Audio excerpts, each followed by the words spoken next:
can only, and actually I came for a conference and it started on Monday, so I could not have session on Monday.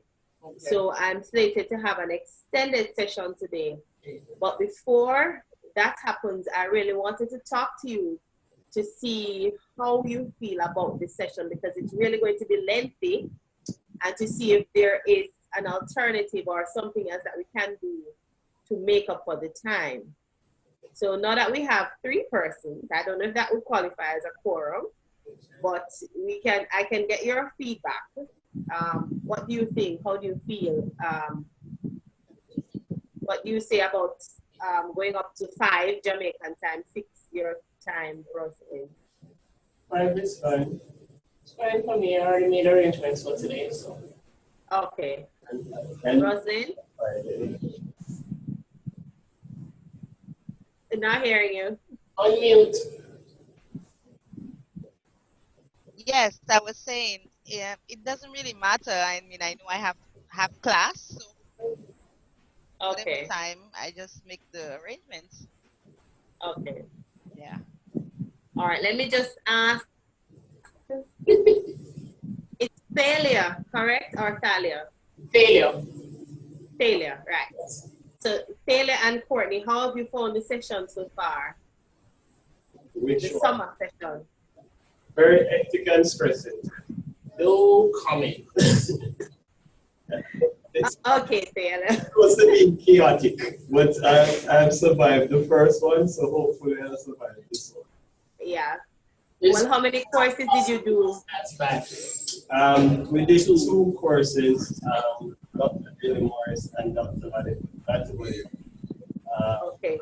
And you're doing 2 more. Yeah, they were insane. Insane.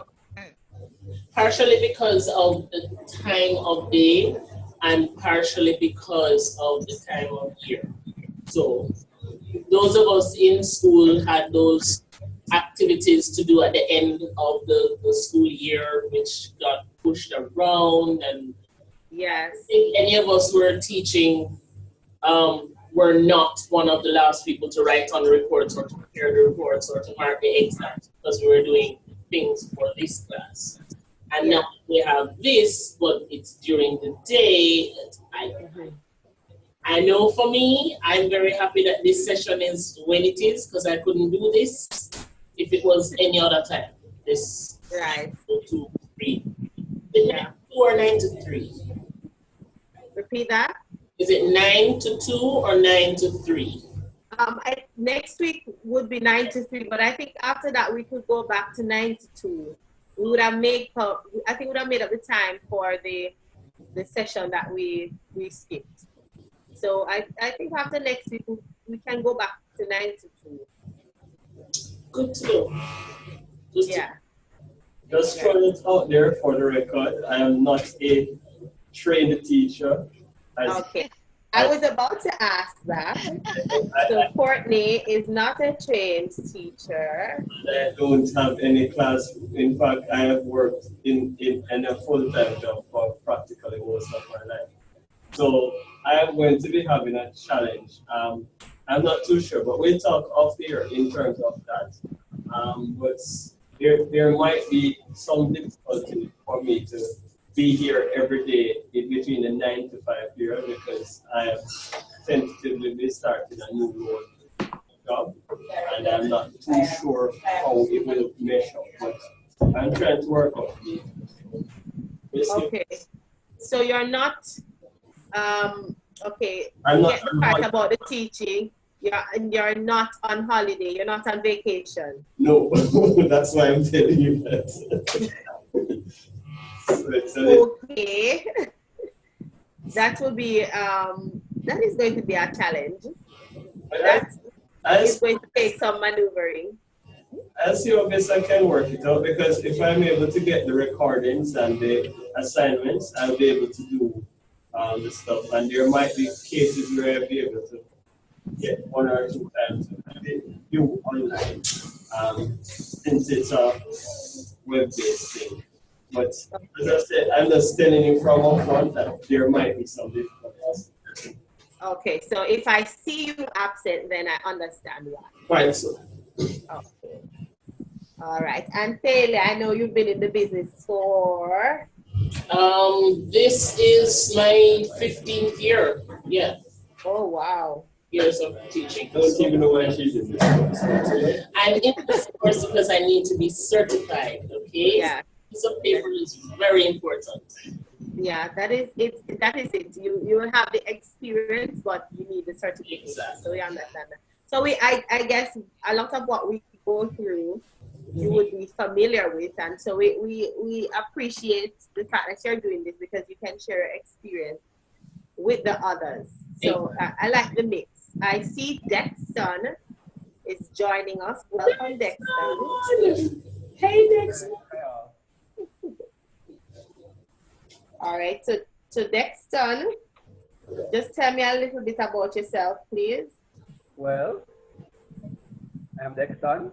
Okay. I teach IT. I want to do well in this course. I know what this is. I do it music. Yeah, leave it there for now. Okay. So repeat. I didn't hear the first part. Do you teach? I teach information technology. Okay, so you do teach. Yes.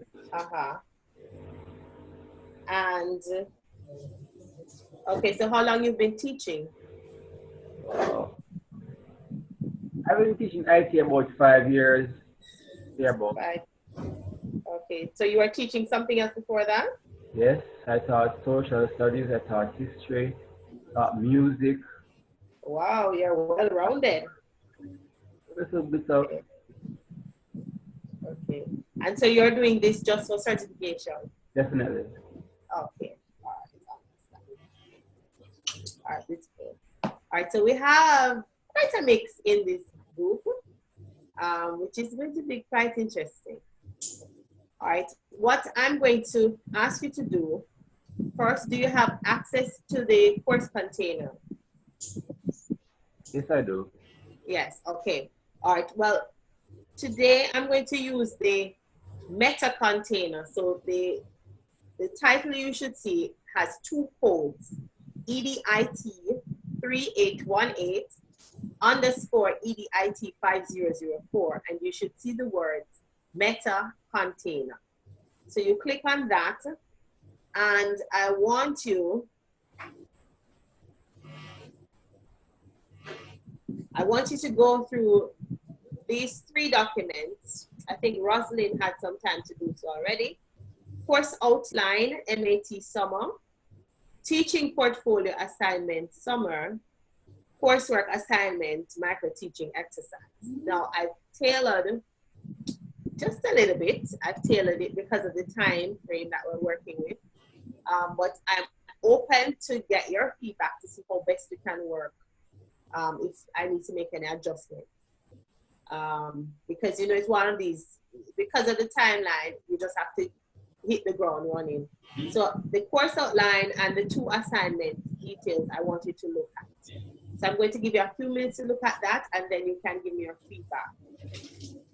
Or you can ask any questions that you need, if you need any clarification.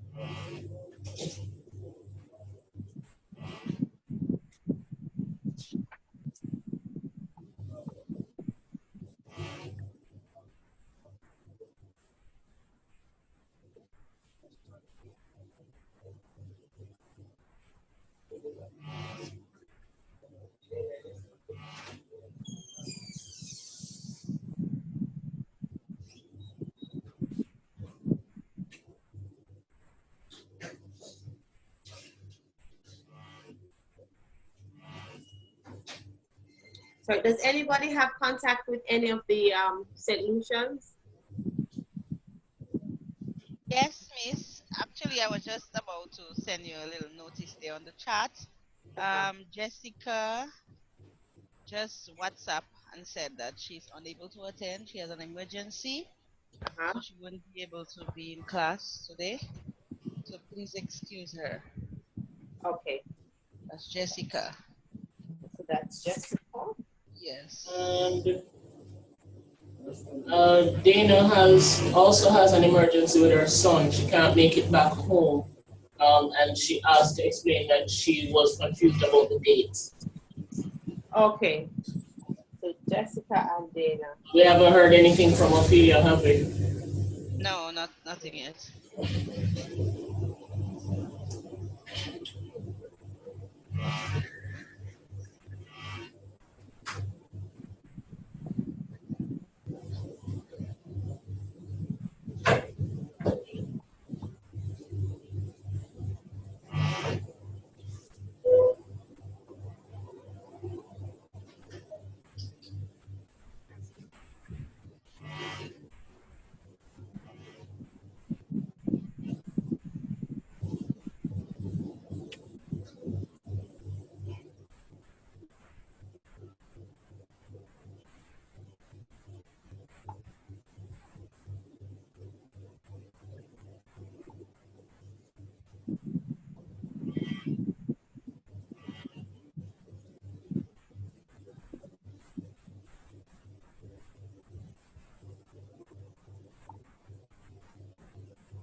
So we're going to be focusing on the programming and problem solving parts of the syllabus. Yes.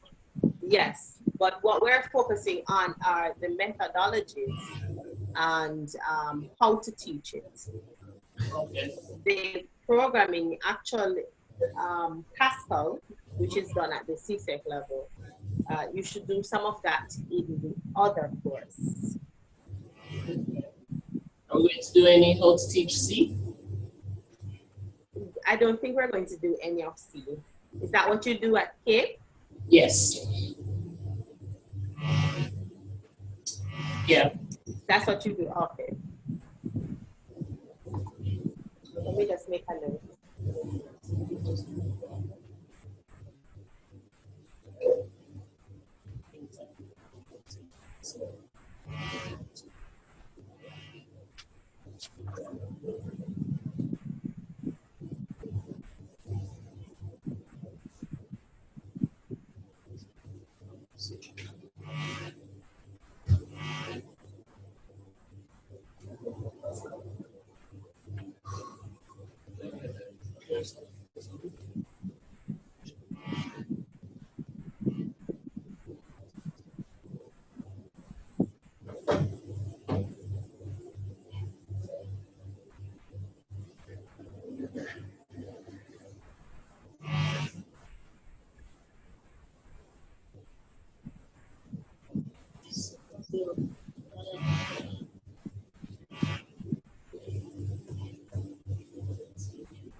The coursework assignment, the portfolio, it's just going to be copies of lesson plans.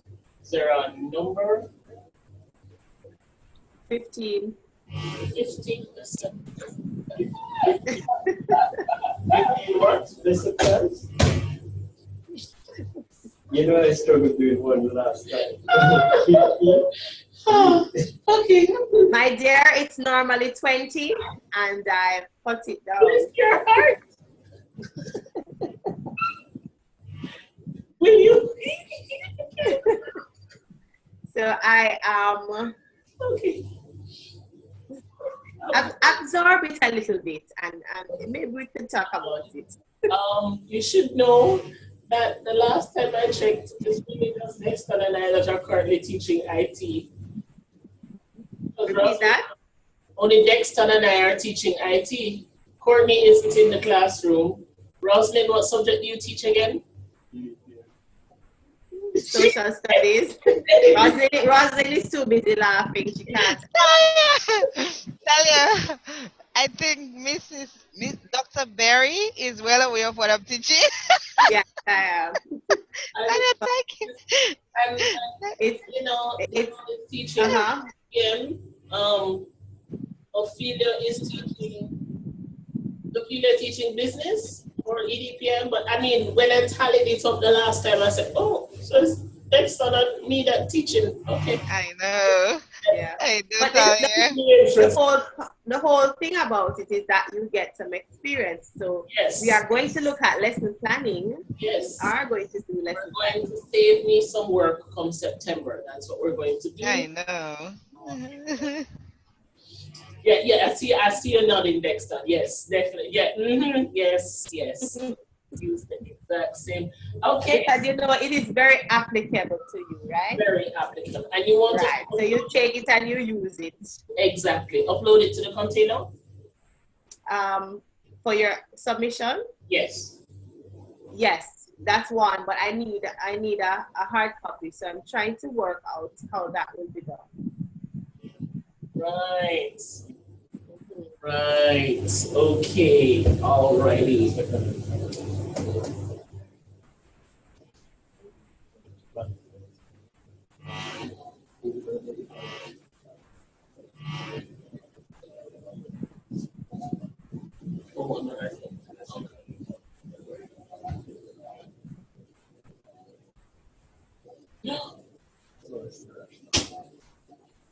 Seriously?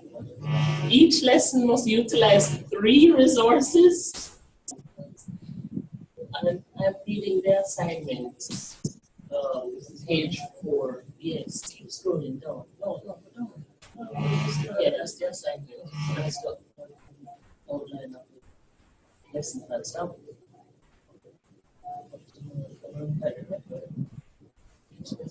That's 3 resources.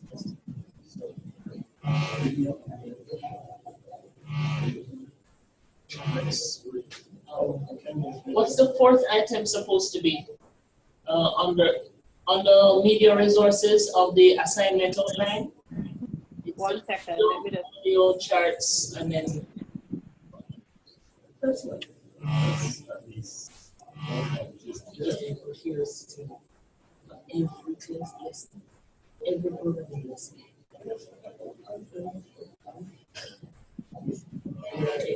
When you come to class, we are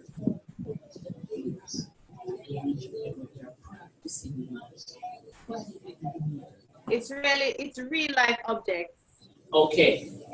Real life objects.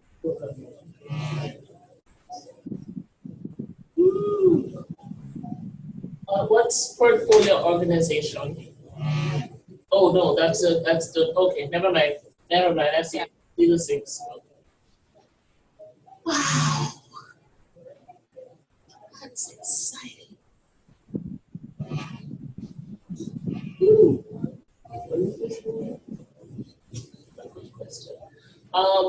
When is this due? Okay, so the date, I need to change that. I'm sorry. It's actually, it's at the top. Look at the top of it. You should have the date at the top, I think. August 14th. August. Yeah.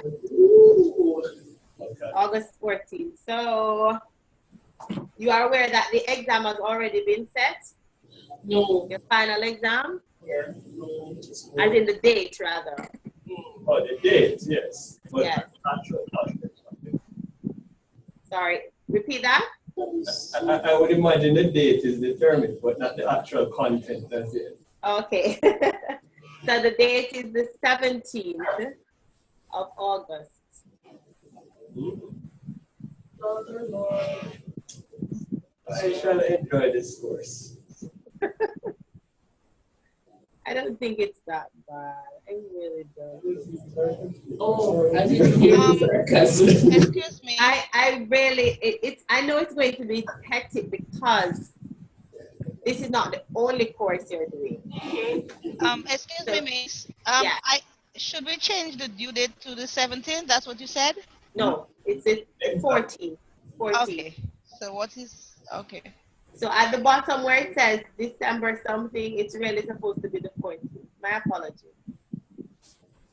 Just But check. the correct date is at the top. And I'm a little bit confused. I'm saying December, September. I know we are in July.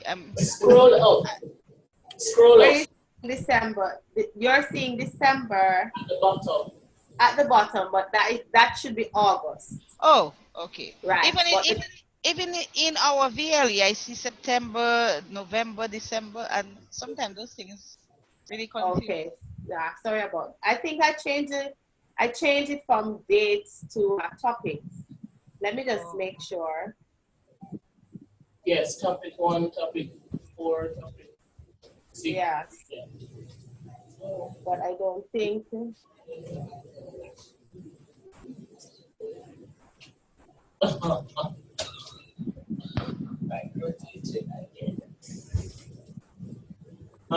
For the micro teaching exercise, will it be an individual or group thing again? Well, it's individual, but we ask that you include some of your peers to evaluate you. So it's difficult because for you, it's only failure that's that's nearby. So Unless what you would do, I drive. unless what? Unless next one wants I drive out. I don't know if you can. And I don't have anybody else, Miss.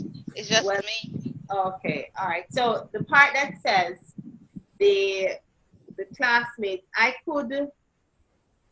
we can do away with that part, but you still need to have, if what you could do, you can ask some of your colleagues to be in the sessions to evaluate you. And the evaluation form is supposed to be at the end of the document. So it shows the areas that they are going to evaluate you on. So you do 3 sessions, 15 minutes. You know, your lessons are normally longer than that. So you plan for 15 minutes and you will have to state what you're going to shorten in your lesson so that you go through an entire teaching experience within the 15 minutes, right? So you do your introduction, you do all of those developmental activities and everything within the 15-minute period. So you do 3 of those sessions and you record them. And then you have to reflect and see how the experience went.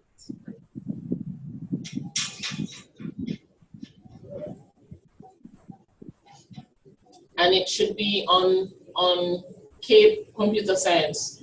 No. Yeah. Yeah, No. That's what it says. Can you please change that to the CSEC thing? Because we don't know anything at Cape yet, much CXC yet, much as the top about Cape. We're just, for Roslyn, myself, and the other guys in the other, Yes. we're just finally getting accustomed to some of the things. To CSEC. Yes, Miss. We will give you the sex syllabus to work with. Thing now, it's kind of like, Okay. yeah. So I wouldn't mind if you. All right, let us work with the CSEC. Let's work with the CSEC. But it's units 2 and 3 that will work from. Okay. Thank you. Okay, you're welcome. Let me just make a note of that.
How brief is very brief?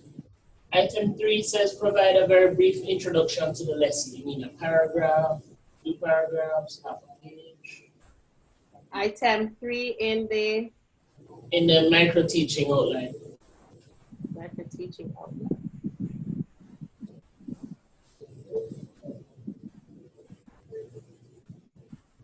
All right, and number 3 says provide a notice very brief. Yes. All right, so remember it's 15 minutes. So you don't want to go maybe, you need more than a minute to introduce him. I can't tell you. So you want us to say the introduction, not right? Yeah. Okay.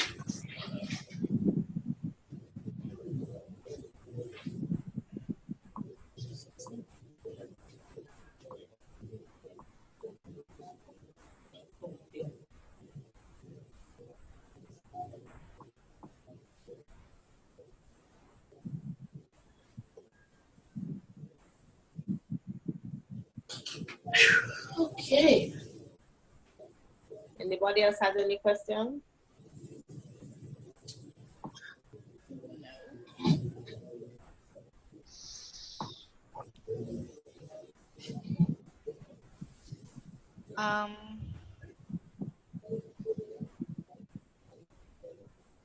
Miss? Yes.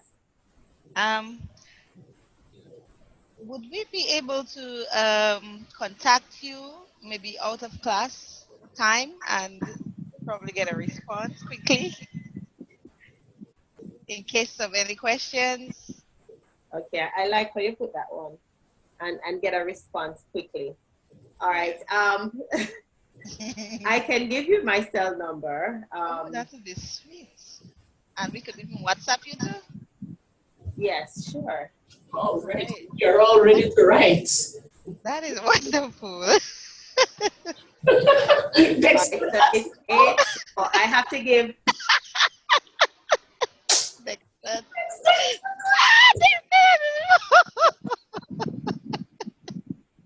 All right, so it's 876 851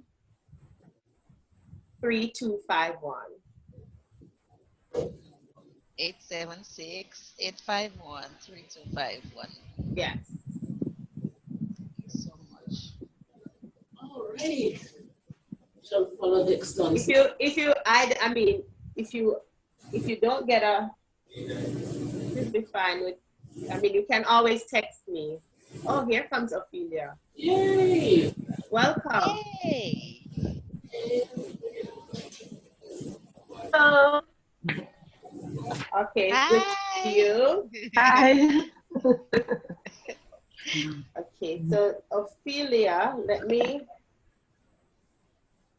just hear a little bit about yourself. Are you a teacher? Yes, I am a teacher. I teach at a secondary school, grade 7 to 11. What subject? I teach EDPM as well as food and nutrition.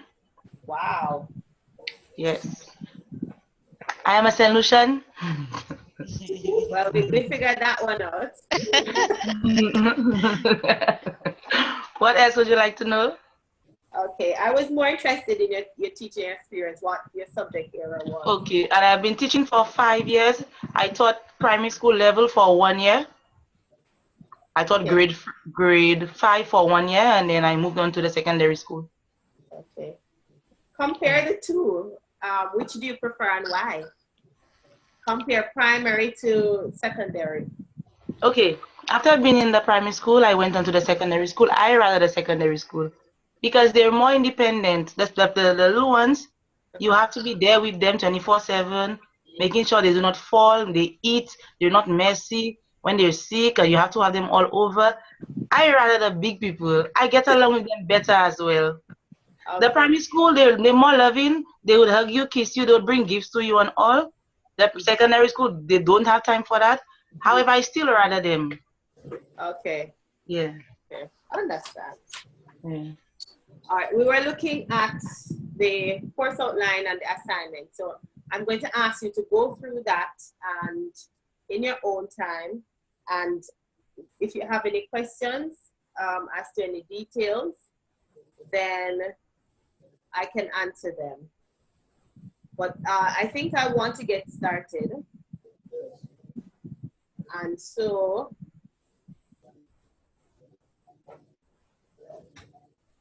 before I start, what time is the time for lunch?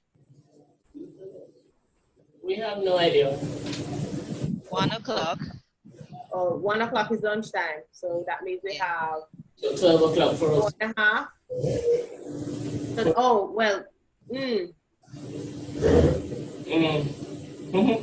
Talia, you yeah, hungry 1.5. already? So, 12 o'clock for us, so yeah, an hour and a half. okay. Okay, yes, 1.5. All right.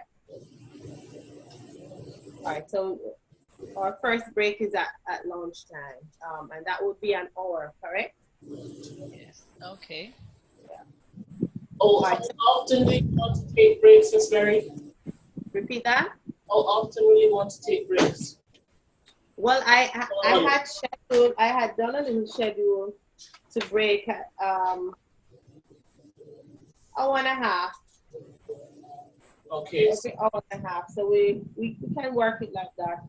We can break at lunch, and then the next break, well, the other breaks would be half an hour break. So half an hour every hour and a half, or half an hour every 2 hours? Every hour and a half. Yeah. Will they be working breaks? No. You can get up and stretch your legs. You can. Yeah. Unless you have something you want to do.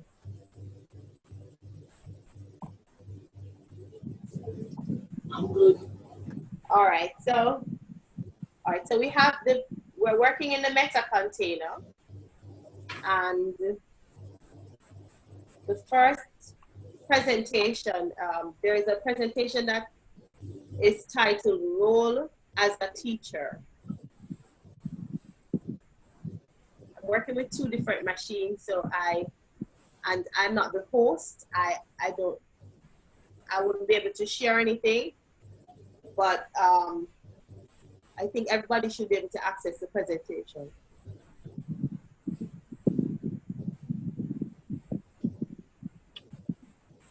All right, so it says classroom teaching skills. Are you seeing that? Yes.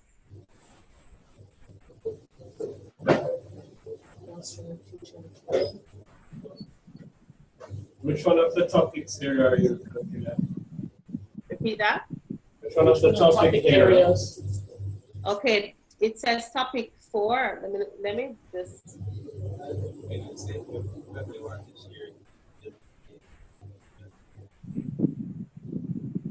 Topic 4.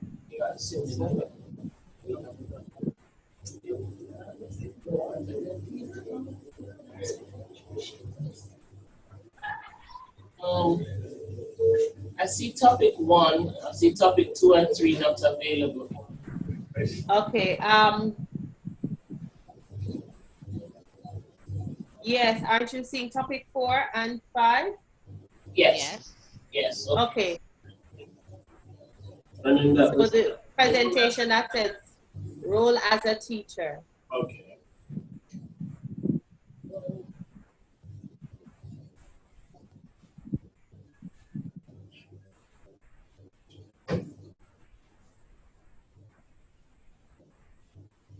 Are you seeing it now? Yes, Dexton says yes. Rosalind, are you seeing it? I'm seeing topic 4. And the presentation on the topic 4 that says role as a teacher. I'm seeing the CSEC IT syllabus, CSEC IT units. I guess this one.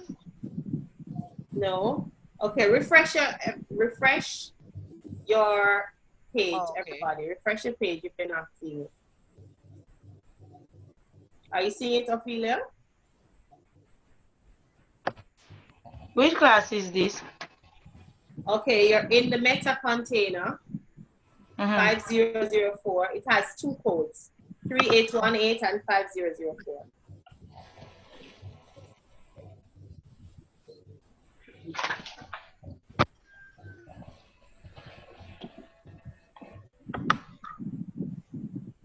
Okay.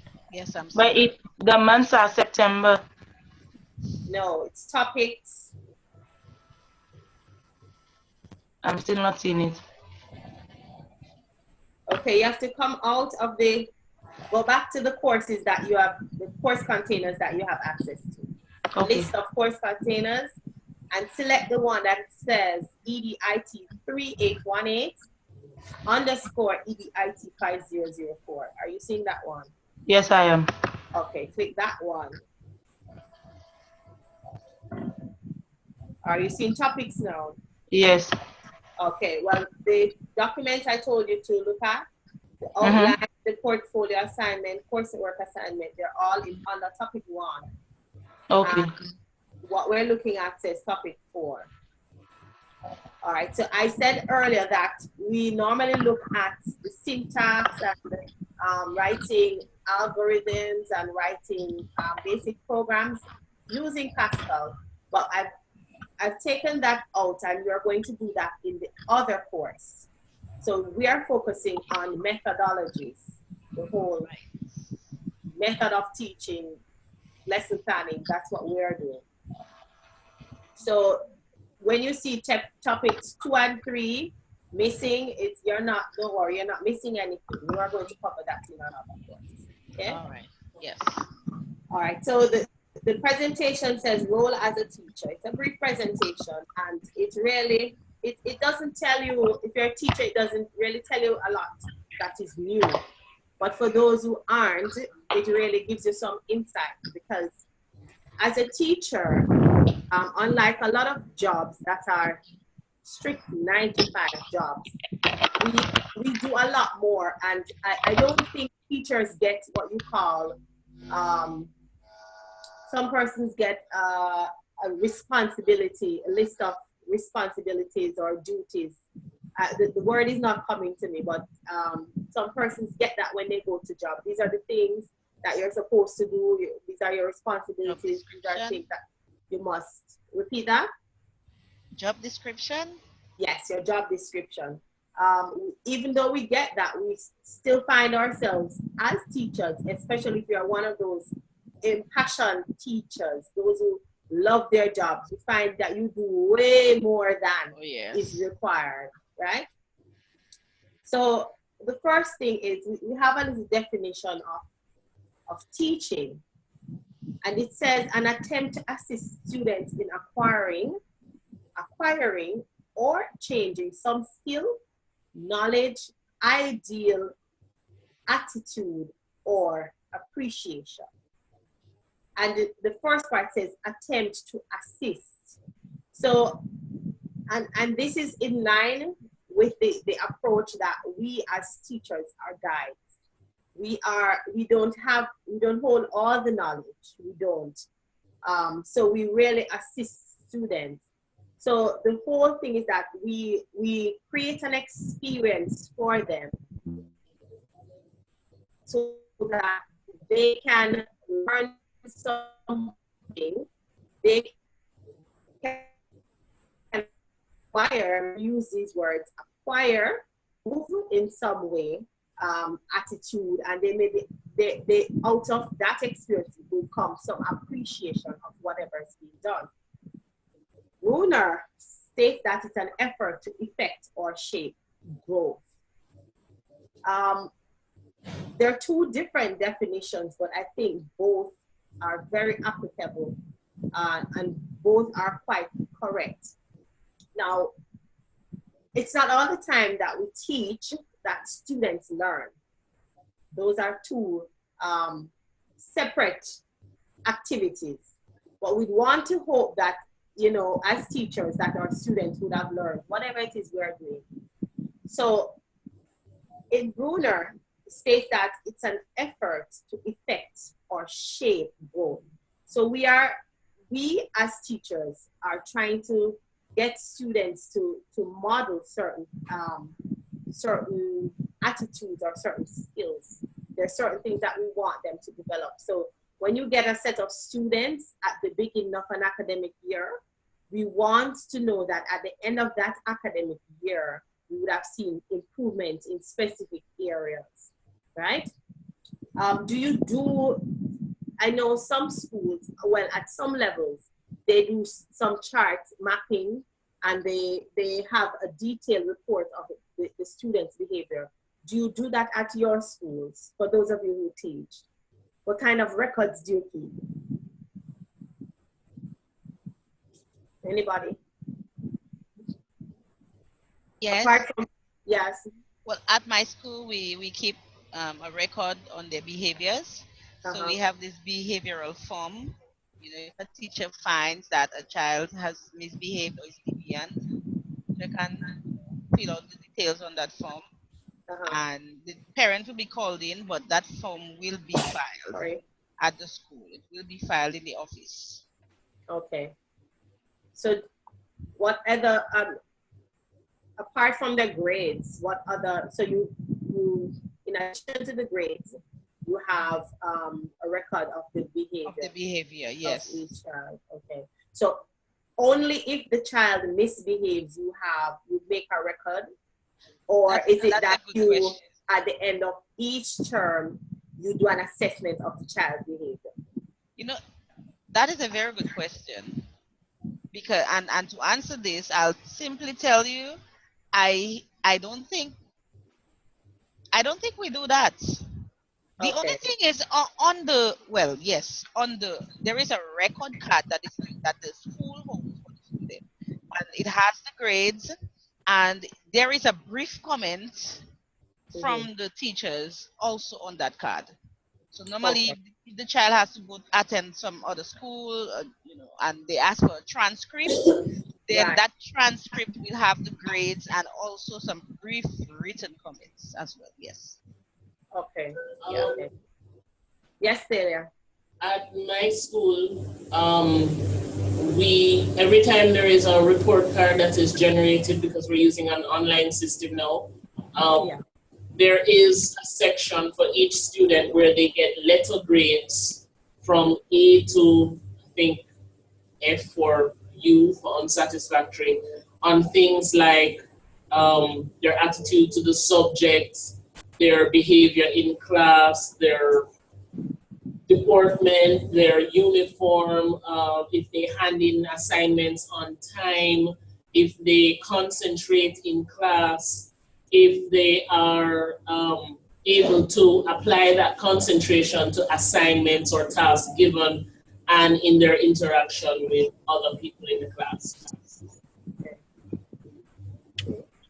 And Dexter, what about your school?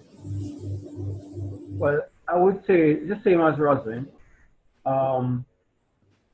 Apart from the grades, we have some forms. Yeah. Particularly, it's a very interesting question indeed, because really and truly, we have some forms. If the child misbehaves, the conduct, whatever the incident, will be written on those forms. Yes. However, if the child is a perfectly behaved child, like Celia, you will get on the report card, you get a brief comment on the description of the child's behavior and so forth. If the child is good, but if the child behaves poorly, there will be many sheets recording different incidents of the child's, bad behavior. Okay. All right. And Ophelia?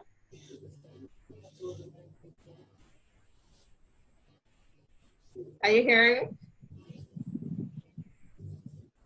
Did you hear the question?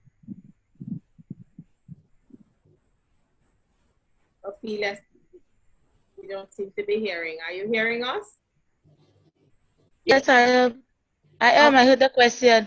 Okay. Well, just as I think it was Celia said, we have the we have the report card, as well as on the system. We do it via the computer as well, where we put the letter grade for them based on their attitude towards authority, uh, the concerning the conduct, the way they dress, and the attitude towards the subject. Okay. So we have it recorded on the computer and the record cards as well.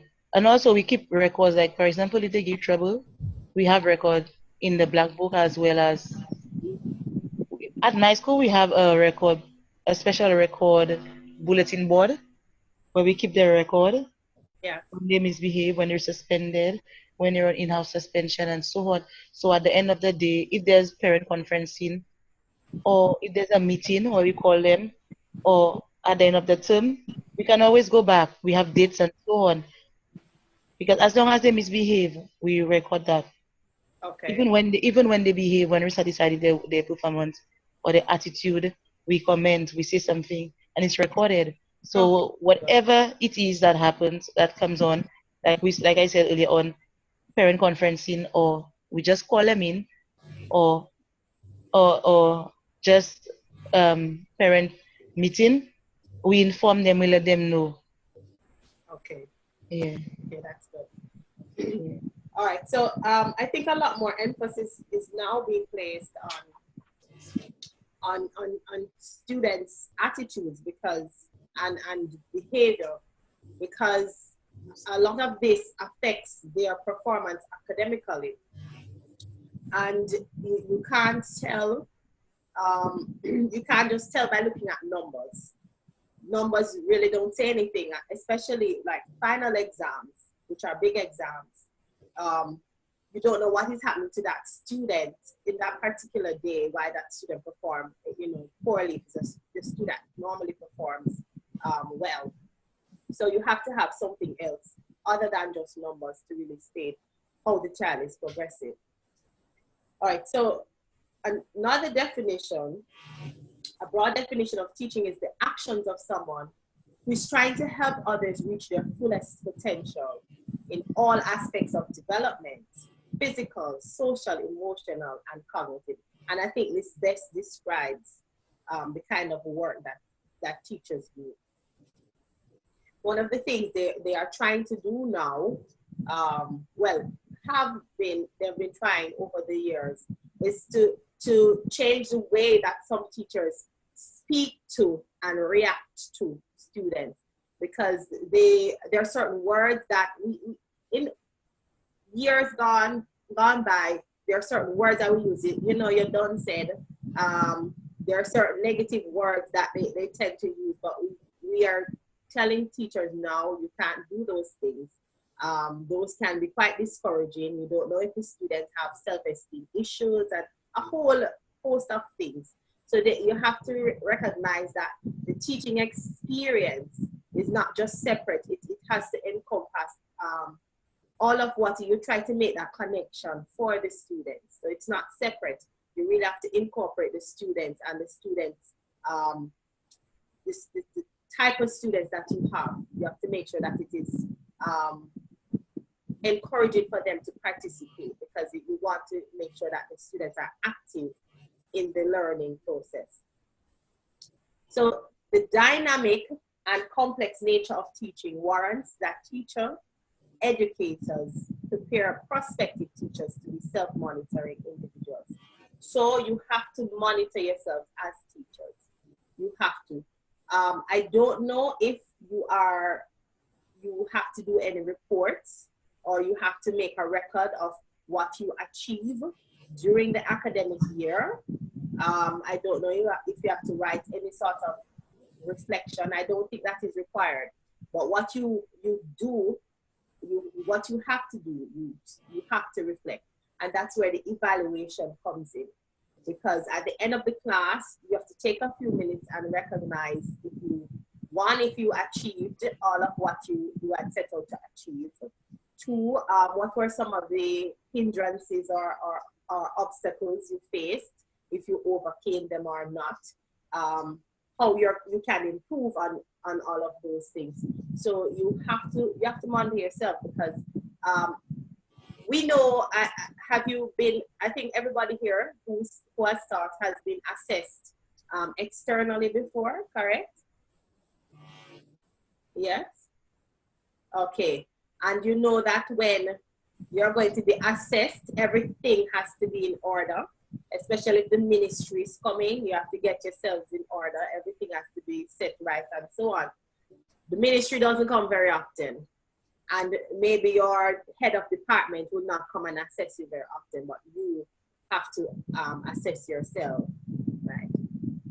So teachers must be able to self-analyze teaching episodes, reflect and focus on events rather than on personalities. You will always have some students who stand out in the class for various reasons. You'll have somebody who, when you ask a question, they are the first to want to answer. You will have those students. And then you'll have some who sit in the corner and do not want to answer. And then you'll have some students who insist on trying to disrupt your class. And so you have a myriad of a variety of personalities in there. But it is your duty to control your class. And we're going to look a little bit at that. Control your class to make sure that your objectives are met. Right. You are to systematically observe patterns and trend of teaching and learning behaviors. So you should know what works best for your class. You should, if you're teaching a set of students for at least a month, you should know whether or not those are the kind of students you can take on a field trip to a business place. You should be able to state whether or not you can take them there, or these are the kind of students you can take to observe maybe a meeting in session somewhere. You should know your students, so you should be able to state that. All right, so the effective teacher inquire into students' experiences. Now this one is a little tricky because sometimes you don't want to delve too deeply into the students' affairs, because there's some students who come into the classroom with all kinds of issues.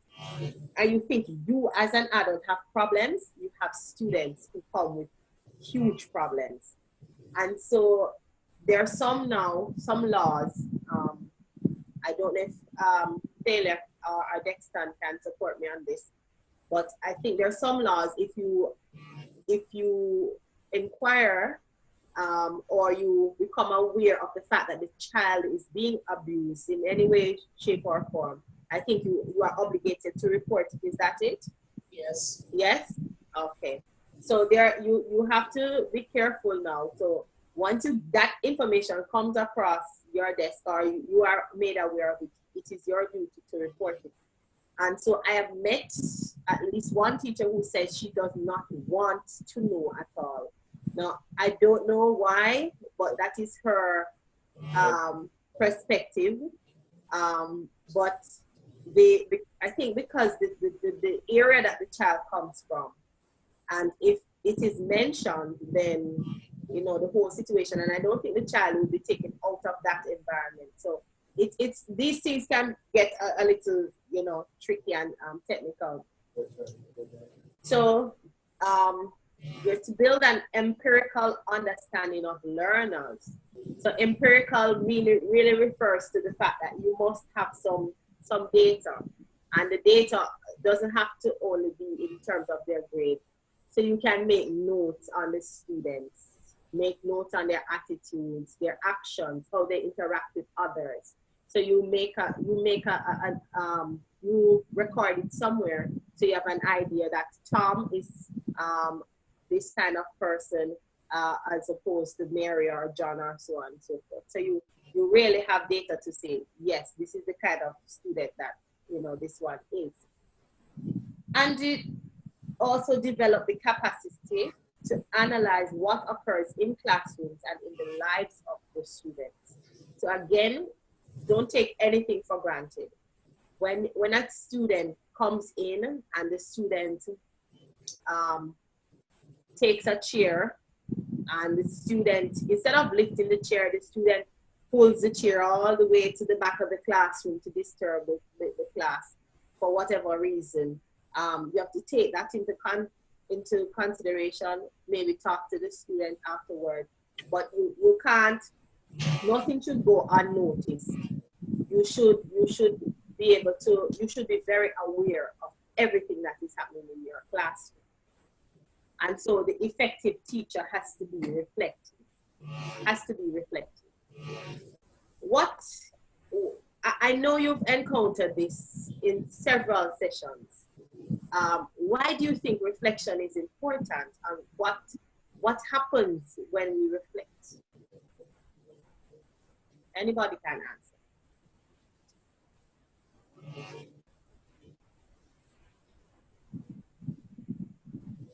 Anyone? When you reflect, or after reflection, it gives you an opportunity to adjust yourself. It actually, what it does is that it actually makes you realize your weaknesses as well as your strengths. So it gives you an opportunity to adjust, to become a better teacher, I guess. Okay, opportunity to adjust, to improve. All right. Anybody else?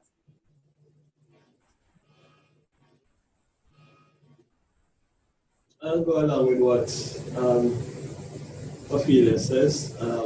Basically, you get the opportunity to see whether or not you are really coming across effectively to the students, or whether or not you need to adjust some of your teaching methodologies to fit the environment or the classroom setting that you're in, and so on and so forth. Okay. I think that failure to reflect will make you ineffective, because if you don't reflect, you just go according to your own program, you will not accomplish what you need to accomplish. Okay. Right? Well said. Not said. That's it.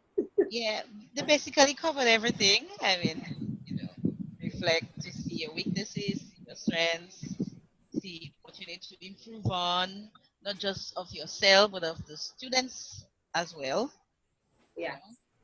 Basically, they covered it all. Okay. All right. Well, for myself, what I find is that if I make a rush decision, or if somebody approaches me about something and it has to be a yes or a no right away, then I find that I don't make the best choice. But if I get some time to think about it, then I think I make a much better decision.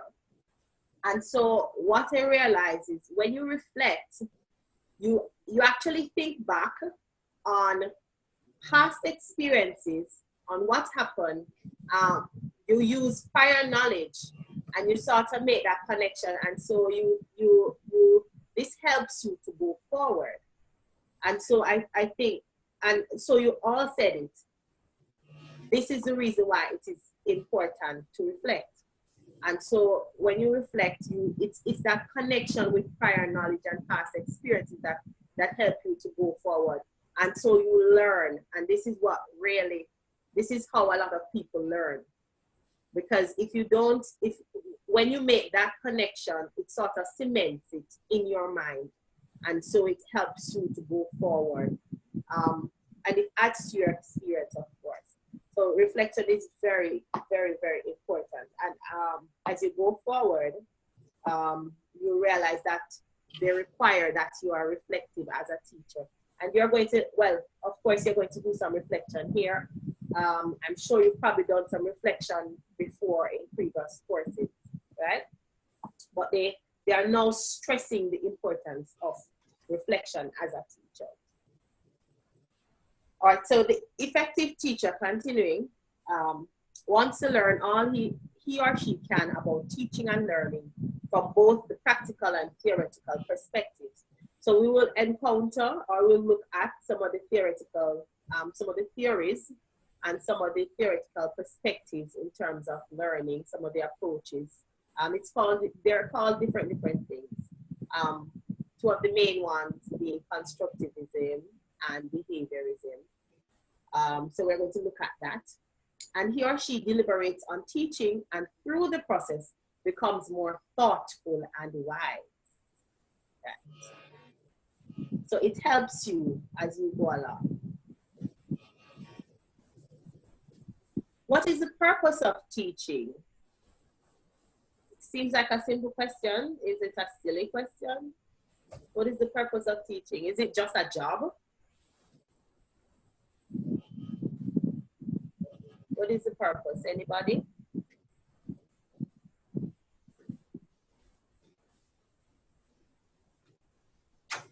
Well, I believe teaching is basically reaching out, sharing whatever that you have learned, passing it on to someone else. Mm-hmm. Okay. What is the purpose of it? I mean, what's the whole reason for teaching?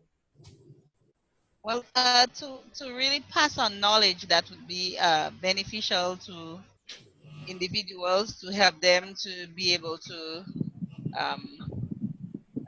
survive, to live a holistic life, to be able to function effectively in the society, etc., etc. Just a quick question, Rosalind. Why did you go into teaching? What a question. Well, honestly, I shouldn't have to say that, but I went into teaching because that's the job that I got. But really, I mean, throughout my experiences, I realized that I have a heart for children. Okay. And not just children, just people on a whole. And probably I may not necessarily stay where I'm at in teaching. I am looking at myself, going further, being able to touch lives in general, not just children, Okay. So. Okay. I saw Dexter laughing. Why did you love it, Dexter? I was dying over here. You know,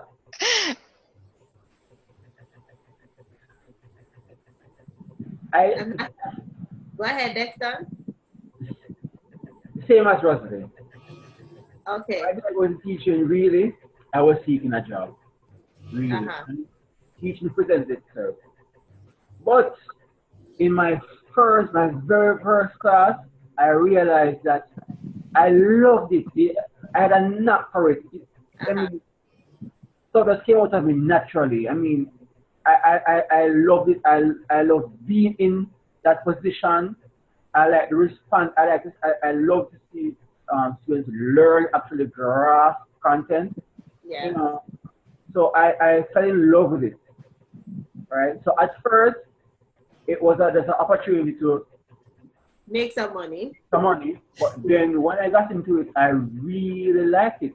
I like being in the classroom, standing up in front of the students and elaborating and that's basically it. So I love it. Okay, and you never turned back. I didn't. Once I started teaching, I never did anything else. Even outside of the formal classroom, I had other little classes here and there. Same for me, same kind of thing. I literally fell into teaching. I had done 2 years at University of Technology. I had my diploma in computer studies, and the opportunity came up to teach at my old high school. So I was all excited, ready to go back to school. This is my school. I figured if I was going to make a mistake, this would be the place here. These are the teachers that I know, people who can guide me. And so I went into it, and I wasn't like teaching sixth form or anything, and I went into it, and for me, it wasn't the so much that I could impart knowledge and I know more. It was really the relationship that is my strength. I build these relationships with people, so you'll be finding out how this one is, and they made me a first form homeroom teacher. My old homeroom, so I was all over that. But when the year was up, I had to go back to school, and it was 2 summers, and I didn't want to stay in teaching because even though they say summer, it was really starting June and finishing October, which will take off 2 months, and I honestly felt that I'd be holding back the students if I was bailing when they needed me and not there at the start. So I left off with that, and it took forever to get back because when you finish, you know that they don't tell you when you get a degree that you're going to be unemployed for a while. Yes. And so it took a while to find a job that would just pay me. And I was at home with my parents, so I didn't need a whole heap of money, you know. And it took another about 6 years to get back into it. Wow. And I went back into it because I had my daughter, and I said, all right, I need something that's going to allow me to spend some time with her. So 8 to 5 wasn't looking attractive. And I was like, you know, I was good at this. I liked it. Let me try it again. So tried it again, and since then, that's been it. So to answer Courtney's question, yes, I fell into it without getting any teaching certification, which is why I am now here. Yes. That's good.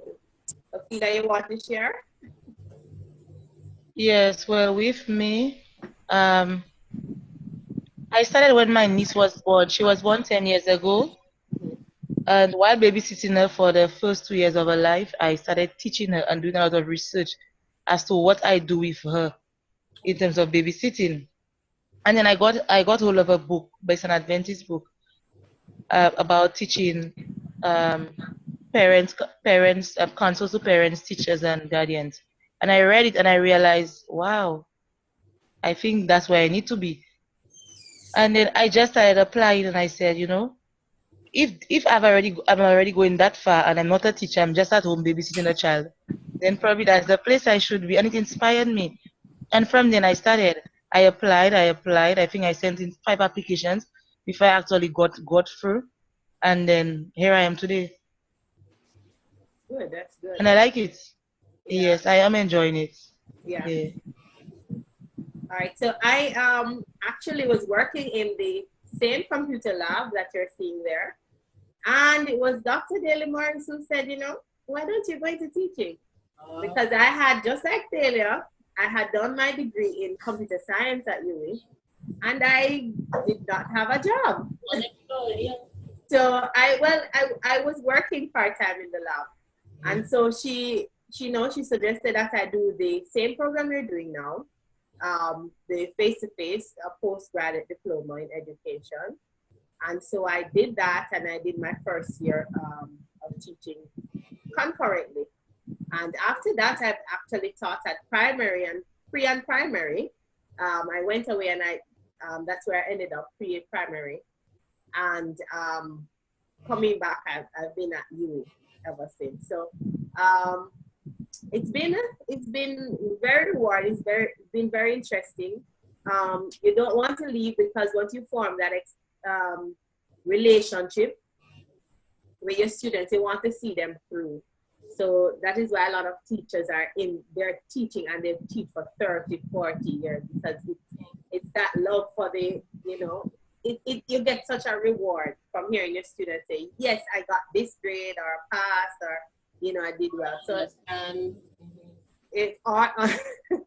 yes, that too, yes. So I understand, and what you find is that as teachers, it can't be about the money. We know that already. Let's not go there. It can't be about the money. It really has to be the love. It has to be the love. And so this is why you've also taken the opportunity or the step to certify yourselves. All right. So teaching is challenging. We know that. And it is hard work. It is hard work. I remember my first year in secondary, at the secondary level, they threw me in everything.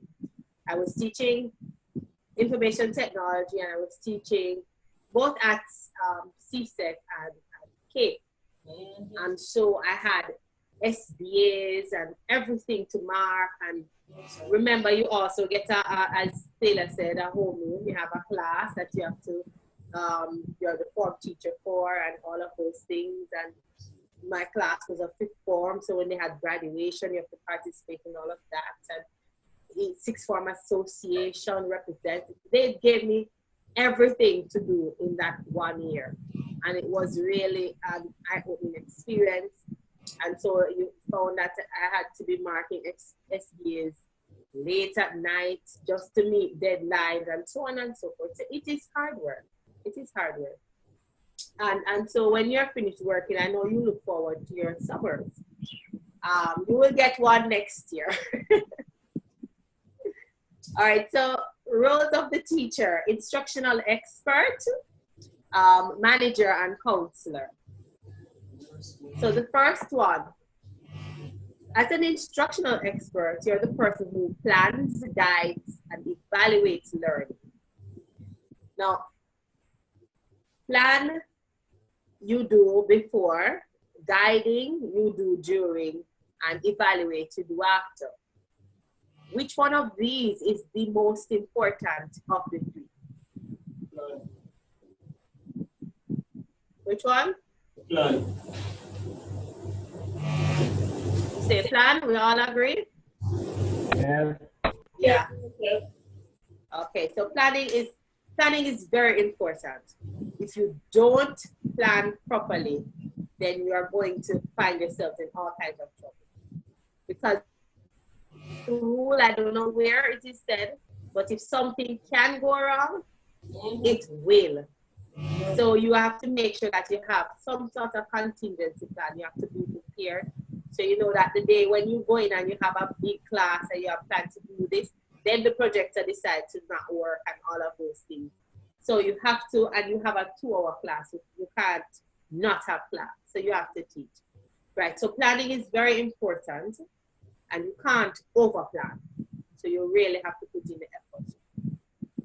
So you also make decisions related to what to teach, what teaching materials to use, the best method to teach the selected content, and how to evaluate the intended learning. I know we're most, but I don't want to say most familiar with, the most popular method of evaluation or assessment is really testing, right? Quiz, written test, whatever it is. But there are so many other ways that you can assess different areas. And I'm sure you've done assessment, correct? Yes. You did assessment, right? So you're experts at that. All right, so the teacher has to make decisions based on a number of factors. One, the ministry suggested curricular goals, whatever it is in the curriculum, his or her knowledge of the subject, knowledge of learning theory and motivation, the abilities and needs of the student. These are very important. You have to take this into consideration. His or her own personal needs and overall teaching goals. So you have to look at, in addition to the abilities and needs of the student, there are some classes that are mixed. You have to take into consideration cultural backgrounds as well. Because you have, I don't know if your classes are mixed, but there are some classes that you find that they are very mixed. You have people who are Spanish speaking. You have different, and this happened to me when I was overseas. You had a number of Haitians, and you have persons who are from Dominican Republic, so you have them mixed in one class, along with persons who are from that island, and so you had to take those different persons into consideration, different cultural backgrounds. So effective teaching goes beyond helping students to know the subject matter, to being aware of how it fits and what it has to offer. So what we try to emphasize and try to push, I know you'd have known that they have this, what you call integrated curriculum at the primary school, correct? Is that so? It's not at, I don't think that the secondary level, but there's an integrated curriculum. And what they try to show is the relevance of this particular subject, the subject matter in real life. So let's say, for example, math. Math is a topic that a lot of persons, because I tutor, and I haven't tutored in a while, but I tutor math, and I realize that a lot of persons say, what we need is for, if you've done math, you know about matrices and all of those things, and they tend to ask So what's the purpose of this? Why do we need this? How is it relevant? Am I going to go to my job and calculate some matrices? You understand? So they tend to ask that question. So what they try to do now is, and what we try to push teachers to do, is to make real life connection with the subject topic that you're doing. So we're going to look at domains of learning so that the students can have an appreciation of the topic itself, so that they don't say, why are we learning this? They understand how they can apply it when they go out into the world, right?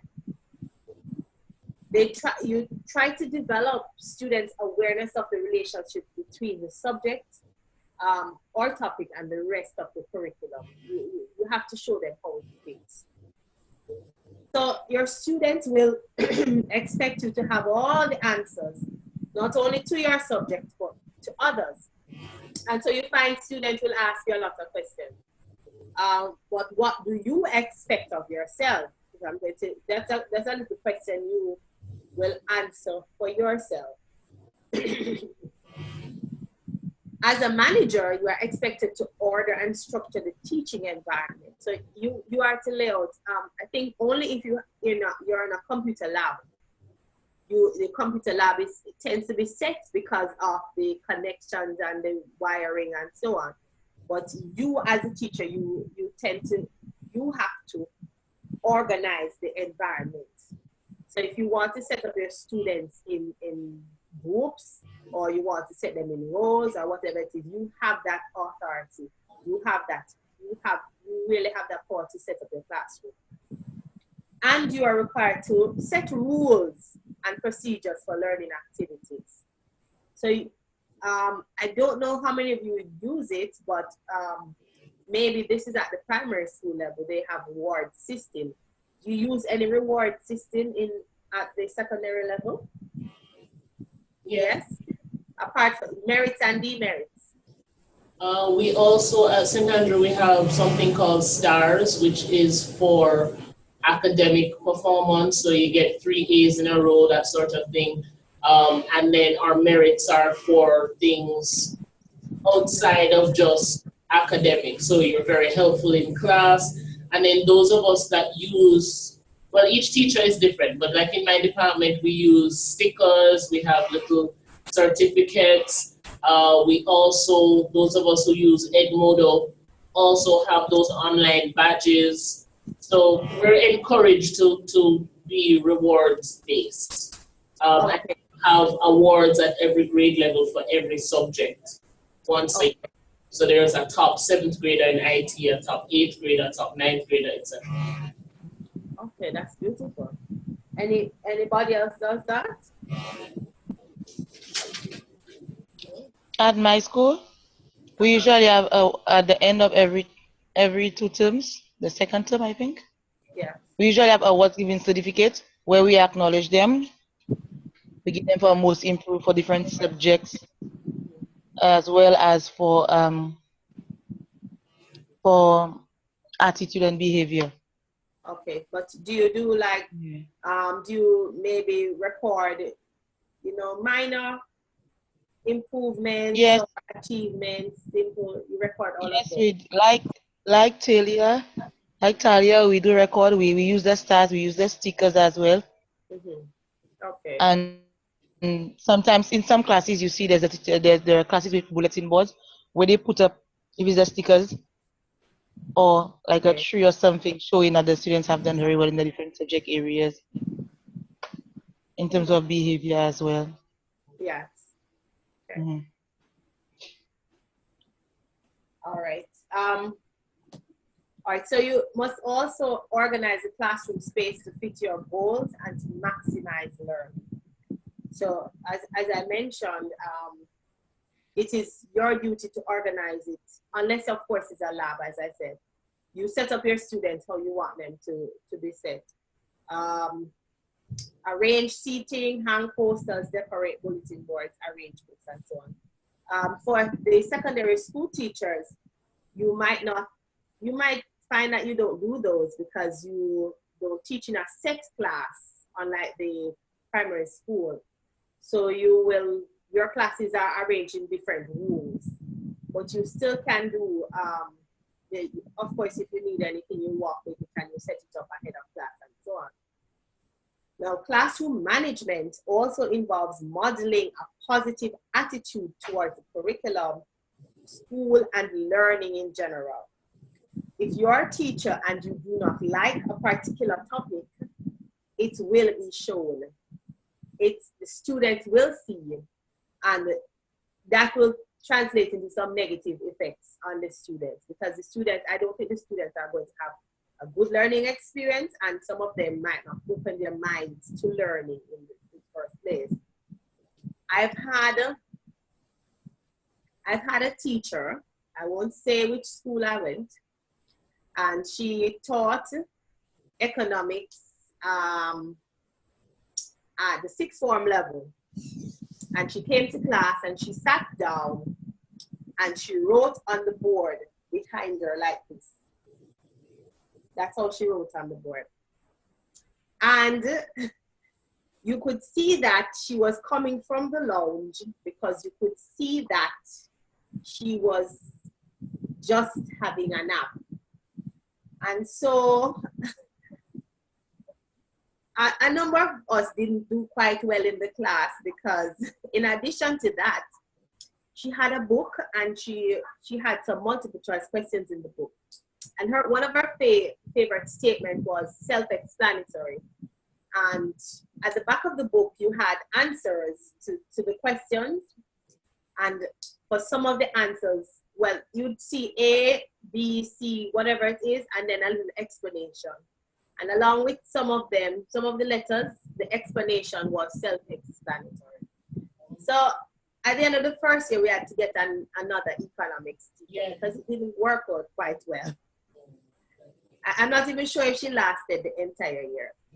But some of those things, those are very negative. You can't do that. You can't show this lazy mentality. You have to seem excited. Even when it's a difficult topic, even when it's a topic you don't know why CSEC has put it in the curriculum, even when it's a topic where you know it can be quite technical to explain or for them to understand, you have to prepare yourself and just go with a nice positive attitude. So teachers who project a caring attitude towards learning and the learning environment develop and reinforce similar attitudes in the students. So you'll have some classes that you look forward to going to, and some classes you really don't want to go to. You can't wait for the school year to end. You have classes like that. And so don't let your students see your class as one of those classes that they just really can't wait to get into, right? In your role as manager, there is no escaping clerical work. You will have to read and grade papers. There's no getting out of that. Score tests, enter marks, keep an attendance register, maintain files, write letters and notes to parents, and so on and so forth. You can't get away from that. That is a part of your job. All right, now, as a counselor, in your role as counselor, you should develop basic counseling habits. Now, I don't know if anybody in here is trained as a counselor. Is anybody? No? Okay. Well, I didn't receive any training as a counselor either. But I find that there are some students who will just come and they will start talking to you about some things that in the back of your mind, you're saying, you know, I don't need to know this. I don't know if I really want to hear all of this, but the student wants somebody to share it with. And so just listen, if nothing else, listen with an open mind. And if you can't advise, or maybe it's not best to advise, you could probably share an experience, or you refer the student to the guidance counselor. But what happens is that students come to persons who they feel comfortable with. And sometimes guidance counselors are not the persons that they would want to go to. maybe for different reasons. Maybe other persons have shared with the guidance counselor and their information has been, they find that they hear about it because they talk it back in the staff room, whatever it is. So if they find that you find that there's this confidence in you, that means that is something good. And so if they come and share with you, then I just listen with an open mind, as I said. And if you can advise or refer to someone else or to a source or something where the person needs, if they need assistance, you can do so. So you should be a sensitive observer of human behavior. So you see somebody sitting in the corner and they're slouching, or they're not looking they're looking very sad. You don't want to shout them out and say, you boy at the back, get up, you lazy, and so on and so forth. No, you want to first find out what the situation is. So you don't want to say it in front of everybody. You must be prepared to respond constructively when behavior problems get in the way of student learning and development. So whatever attitudes some students try to portray, you try to use it in a positive light. And you must be prepared to assist students and parents with problems. Now, this can be quite difficult. And to work with colleagues to make the school experience as supportive as possible. Sometimes you try to figure out, how can you help? You already have problems, because I don't know about you, but I think everybody has their own obstacles to overcome. But you have to be able to assist them, because if you don't assist them in whatever way, then you find that them coming into class, the whole learning experience will not be as optimal as you would want it to be. Yes. While you're on that, sometimes there are some real difficult parents, very disrespectful parents, and they teach their children to do the same, to be disrespectful to teachers. As a teacher, how are you going to deal with that? That's a good question. Because honestly, at the moment, there is a particular child at my school, and I'm hoping and praying he never that he will come back in your class. Of my classes. You can't serious. You can repeat that, Taylor? No, I was asking if she could request. I had a student, that boy, I had her in 8th grade. She got to 9th grade last year. I looked at my HOD. I said, please, I beg you, in the name of all that is holy, give her to somebody else. Maybe she'll benefit from a different teacher, a different point of view, but I was not ready.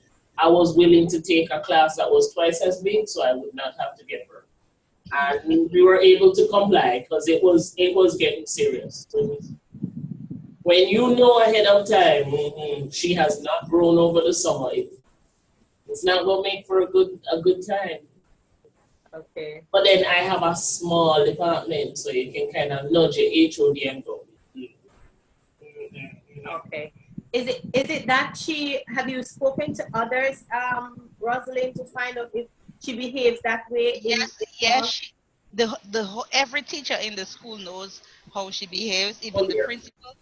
There was a day she came down, she cursed down the principal, she cursed down the vice principal, she cursed me down when I was not even involved. She's a mother? Yes, she even took my name to the police innocently. She just hate my guts, and her child has no respect. And honestly, whenever I see this child, I go to the left. If it's on the left, it's on the right. I know. No, and as Talia said, I am going to request, because I think he's coming up to the higher forms. I teach the higher forms as well. And I really don't want to teach that child. I love the child, honestly. Mm-hmm. But the child is just too rude. And his parents, they're not helping it. Okay. Oh, it's a boy. Yes. Well, there was a girl as well, but she took off the girl. Okay. So have you spoken to the student? I mean, as a matter individually yes, I have. But the child is just too rude, and the parent is not helping. She doesn't respect the principal. She doesn't respect the teachers, and so the child has that air about him. You know, mommy is on my side, and I'm like, why is he still at the school anyway? Exactly. I was upset with the principal. Yeah, that's a good question. So, he's a troublemaker. He comes to school with weapons. I mean, I just sometimes teachers just go through too much. Yeah, they do. All right. Well, I don't know what the laws are or what the rules are at your particular school, or even in your ministry, or in terms of education. I don't know what the rules are, but you really need to. You can take Taylor's advice and ask that the child that you don't have that student in your class at all, because that will make one uncomfortable, another uncomfortable here. And that child, well, if that child is not going to cooperate, then the child needs to go to another school. Of course, I agree. But it's administration, it's the principal who needs to do that. Yeah. All right. Anybody else comment? Anything else? No? All right. All right, what I want you to do,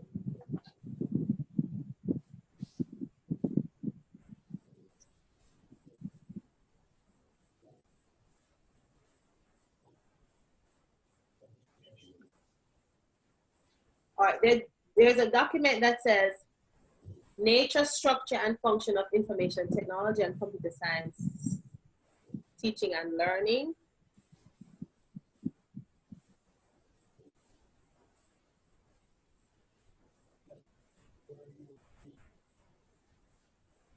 What I'm going to ask you to do, you're not going to read through that now. There is another link that says CSEC IT units. CSEC IT or IT units? IT units. CSEC IT units.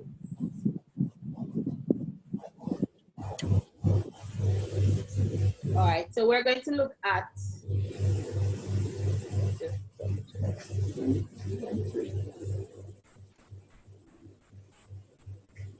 this doesn't show you. Let me see. You have to click on it.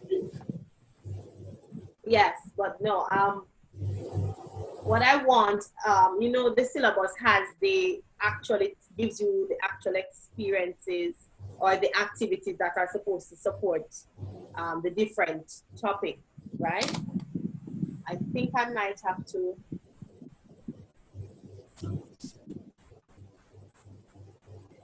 You have to actually go to the actual syllabus itself. Yes, I have a copy. Just one second.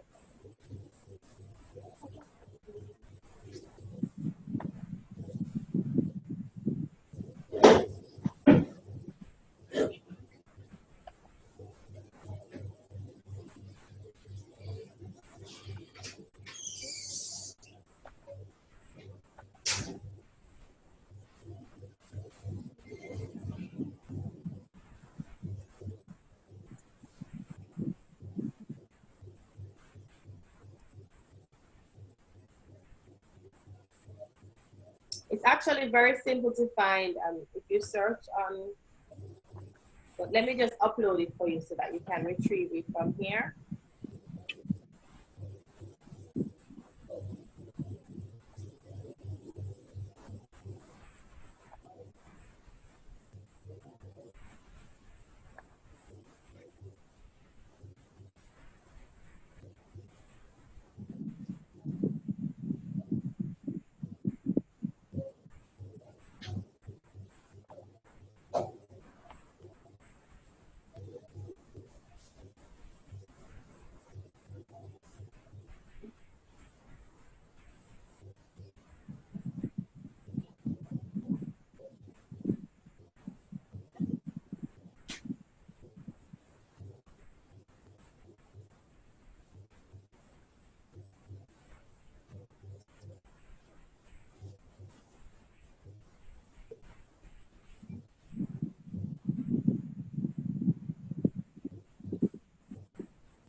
All right, I'm going to ask you to look for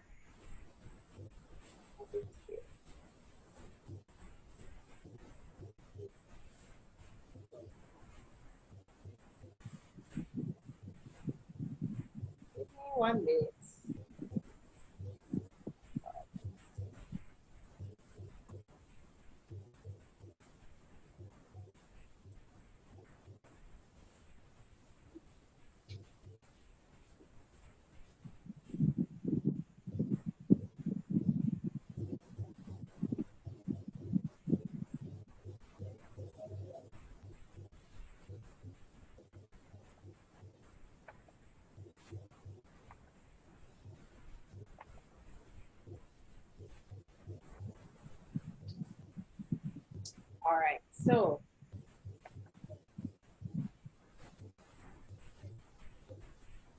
All right, so refresh your page.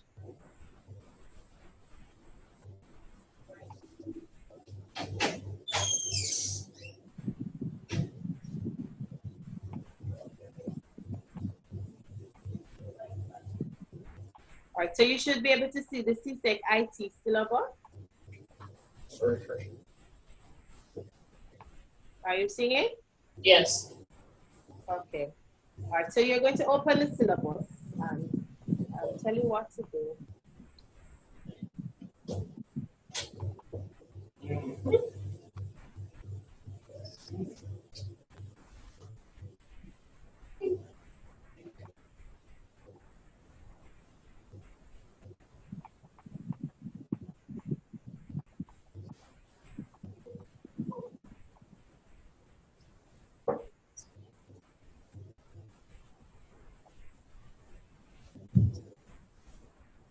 All right, we're focusing on sections 2 and 3.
There's something specific I'm looking for.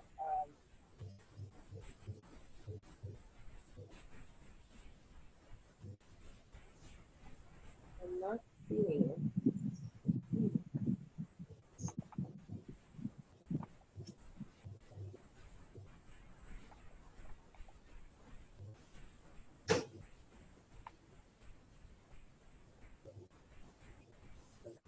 All right, so what I'm going to do, I'm assigning you. So we're looking at problem solving and program design.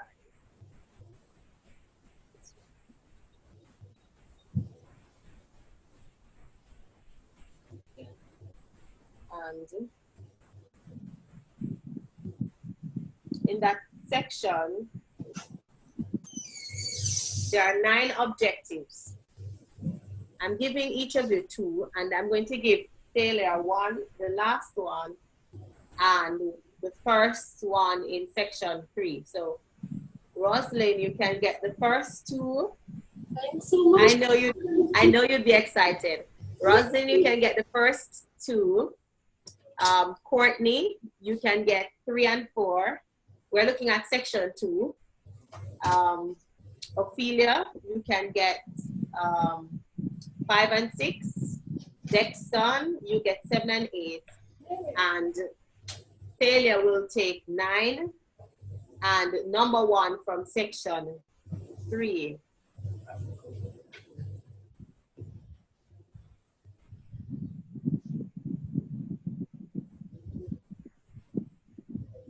Okay. At the front of the, about page 6, it shows the different sections and it shows how much time is to be allocated for class, for lab, and for field.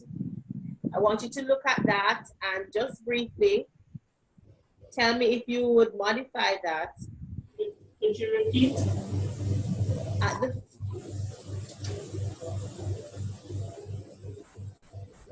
At the beginning of the, okay, first, you're getting 2 objectives and you're going to quickly look at those objectives and tell me just state some activities as to how you can assist your students to achieve these objectives, right?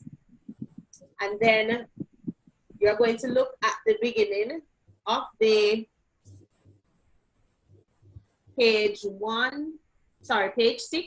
where it has sections, problem solving and programming design. It has the number of hours for class, for lab, for field. So you're looking at sections 2 and 3, and you're looking at the number of hours allotted, and you're going to tell me whether or not you think that's sufficient or if you change it. So it's 2 things, okay? You're doing 2 things. And this is helping you to familiarize yourself with the syllabus for those who are not familiar. Are you clear on what you're to do? So earlier you said we're looking at section 2. You get two objectives from section 2. Okay. And you're going to state activities that you would do in class to help your students to achieve these objectives. That's the first thing, right? Yes, okay, and the second thing, you're going to look at the front where they have allotted time for class and lab and field and so on, for sections 2 and 3, and you're going to tell me whether or not you change it or not, if that's sufficient and so on. Just give me some feedback on what you think based on what CXC has allotted.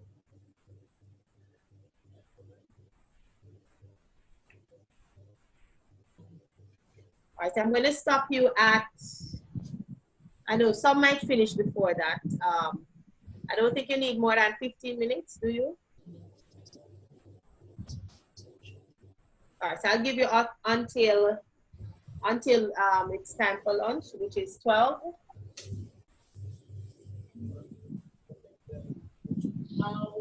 It's very, yeah. Our lunch won't be ready until 1:30. Oh, 1:30. Yeah. Wow. That's what they say in the office. And this is every, oh yes. Oh yes. All right, so the others you want to break at, well, you'll still break. So do you want to maybe take a half an hour break or you want to take the 1 hour now? I can take it now because I'm hungry. Okay. Me too, I want the 1 hour now. Okay, all right, fine, no problem. All right, so all right, so what I'll do then, all right, so we'll quickly go through this activity and then you'll get your 1 hour and then we'll see how we take it from there. Okay, no problem. All right, so I'll give you 15 minutes to finish that up and you give me your feedback.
Okay, what I'm going to do, I'm going to allow you to take your break now. Since Pele and Courtney are not going to get lunch until 1:30, sorry. I'll allow you to take your break starting now, and we'll come back in an hour. So we'll resume at about between 10 to and 1 Jamaican time, and between 10 to 2 and 2 o'clock, okay? Eastern Caribbean. All right, so at that time, then you can finish up and we can discuss the activity. Could you repeat that? We're taking a 1 hour break now. Yes. And what am I coming? Am I coming in? Repeat. What time am I coming in, Senusha? Between 10. Okay, no later than 2 o'clock. Okay. Yeah. Senusha time? Yes, and no Okay. later than 1 o'clock. Because I know you're going to have to get your lunch shortly, and I have to accommodate that. Shortly after we come back, Taylor, I know you'll have to get your lunch. So. All right. Okay. All right. So we'll take a break now, and we'll be back by that time. All right.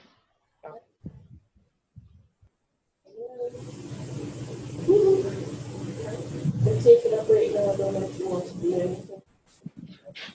Stop recording. How much you talking? You started now.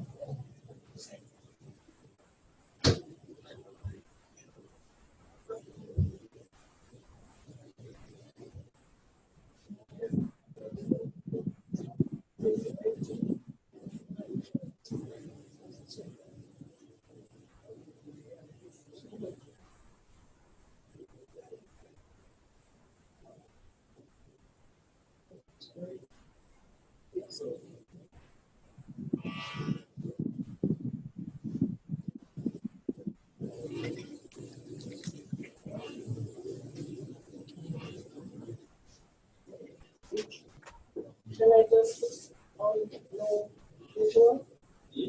We're on a 1 hour break now. Should I just put on no visual? Yeah. It's recording. It's recording because recording. I don't know if there's a pause. I don't know if it allows you to pause recording. Yeah. Exactly. So maybe you just want to turn off the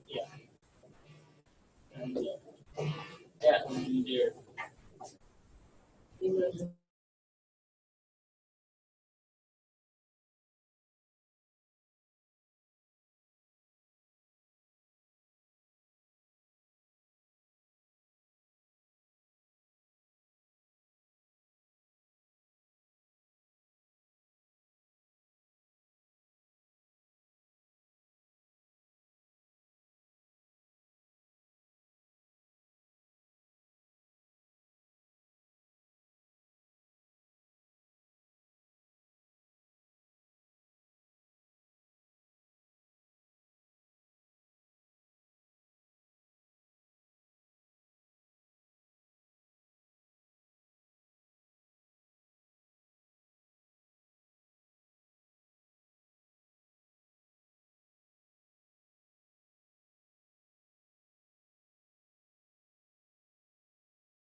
I'm waiting on the others. Okay.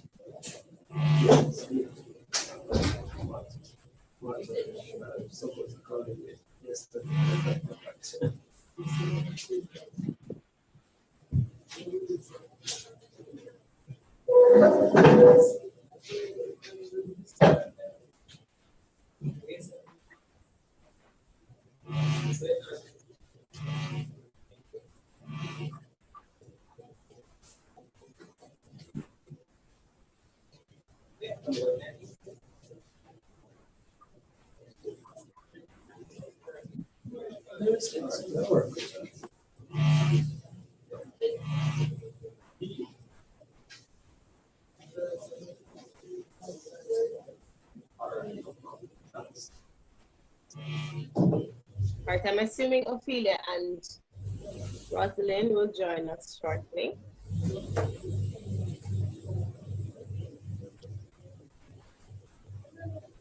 I won't ask you how was lunch because that's unfair to Ophelia and Courtney. Please don't. Please don't. All right. All right. So what I'm going to ask you to do, let me wait on those two because since those two persons are non-IT teachers, let me just give them a few more minutes.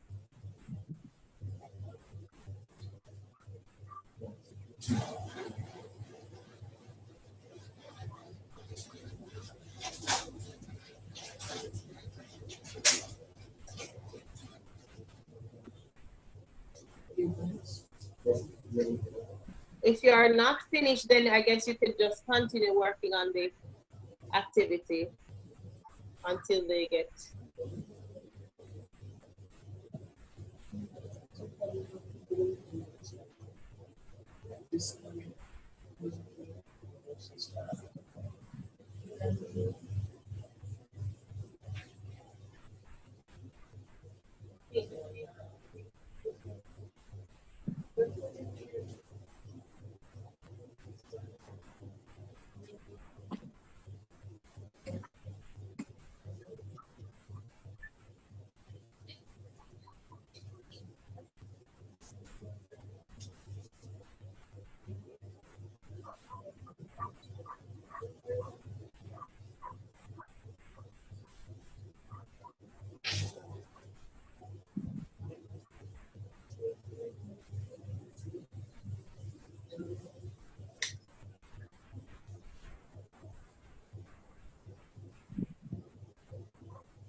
Right, I'll give you 2 more minutes. I'm hoping they'll join us by then.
All right, Ophelia's still not here, but let me hear what you have,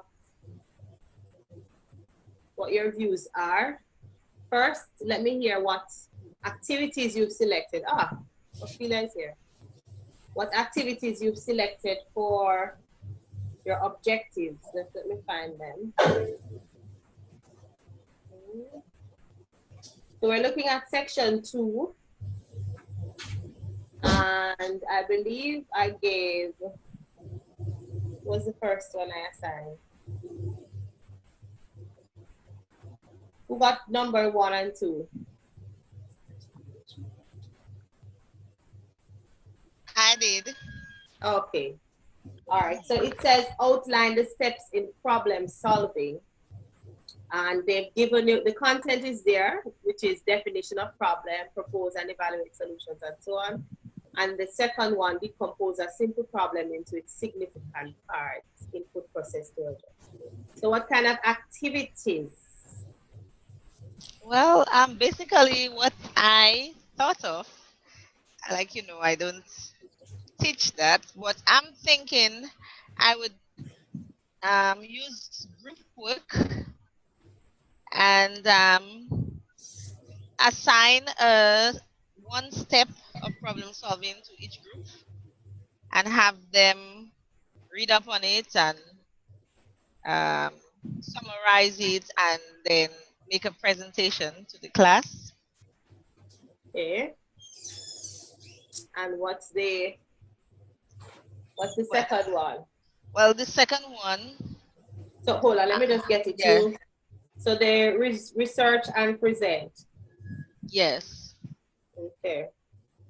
And then the other one, probably give them a scenario. They will still continue working in groups, but give them a scenario to work with and to for the scenario they would have to do some, well, a little bit of labs, you know. Okay. Yes. So the scenario will be in a lab. Yes. Where they would be given a problem and then they would have to work on the problem. Look at, you know, go through the different parts until they get the result, the necessary result of the problem. It's a scenario. Yes. And in terms of if the time or period is sufficient, well, for the first part, in looking at the guidelines, I saw that that section would require about 15 lessons, right? So okay. Oh, you're talking about the first part now. The second part. Oh, the second part. Okay, hold the second part just a little bit. Hold on to that part. Yes. All right. So your activities. So sorry, the second one is more of a role playing. The second one, it's still group, but role playing. You mean the second part of the question or the second? The second objective. You use role playing. Is that what you're saying? No, the role playing will be in the first part where they research. So objective number 2. They would do more practicals. Like I would give them a problem and like to work with on the computer. You know, and then let them come up with the desired results. Okay. Like I would give them a scenario and with some questions based on that scenario, and then they would have to work it out. Okay.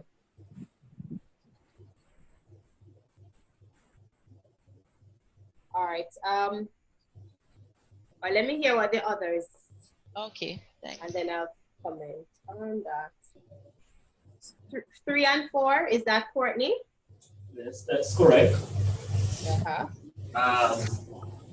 Well, initially I thought it was 2 and 3, so I had done something else, but I can tweak it to answer 4. So what I had is that I would create a scenario of a problem. For example, write a program that takes 3 numbers between 1 and 10, and then add it and give the answer. And I said for 3, I basically asked students to come up to the board, and well, based on, I had done it for 2 and 3. So what I had originally was that I would have asked them to identify where the inputs, outputs, and so on of the program were. That was for 2. That yeah, but because I thought it was in for 2 and 3. Okay. But what you have for 3? Given that now from 3, I now asked them based on what they had done, identifying those different areas from the input, output, and so on. Now to categorize which of these they think would be either a variable or a constant. And then for 4, I guess it would have been, given that they are using variables, whether or not it would be an integer. For in this case, given that I'd already specified that it should be between 1 and 10, then it would fall within an integer. So. All right. So you're.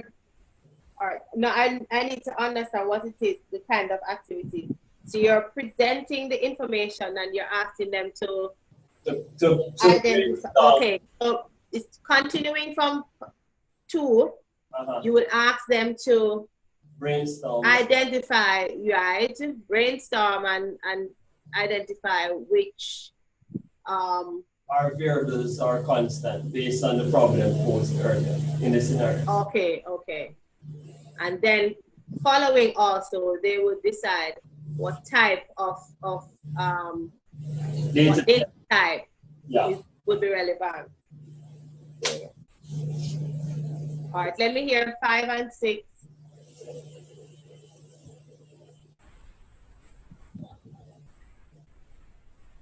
Who has 5 and 6? Okay. For 5, Sanusha. Okay. For 5, I would have them to view a PowerPoint presentation. Not a PowerPoint presentation, a video on YouTube. And I would ask them with everything that they have learned, I want them to come up with a definition for the term, and I would ask them also to probably come up with a few characteristics based on the video viewed. For 6, I would put them into groups. One group is pseudocode and the other one is flowchart, and I would ask them to draw a representation of the algorithms.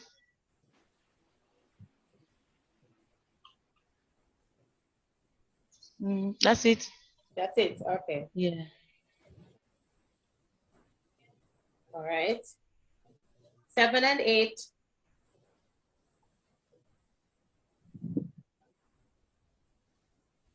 Yes, that's me. Number 7, what I would do, I would create a scenario, a real life scenario.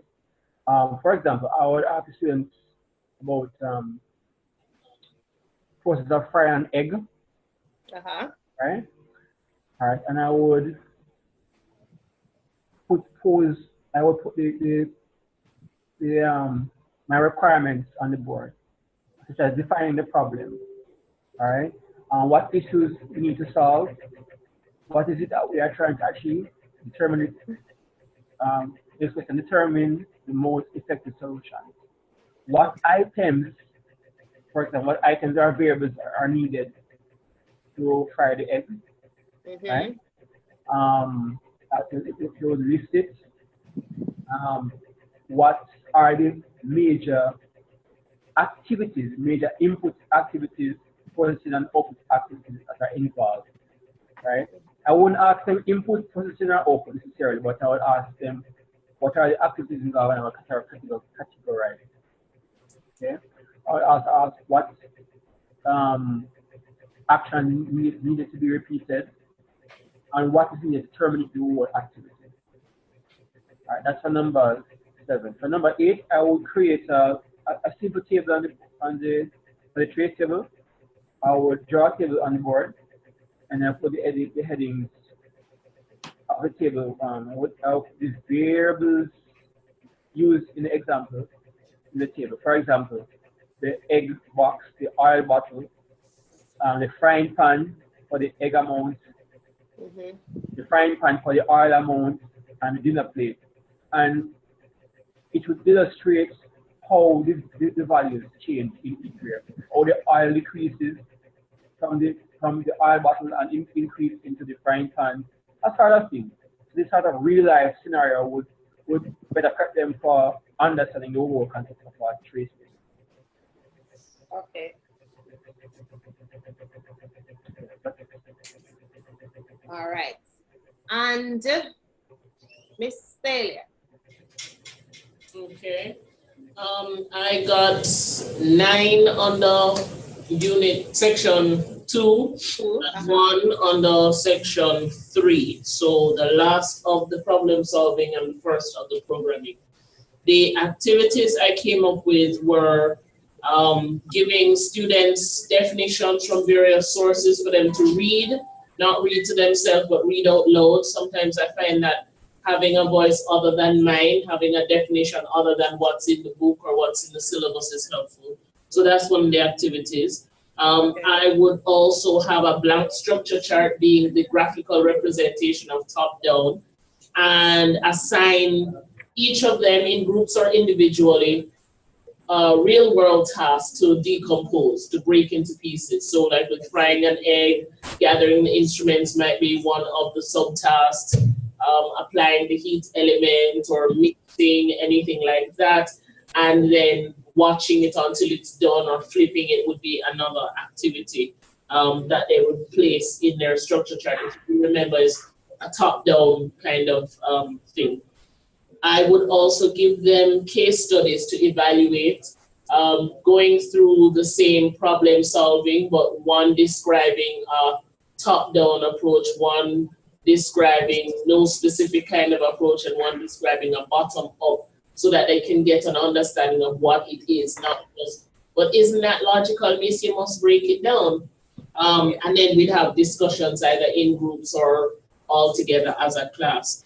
And the last activity I have for that would be that groups of students would then present the structure charts that they've come up with to each other. Maybe I would give them an outline, like they have to have a structure chart, they have to explain why they approached it this way, they have to identify the main task so that they can get the idea behind decomposition. For item 1 under section 3, which was about comparing the difference between high-level and low-level language, I would have a series of questions for them to answer, maybe after watching an animation video or a video that I've created and uploaded. I would have a presentation, a PowerPoint presentation, showing them snippets of source code from different programming languages so that they can do some brainstorming to determine whether this would be high level or low level based on some definitions I've given them. I would have them create a table in their books, and through discussion in class, they would then go about filling in the table on the particular areas that I would have determined, such as can you use this programming language, this type of programming language anywhere? Can you create a program? Is it difficult to read? Is it difficult to learn, to use, etc.? And by filling in, they would have that. And lastly, second to last, I would give them a project on a specific programming language. So I might give somebody a project to do on C++, where they're doing in maybe 3 pages, identifying whether it's high level or low level, why they think so, including an image of what it looks like, features of this particular programming language, because I know that it's going to, after this, would be the discussion where they have to identify not just what's different between the two, but the breakdowns in low level and the breakdowns in high level. And lastly, I'd have them do a worksheet, a simple worksheet, some matching, some fill in the blank, that sort of thing, just to cement all the things that they learned. Okay. Yeah. All right. Thank you. You're welcome. Okay. Now, I'm not going to comment much right now because we're going to look at teaching, how we teach the topics in this particular area of the syllabus. But what I noted, and you'd have noted also, yes, you can tell because Taylor has her years of experience of teaching the topic, and Dexton as well, how they spoke about it, because they could probably talk about it because they taught it maybe last term or the term before that. So they can actually tell you probably verbatim what they did or what they've been doing or some of the activities they've used, as opposed to the U3 who don't have that experience. Don't worry, this is what we do. We share here, and we actually, during the process, you're supposed to develop to gain that experience, that skill to be able to teach that this particular area and any area of the syllabus, right? All right, so so you find that there is the presentation method or presenting information is appropriate for some parts, and then allowing them to discover is more appropriate for other parts. Using group or cooperative learning is suited in particular areas. So we are going to look at that. One of the other things I asked you to look at was on page 6, where they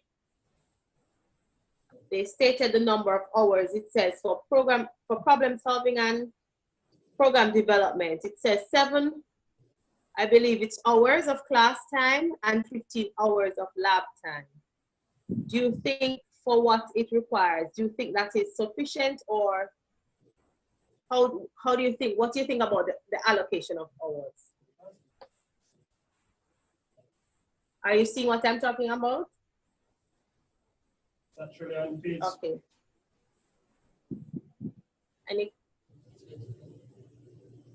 I was saying that it's actually on page 3 and not 6.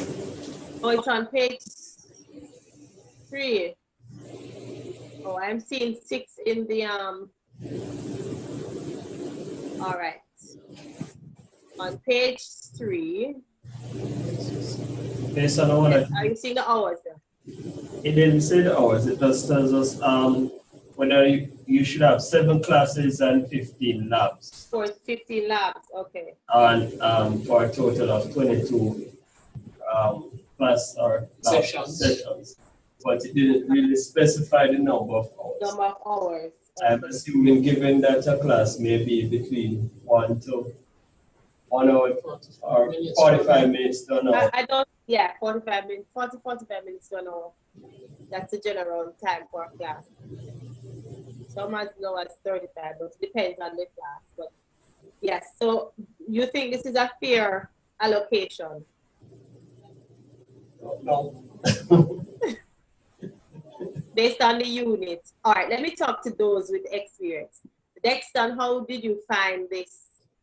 And do you follow this part of the syllabus? That's the first thing.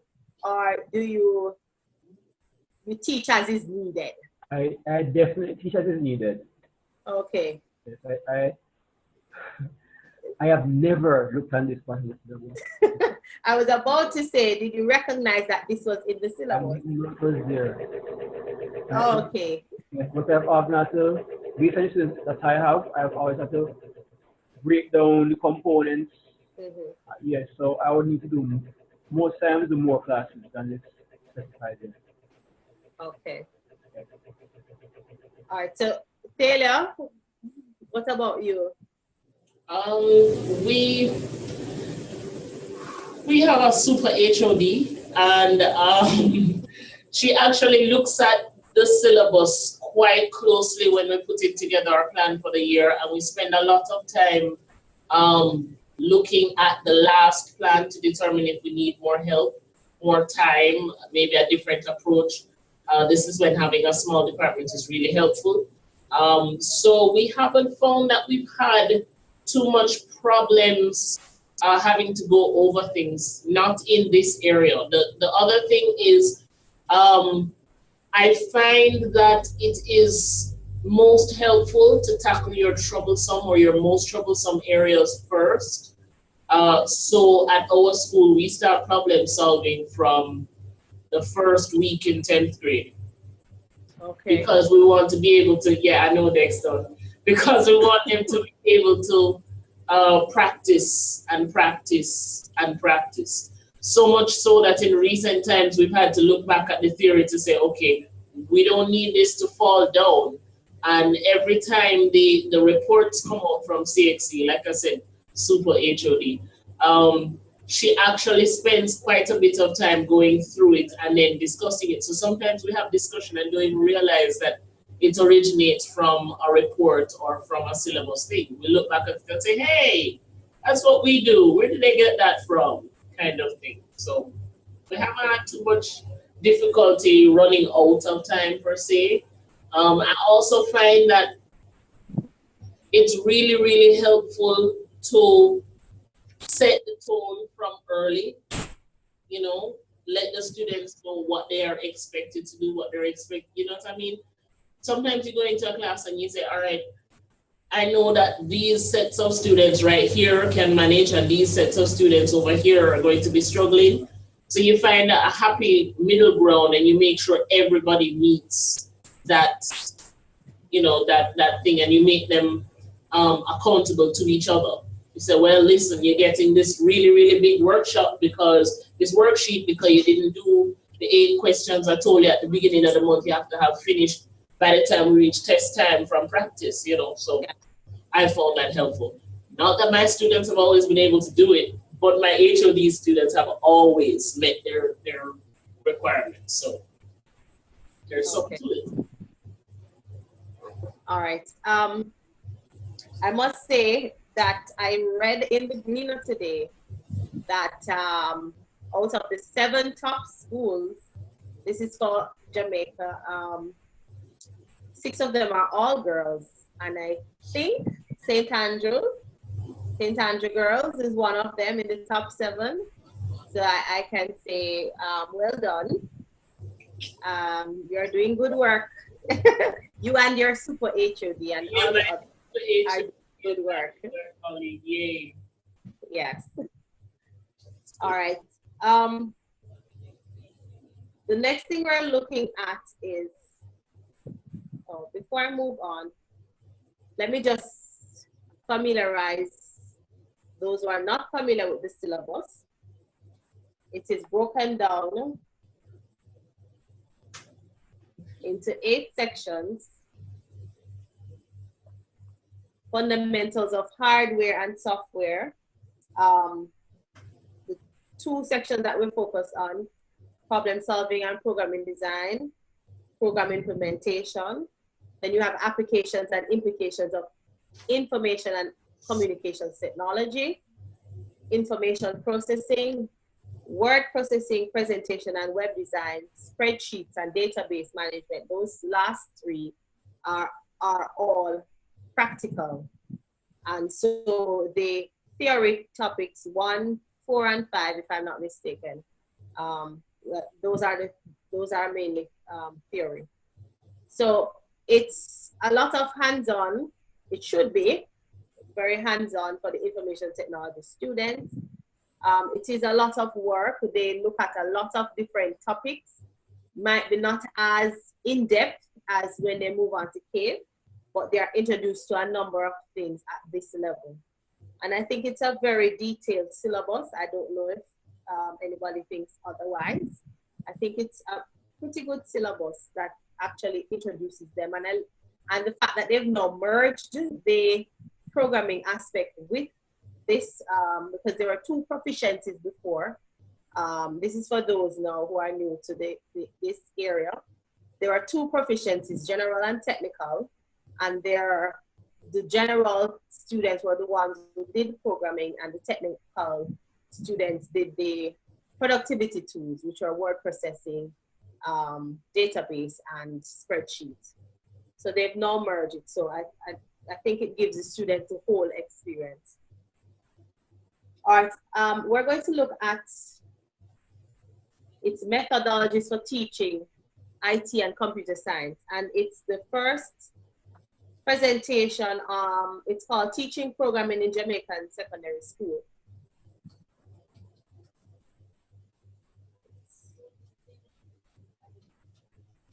Are you seeing it?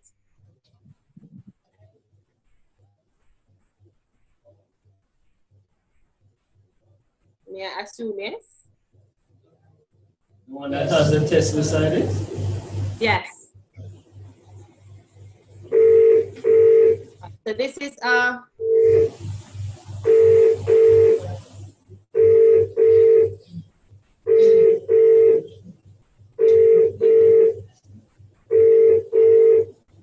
So this presentation was put together by Dr. Daley Morris, which you all know, right? I'm trying to figure out how we're going to work because Daley and Courtney still haven't gotten lunch yet. And just bear with me 1 minute. Is Craig in the lab? Who? Is James in the lab? No, he's in the room. Okay, which class is scheduled to be in there at 2? I think they're going to use it. Oh, they're setting them up in the other room. Yeah, the class that's supposed to be in here at 2. That's There's, she's over there. she's next door, so I think they might be setting her up over there. Okay. But there are 2, how many, Xavier? Yeah. How many classes are scheduled to run from in the afternoon for today? 2 classes. One in the new conference room, that's the blue room. Okay, one in the blue room. Right. And one should be in here. Okay, so there should be no interference. No. Okay. All right. All right, so I'm going to go through this presentation. I'm going to, and where I reach at 2, I will allow you guys to get your lunch, Thalia.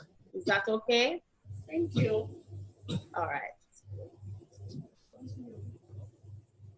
All right, so topic, the Jamaican Secondary Classroom, Teaching, Problem Solving, and Program. All right, so this area, you have to be, it has to be very hands-on in terms of, and the students have to be active in the learning process. In terms of, we want to ensure that the information that they garner is more that they sort of create these things instead of we present it to them. So that is the idea that we really want. So we don't want to give them a definition. We want to present a scenario or present an activity, and out of that activity, the students say, oh, okay, so, and they create maybe a definition or formulate an idea of what the concept is, right? So the act of programming is in itself a daunting task for beginners. So teachers of the discipline must make greater efforts to simplify the process of teaching in order to stimulate interest and develop understanding. It's not just at the secondary level. This is something that I am personally looking into, and you find that at the tertiary level for beginning programmers, it's very, very difficult. For those of you who are teaching it, did you do programming in high school, in secondary school? Just a raise of hand. No, okay, neither did I.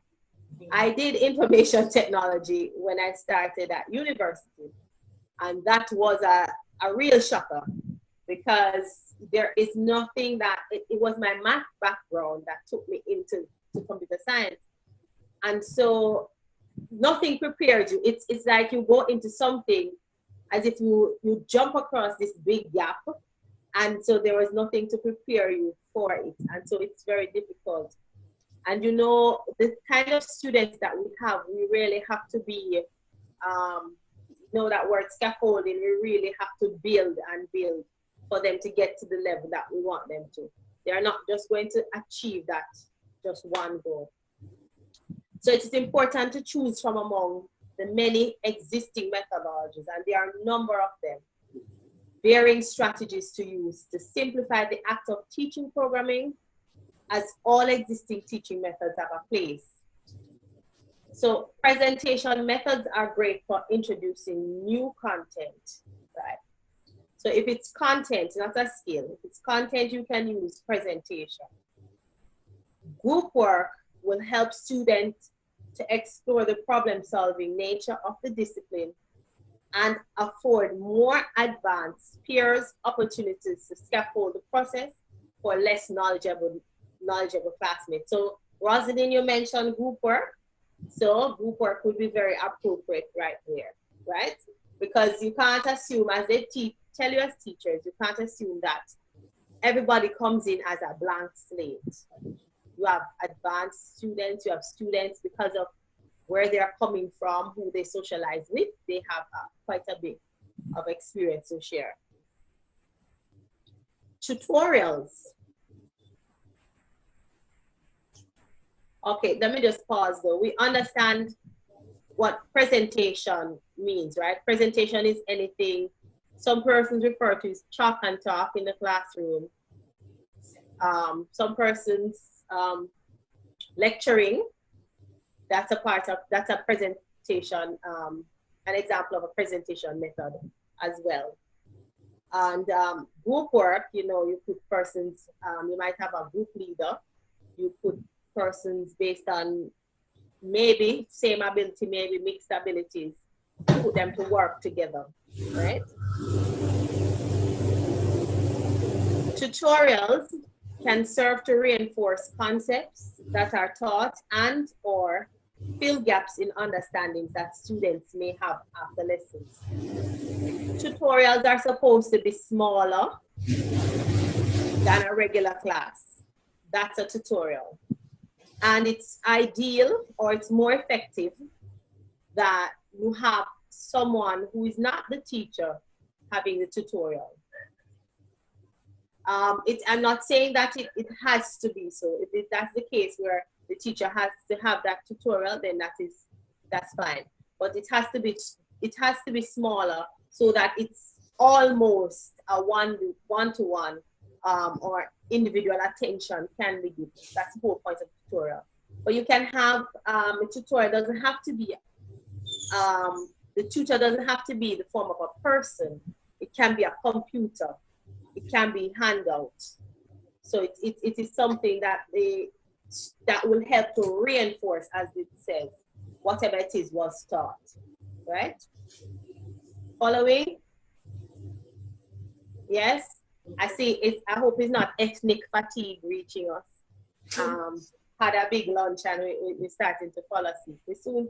I soon tell you to do some jumping jacks, we soon get there. All right, so field trips can be used to examine real-world problems in operation in order to develop appropriate programming solutions in the classroom setting. Now, field trips don't have to be big and expensive, and we don't have to fly somewhere, we don't have to take the train and drive. We can take field trip to another part of the compound if it's a big school. We can walk down to the road if there's a company nearby or somewhere. But you have to know the kind of students you have. And we're going to look at all of these things, what to do before field trips, during field trips and after, because field trips are very technical, for lack of a better word. You have to be very careful and you have to plan carefully when you're dealing with taking people's children off the compound. So there are all of these things we're going to look at. Demonstrations will provide the context for teachers to offer useful cognitive apprenticeship and scaffolding to learners. So, of course, this is where you actually, and a demonstration can be in person, or you can have a video playing the demonstration, right?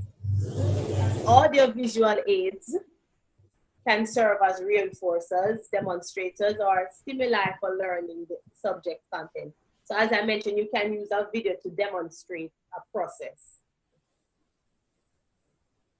All right, so when you have taken on the task to teach beginners how to program, you can begin at any point with the syntax of the language. This is after, of course, the first thing they must have the ability to identify to the whole idea of problem solving. They must have that first before you can do that.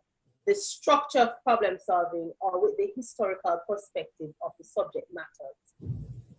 However, one thing is sure, that where you begin will determine how manageable the subject matter will be for the learner. So it is the syllabus has been structured in such a way that it is manageable. It is easier for the students to build and to learn whatever it is they need to learn, right? All right, so recommendation is you seek to develop the basic understanding of computer science concepts, which they should be able to, at that stage, should have gathered. Help students to become familiar with different types of programming languages. Help students to explore and develop understanding of one program development environment. And at the CSEC level, it's Pascal. You teach students how to write simple programs in Pascal. Also help them to develop the ability to independently write simple input and output statements, to become familiar with data types, all of those things you add as you go along, how to use arithmetic operators, to develop appreciation for the precedence of arithmetic operators, which goes first, which operates first, and so on, and teach them how to write simple decision-making statements, if, then, else, and so on, right? It is important when you seek to teach beginners how to program to help them to go on the idea of computer programming.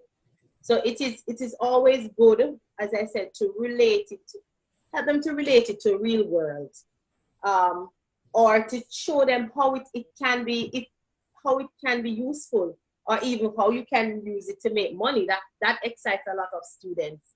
Yeah, so once they understand that, it is very useful, it's very important, and I think these are skills that students need in the years to come. Because if you realize, and they've been saying it a number of years now, that a lot of people are losing jobs because machines are taking over, then you realize that either you're going to have to learn to be very efficient, to use the computer, or to be able to program or create applications and so on. And I think this is the way to go.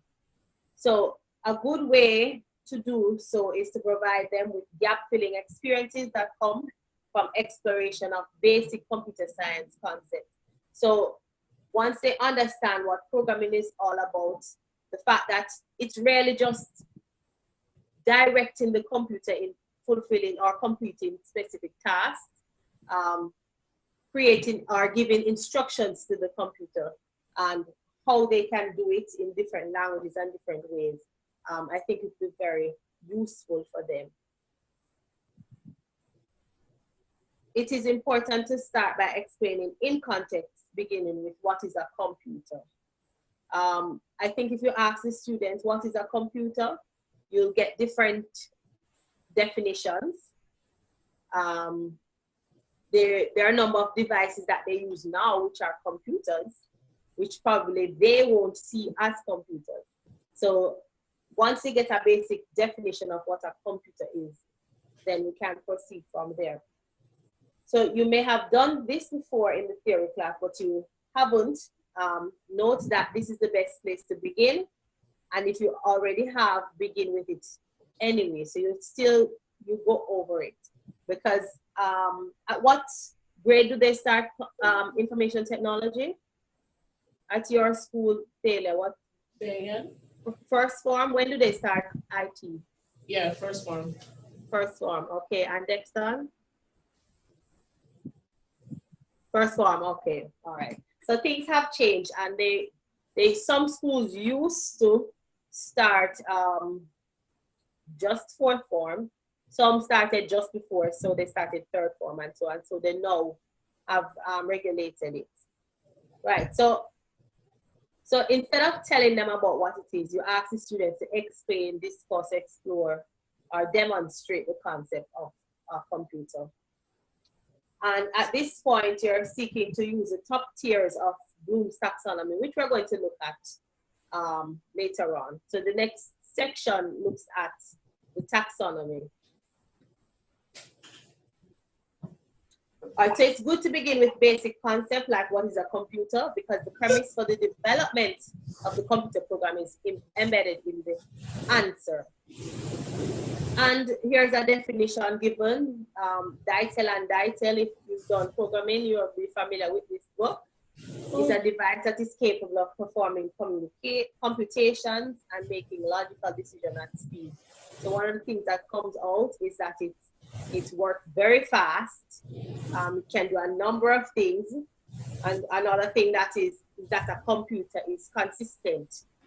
So it's unlike a machine, we will have to stop and we take break and we will come back again and we say, and we're not going to guarantee that if we did 10, if we're working somewhere and we did 10 boxes in the morning part, we're going to do another 10 boxes in the afternoon.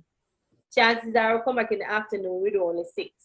So a computer is very consistent.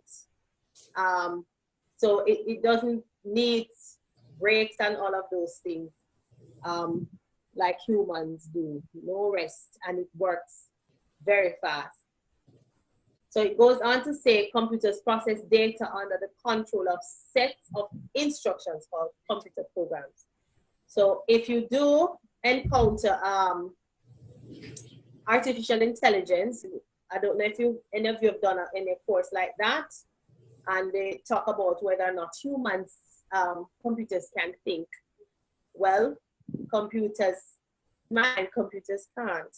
They have to go based on set instructions and based on information given, and they make choices based on whatever is in their database, but they can't think. So these programs guide the computer through orderly set of actions specified by people called programmers.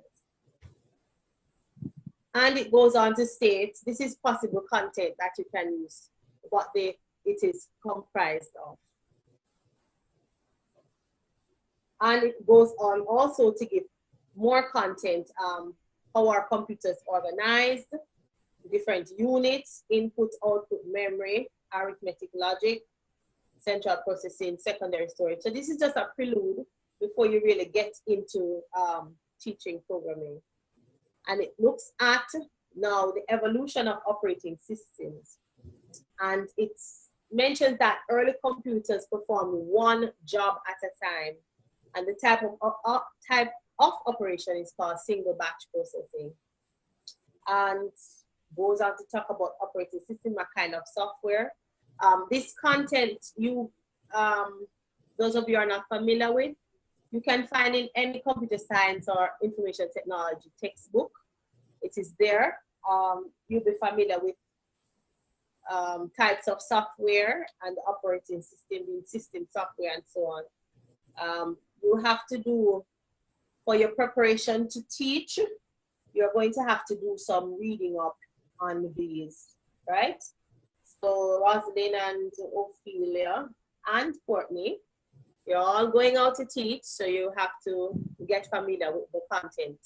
It is important that when you're out there teaching, that you know the content, so that any question that is asked, you're able to answer.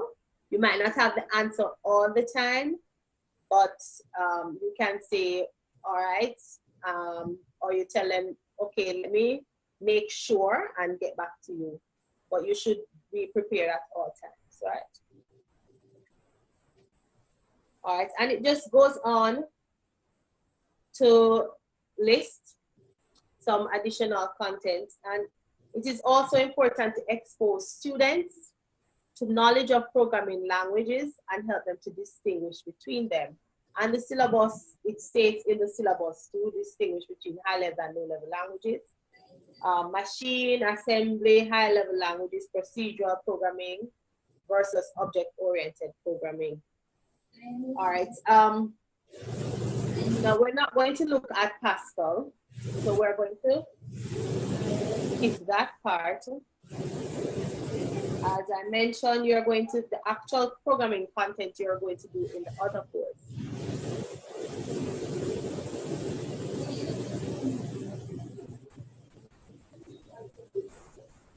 So don't feel like I'm cutting out the content. You're going to do it elsewhere. All right, there is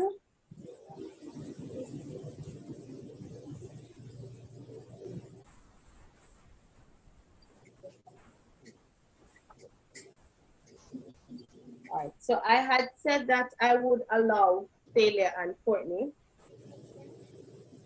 Yes, just please. about that time to have their lunch. Just taking place. What I'm going to do,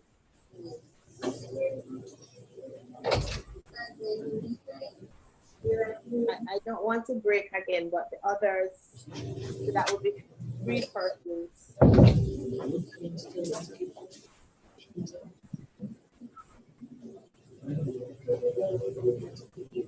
What were you planning to do, Miss Berry? We're going to look at Bloom's taxonomy. Okay, you can go ahead. Feel free to go ahead. We're good. We're going to go ahead. Enjoy, guys. Did you look at that already? Oh yes, just twice. Okay. Good. Next on you covered that. Yes, you did. Did you do it in the course with Dr. Daly Morris? Yes, we did. Okay. A week ago or so. Oh, beautiful. All right. So the presentation. We'll be back. Yes, we'll be back. All right. So the presentation here. All right. See what I'm going to do.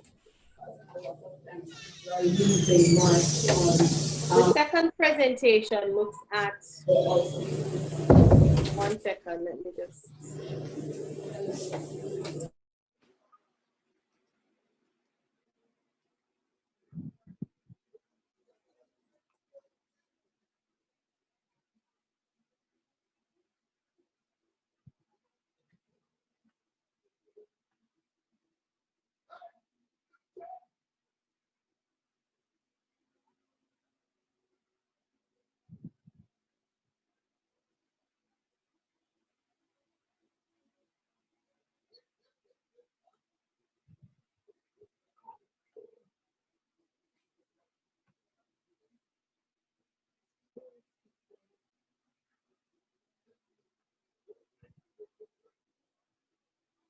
All right, the next presentation on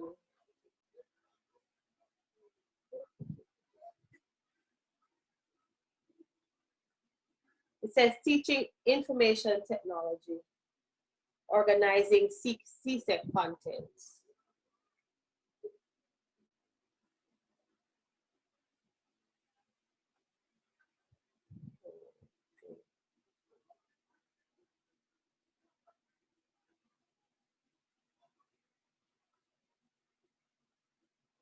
Are you seeing that presentation?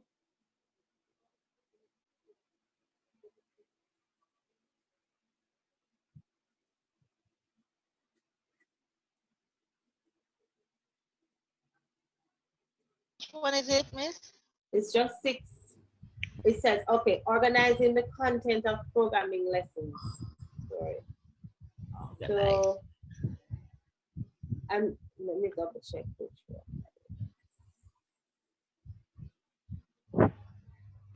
Okay, so it's the third one, teaching IT, the content. On the topic.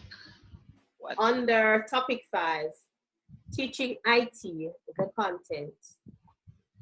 Yes. All right, let me tell, how many slides are you seeing? Hold on. Let's open it up. How many slides? 6. I'm seeing 6. 6? All right, Yes. beautiful. That's the it. presentation. All right, so this organizes Unit 2, problem solving.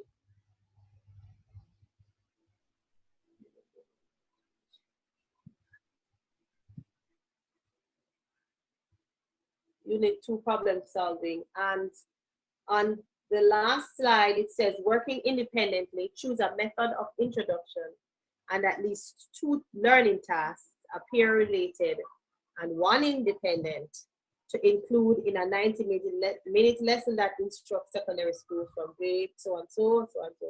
All right. Since you're familiar, everybody has done Bloom's taxonomy, correct? Mm-hmm. All right. What I'm going to ask you to do, just as how just as how it has been outlined here, Unit 2, you're going to do Unit 3. We're not doing the last activity just yet. When Thalia and Courtney comes back, we'll do that. So for Unit 3, you're going to take, it has 11 objectives along with the related content. You're just going to copy that and put in a table, and then you're going to put the taxonomy alignment. Okay. So you put whether it's knowledge, application, so on, so for each of them. Okay? Okay. All right. So I will give you until 1/2 Is that too long? No, 15 minutes? not 15. We have to copy and paste, copy and paste, copy and paste.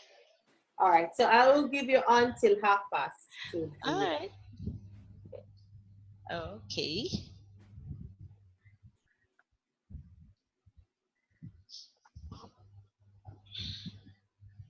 We do Unit 3, right? That's what you said, Yes, right? you're doing Unit 3. Okay. Let me see Unit 3. Oh, for those who weren't, you already know that your final exam is on the 17th. You're aware of that? Okay. All right, but we have, and Ophelia, you are aware of the dates of your assignments, your two assignments? Miss, will No. you break down the structure of the exam for us? Would you give us a little more details? As I get nearer, I'll tell you. Okay. Yeah.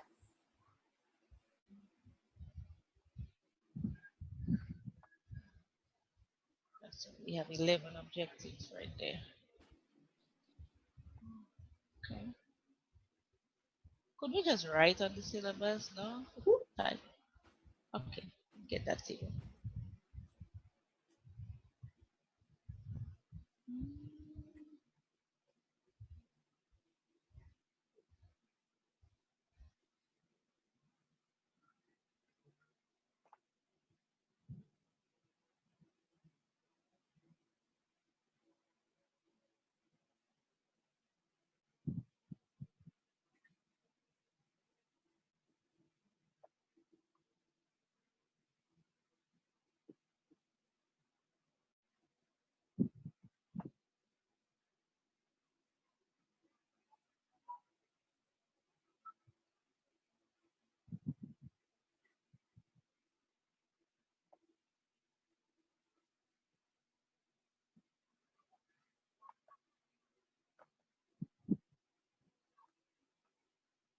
It is Unit 1 as in Section 3, Unit 3 as in Section 3 in the syllabus. Section 3, yes, Section 3. Okay.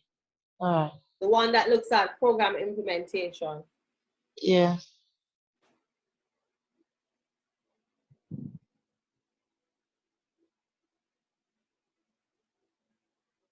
How many students you had doing exam, Dexter?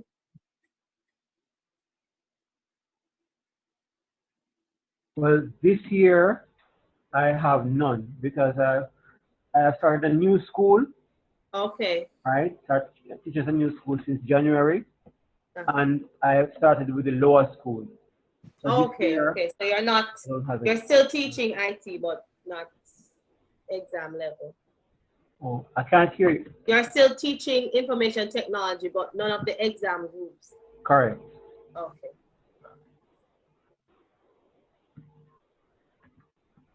Okay, I was asking because everybody's now on pins and needles awaiting results. So.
15 minutes?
Art, are you finished?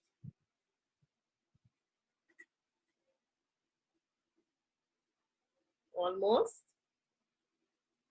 Just about. Finished? Yes, I'm done. Okay. Ophelia? Not quite. Dexter, you're finished? I think I'm finished. Okay, I think you're finished. All right.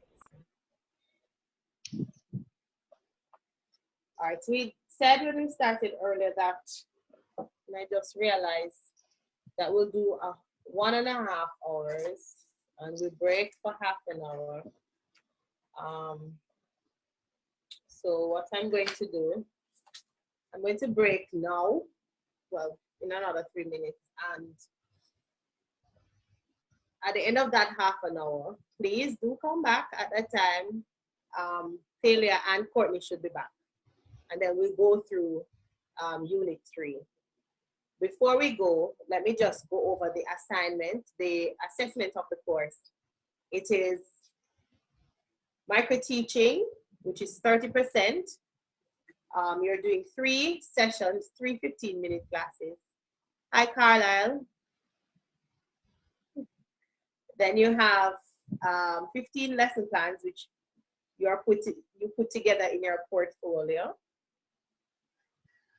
which is 30% also. And then you have your final exam, which is 40%, right?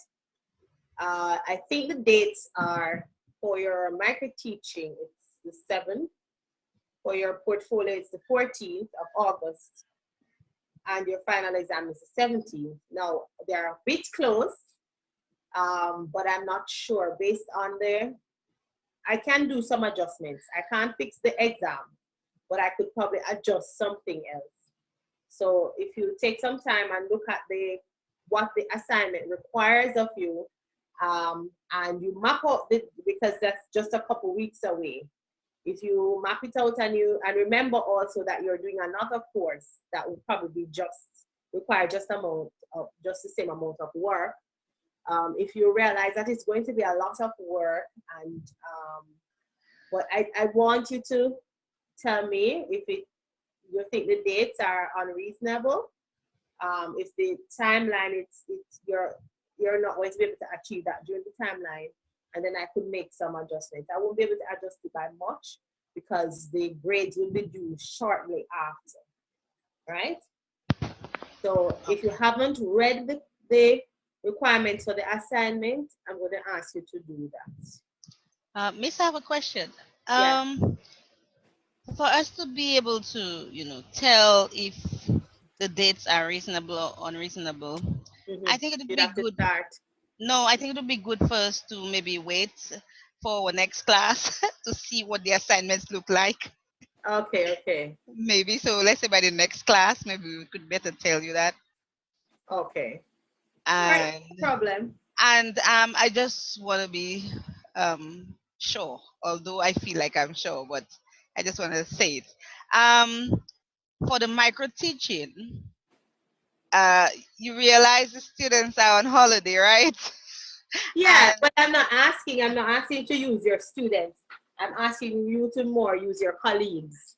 But that is even worse. Because you don't have any family, they could sit in the class. We have to go to the lab, right? We must go to the computer lab at school. It depends on what you're teaching.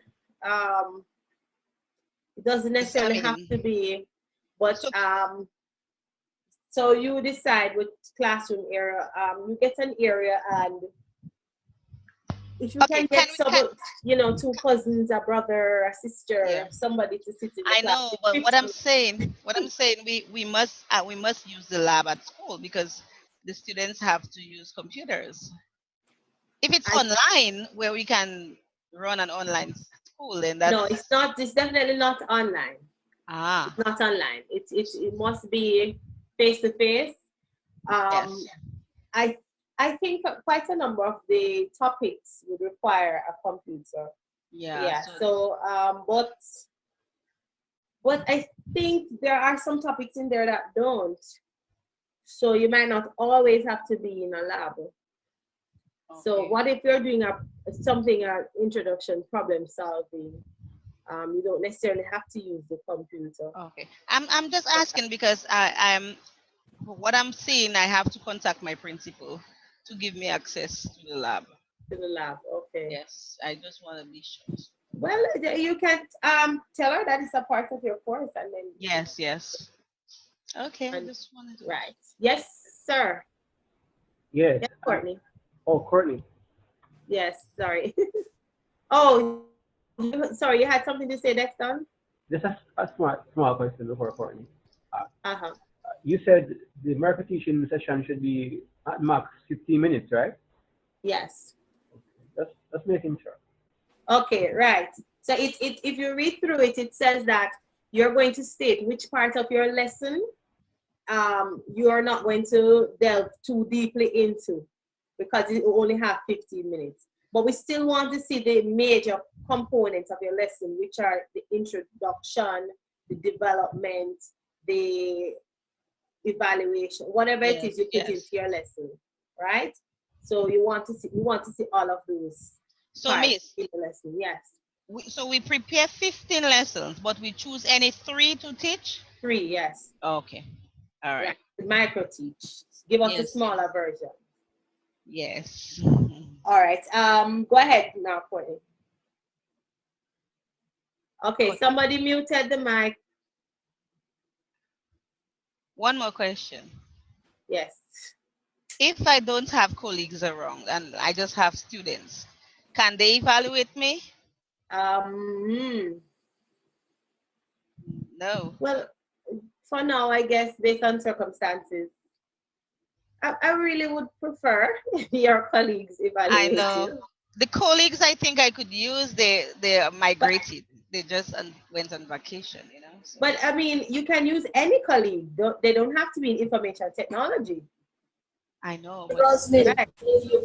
And you could also, as I said, you could get some relatives. I necessarily, when I'm seeing the exercise, I won't necessarily know that that's your cousin or your brother or your sister or your neighbor. You just need to have some students in the class. So I really, as I said, I've made some adjustments because of the circumstances and the timing of this session. And I know everything is not, and everybody's not readily available. So I've changed up some things. So I'm quite flexible. I just need you to go through the process. Yes. So my mic is muted. So I've heard the discussions along the line of who is going to get class, where and how, and all kind of things. Given my unique situation, that I have no class, no school. You make arrangement with the SOE Computer Lab, and you ask some of the kind lab technicians to sit in as students, or you ask if you can get persons to come and sit in as students, and when you're finished teaching, they will evaluate you. So the SOE lab. Yes, right there where you are now. You can speak to them. You can ask them about the availability, when it will be available, and from there. If you have to go on a Saturday and you can make arrangements, then you can talk to them and to see who is kind enough to come on a Saturday and assist. I mean, if you have somewhere, if you are far from the lab and you have somewhere that is closer, that you can make arrangements so for, or it can be anywhere and anyhow, right? Pretty much, yes. You just make sure you set it up as your as your teaching environment. You organize it accordingly. Okay. All right. So Miss, if I just get borrow 3 more laptops, I could organize a little space in my home, right? Well, there you go. Okay then, I get you. Just remember, yes. Oh, just remember that it's you're still teaching, so I want to see you attired properly, yes, etc., etc. Of Yeah. course. We know that fact. We just had a Yeah. little micro teaching experience in one of our courses. So Okay. Last okay. question on that, on the micro teaching thing. Yes. Um, for the three parts, could it be, even though it's 50 minutes apiece? So I'm thinking, given my unique situation, could I do all three in one session but break them? So As in, you can do them all three in one day, right, but it must be three distinct sessions. right. That's what I'm talking. So Yeah, you can do that. You can take one day and do all three of them. because it might be difficult to get people to volunteer 3 times to do the same. Yes. Just get them did one time. Yeah. So I'll notice that it's the same 3 students in the class, or 4 students, or 5. I will notice that, but that's not and I will explain why. okay. You want, you can ask them to maybe change their tops after the first one. I don't know. You can get creative. Oh my god. Oh my god. Uniform. All right. So we're clear on what is required then, and we're sort of worked out in our minds how we're going to get it done. Yeah. I just have to put some monies aside to Why do you need money? To give the students Okay. something, because those students, I'm going to tell you, they want something for that. No, but you can get, what I'm saying is, what I notice I keep mentioning your family, and you have not. No. I prefer you students, miss. Oh, okay. All right, no problem. My family, just little nieces, little daughter, Oh, okay. mommy, daddy, and stuff like that. And call on the neighbors, send emails to those students that you like, those ones that you Okay. the supermarket. Unless if I take a trip to St. Lucia, Ophelia, and we work together. So you have Dana, you have Jessica, you have Ophelia. Yes, you Fly all to could St. be your Lucia students, and you guys could for learn. one day. You sure you want that? I'm thinking about that. We are not very close. Dana lives about a whole hour away of us. An hour, 1 hour and 15 minutes away of us. Oh, Okay. okay. Yeah. Don't worry, I'll work on something. Okay. All right, so that's good. All right. I was saying that we would break because we went 1.5 hours. So I'll take the 20 minutes. Taylor and Courtney, what we're doing, there's a presentation teaching IT content. The third presentation under, I think it's topic 5. Yeah, that's it. Yes, and it has six slides, and the slides have, so we're not doing the last activity just yet. The slides have the unit 2, the objectives, the same objectives that we looked at, along with the content, and the matching taxonomy alignment. Are you seeing that? That's right. Yes, we're seeing it. Okay. Well, what I've asked them to do is to go through and do the same thing for Unit 3. So while you are there, since you're just back from lunch, you can do that. And then the others can take their 20 minutes. You can take your 20 minutes and stretch your leg, and we will come back at 3 o'clock for some, 4 for others. Right? So take 20 minutes. I'll be right here. So you can stretch your legs if you want to. And then we can discuss what we've put on for that activity. Okay?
saying if you push out 2.5 feet away,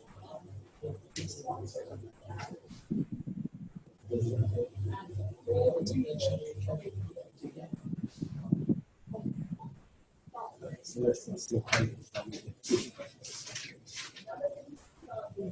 So you have the so this is understanding.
All right, are we finished?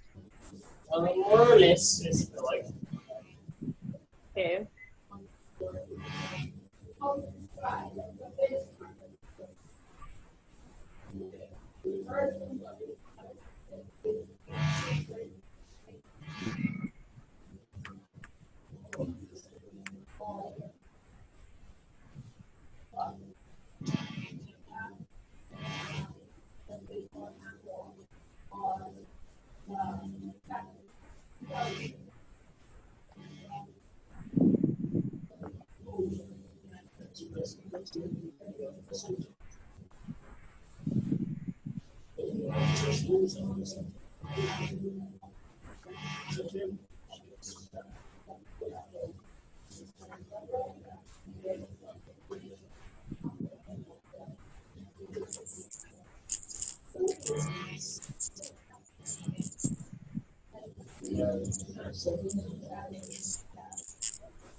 Okay, one person back.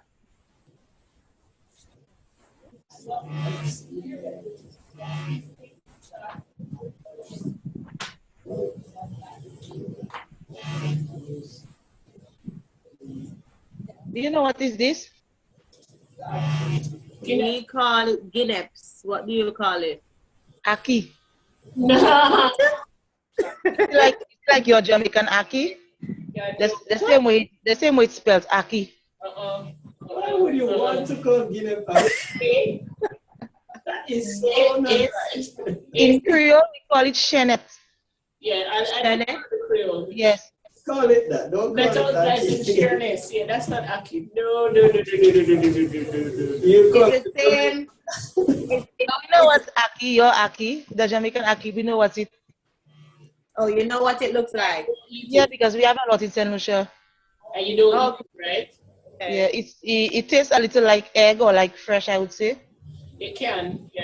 Yes, it is actually the skin is red. Mm-hmm. The surface of the outer surface of the skin is red. Yeah. The Aki itself has a black seed in the center, and it's kind of creamish, yellowish, like a light color. Exactly. And Yeah. and it falls off when it's good, right? Yes. Or you can And you can prepare it with saltfish. I've eaten it. Yeah. Very good. Lovely. Don't call it. We prepare it with anything we have. But yes, it's really the dish is with saltfish. Skin, yeah. Yeah.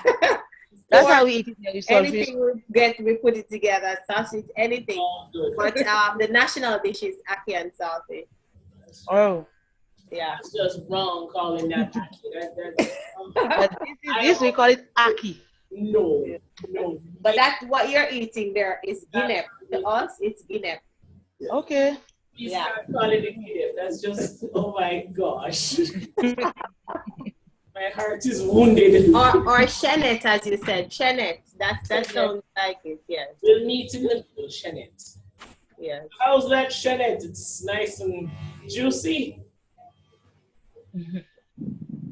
How is the shenet, Ophelia? Is it It's staining? now it's in season. It's sweet? It's in season now. Okay.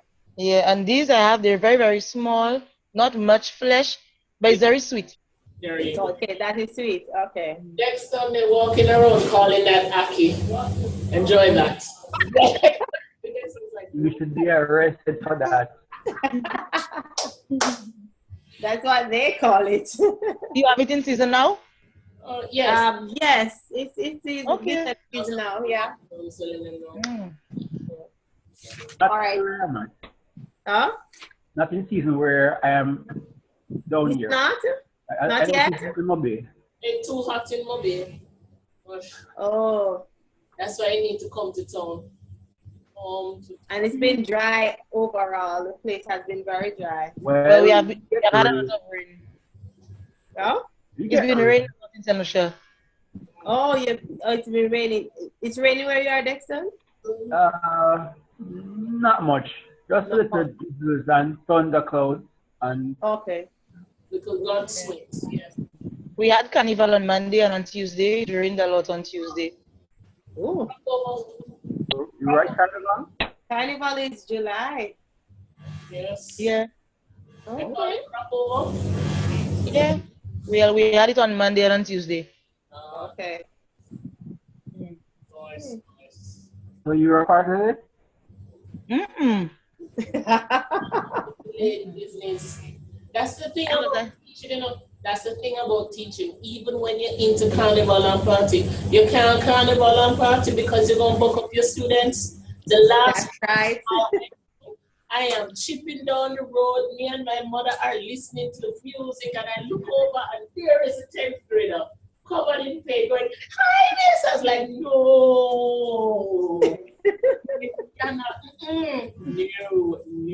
But now when I see anybody at a party, I go, hi. We kind of do a, yeah, I see you. See them at school. Well, in St. Lucia, That's it. No, in Jamaica, in St. Lucia, students jump, teachers jump, everybody jump together. everybody jump. Everybody jump together. Next to space. Students go to everything teachers go to. There's no children and no adults. Children, no adults, we just lining to the music. They're all together. That It's is different. fun, man. It's different. Go ahead, Dexton. I am speechless. You're speechless. It is, I think Dexton have a little bit of it, knows about the old school thing, and I know that I think if I'm in secondary school and my students and I are jumping in carnival, it creates this sort of not image but maybe mentality or perspective that we are on a kind of a level, and so they would probably want to talk to me a certain way or want to relate to me in a certain way. So we sort of keep that line. We have to keep that line between them because of how maybe our students are different, different from your students. But Well, we have to keep that line there. We do get that, but the teachers don't entertain them because many times they go out, like Friday night or weekend, and from Friday night, they go out and they meet the teachers, they come back talking about it, but we don't entertain them. Okay. And they would actually describe the way the teachers were dressed and so on, but we don't entertain them at all. It's up to the teachers, but we don't entertain them. We shut them one time. That's it. Yes. Because they would come back and say how she was dressed, who she was, and what right she had, and everything. Everything. Yes. Well, like that. Miss, I don't know really how that conversation started, but I have a question. Tanya there. As Ophelia spoke about teachers dressing, I would like to hear what you have to say about that. The fact that some teachers dress in their little shorts, really exposing Where they going in the shorts? Miss, some of them are on the road, and even in Carnival, they put their bathing suits and they jump. What do you think about that? Well, Should teachers do that? I like to say to each his own, because it depends. If Carnival is a big thing where you are, and if it's just Carnival, you're jumping in and you're on the road, and that's the Carnival outfit, then I guess if you want to participate, then you put on your bathing suit and you jump. It's a public thing, and so you're going to see pretty much anybody and everybody out there. So I'm sure when they're out there jumping there, they wouldn't be surprised if they see two of them students jumping beside them or behind them or whatever it is. So I don't know what to say, to each his own. That is not me. That is not my thing. But if you're a carnival person, you want to go and jump, then who am I to stop you? I'm just concerned about the classroom and how you relate to the students. And just as long as you dress appropriately and come to school and you relate to the students in a proper manner, professional way, then I have no problem with you. It's your life, you go and do it. You just know that, you just know that, well, there might be some, I don't want to say repercussions, effects of your actions, because then you have, depending on the kind of students you have and depending on how you are with your students, like Ophelia said, they will come and talk about it. They might even better than that have video of you on YouTube. Exactly. So, like I said, anything is possible. So as a teacher, you just have to just prepare yourself for it. Yeah, but we have codes. We have one of the things I'm not hearing much about throughout that whole course is code of ethics. Okay. Where it relates to dress. Because I know it's a public thing, and everybody is free and everybody is big. But what if you see your Catholic minister in an underwear jumping, or minister at church? Because it's carnival, right? That's how some people see it. No. A minister at church. No. So what's the difference with a teacher? Boy. I'm just trying Or or the difference with your school principal. carnival, really? No, I'm just being the devil's advocate. I know. I don't know if you want to see a Catholic minister As a jumping in minister, the I take I don't know. this recruit. Just the sight alone might be too traumatizing. Is object. Well, what about a teacher? I mean, Okay. teachers.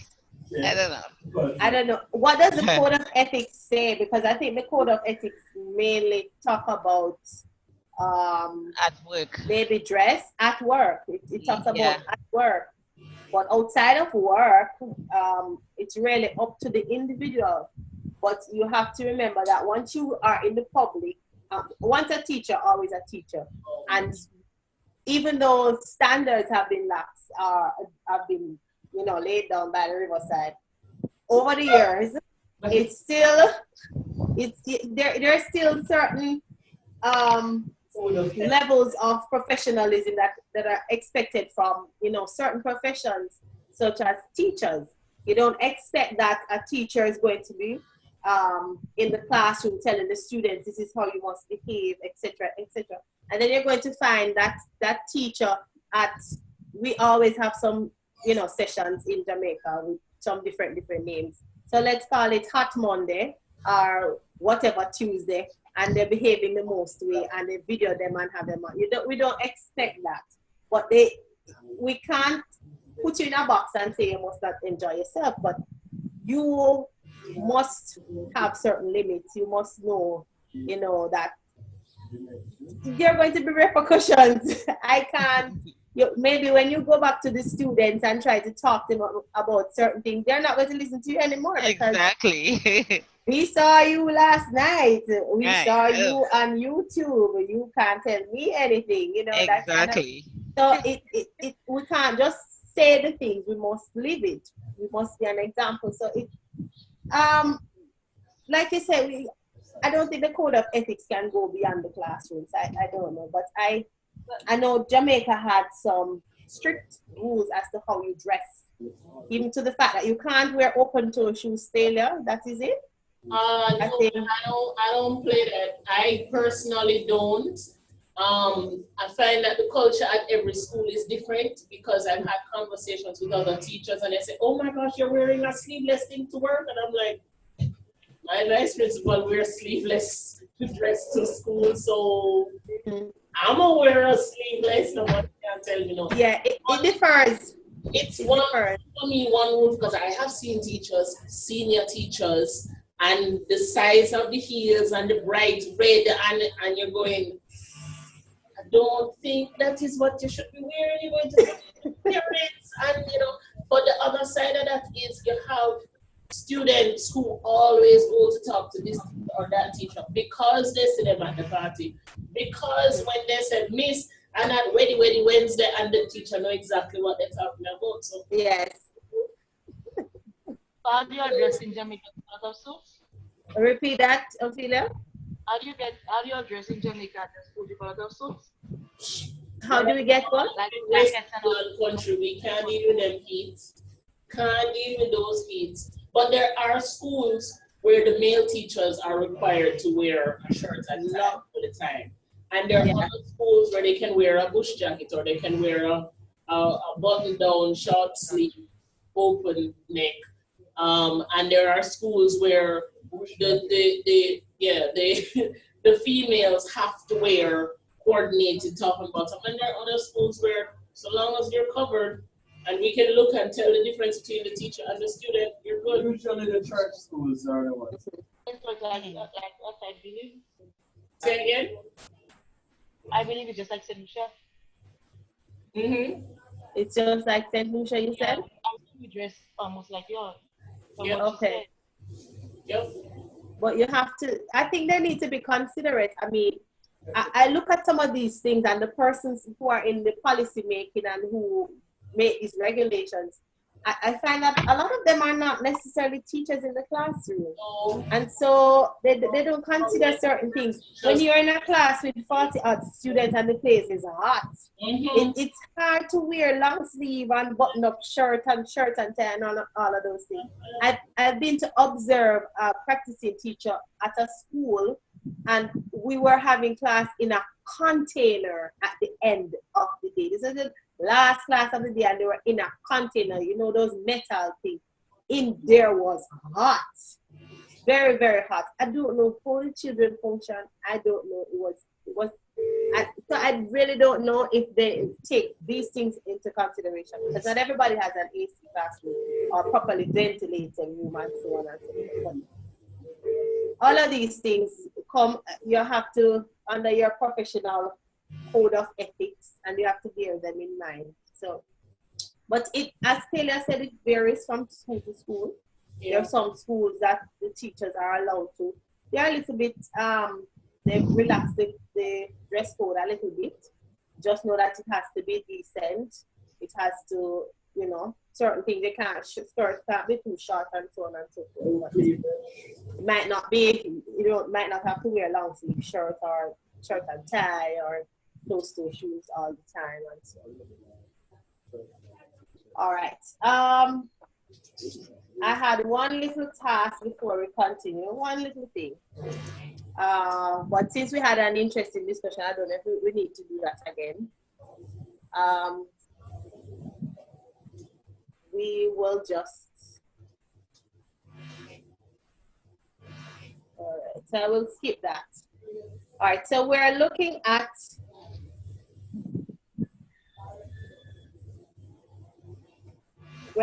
Unit 3 or Section 3, and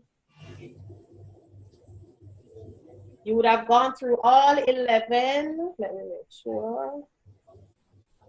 Yes. Okay, so the first one, distinguish. So you're just going to let's see how quickly we can go through this. I want you to, it's 6 of them. So you're going to do 1, 2, 3, 4, 5, or 6. Just hold up your fingers. Let me see if I can see everybody. So when I go through the first one, distinguish between low-level and high-level programming languages. And the content is there. Which one is it? Is it the first level being acknowledged? And number 6 would be the last one. It depends on, we're using the older one, which is knowledge comprehension, analysis, application analysis, that one. So we're doing 1. Okay, so the first one, distinguish. What did you put for that one?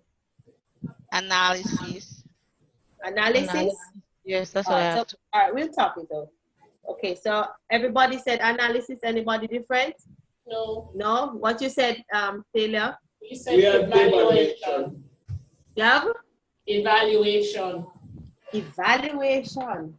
Because comparisons normally come at that level.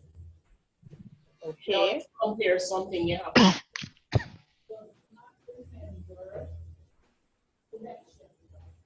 All right, 1 second. Evaluation of things like estimating, valuing, measuring, comparing, appraising, assessing. So for that reason, we said evaluation. I know. Distinguishing comes under analysis.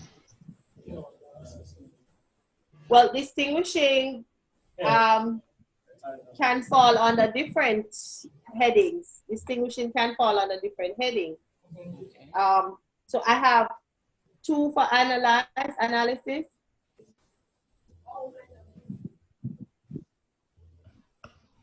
What is this? What did you say, Dexter? Analysis, what did you say?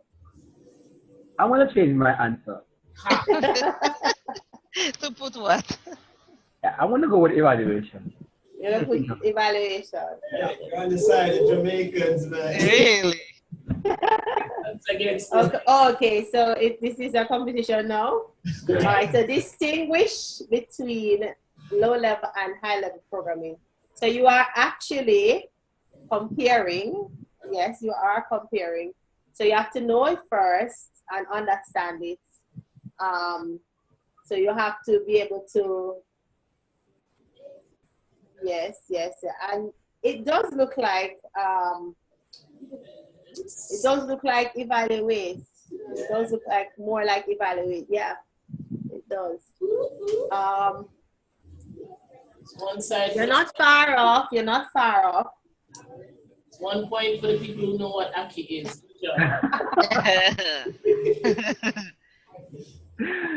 Oh boy. We're not competing here now. We're sharing. All right. So this, in light of the fact that this is another distinguish, what do you say? Distinguish among the different generations of programming languages. Let the Aki go. Let the Aki go. What do you say, Aki? What is it? This is Aki versus Jeanette. What This is one going is on? analysis too? What? I have analysis. That's what I have. Give them people what you say. You know you want to say evaluation, Dexter. I see it. If the first distinguish is evaluate, then this one is analysis.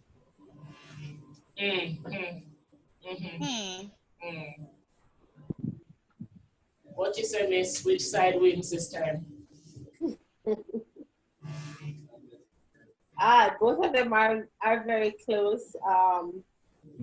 Among different things. How do you know the difference between them when you do say an objective, or let's say you come up with an objective for something else, and you know that you want them to distinguish? How do you know whether the distinguish that you want them to perform is on the analysis or on the evaluation? All right, it is. All right. When it depends on, and this is where it becomes technical. You can't see the person's mental process, but it depends on the level of, I don't want to say thinking, but the different stages that the person has to go through mentally to be able to derive an answer to the particular question. All right, let me see if I can give an example. All right, let's say the point that we're at, distinguish among the different generations of programming languages. So you have to first know what a programming language is. You have to be able to, you have to understand what makes the different language, that generation, or how they categorize them. So you apply that. So you have to do some analysis there. Yes, you do. You have to analyze. And I think it's going to be evaluation, just because sometimes, stop shaking your head, little guinea girl, because I'm thinking of those exam questions where they give you snippets of code and then ask you to determine which generation or which level it's at. So it's not just, I mean, there are times where the question says specifically distinguish between high level and low level. Sometimes they say, using examples, distinguish between.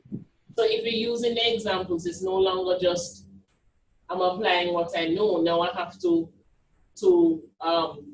compose a situation. Now I have to set up a case study. Now I have to propose why it is low level versus high level. Now I have to formulate a reason why it is evaluation and not application.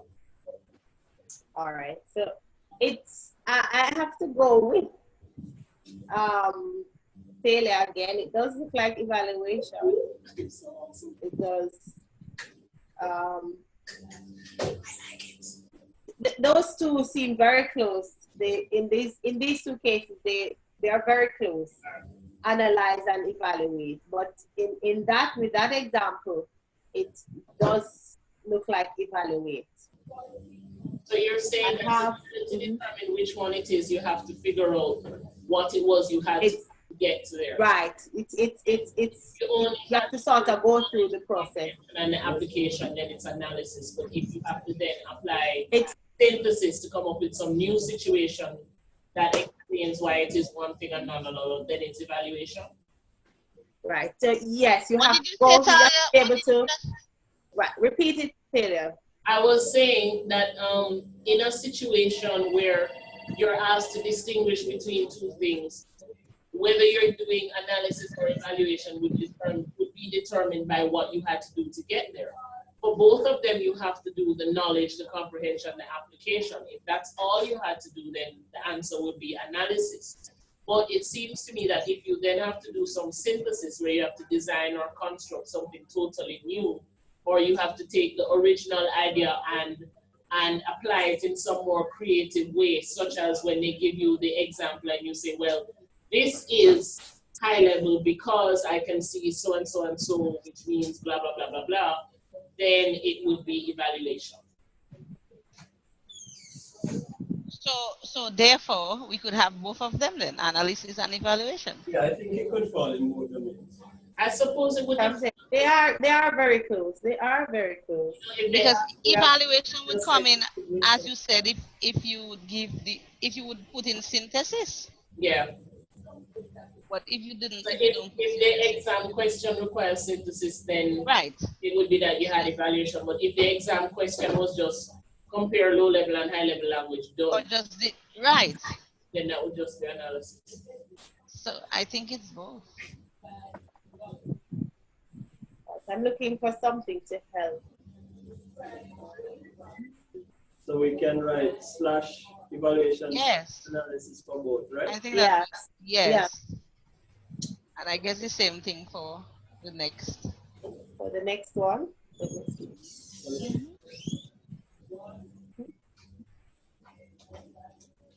All right, so it's the next one says, the next one says list the sequence of steps associated with implementing a program. How about knowledge and comprehension? Knowledge / comprehension. I have knowledge, but I'm just looking at it now. Probably comprehension can come in. Because to be able to list according to the sequence, you would have to first.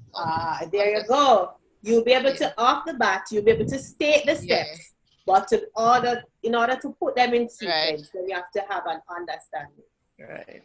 Right? So anybody else had anything?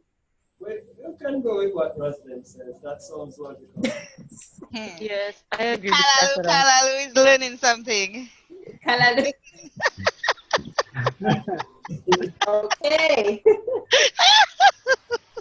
Kalalu soup. Kalalu soup. All right. Number 4, explain commonly used terms and concepts in programming. Understand. Explain. Comprehension. Comprehension. Anybody else? Sounds like. Go again. Comprehension is the same as understanding, right? Yes. Yeah. Yes. Comprehension. All right. Comprehension it is. I don't hear anybody else. It is comprehension. Okay. The next one. Declare elementary data types. Declare data types. Knowledge and comprehension. I have application for that one. Okay. Anybody else? Knowledge, I hear knowledge and comprehension. Okay. I hear application. I have knowledge. You have knowledge? Anybody else? I have knowledge. Knowledge? What say you, Thalia? No, we're sharing a brain today, so. He said knowledge. Knowledge, we're all there. I say it's application. Okay. Clear elements. You have to, first you have to know what data types are. right? You have to understand it in order for you to say that this particular variable or constant or whatever is this particular data type for you to be able to declare it. So I think this one is application. That's fine. Number 5. Application. Application. Okay. As for 5? That's for yes. 5. Okay.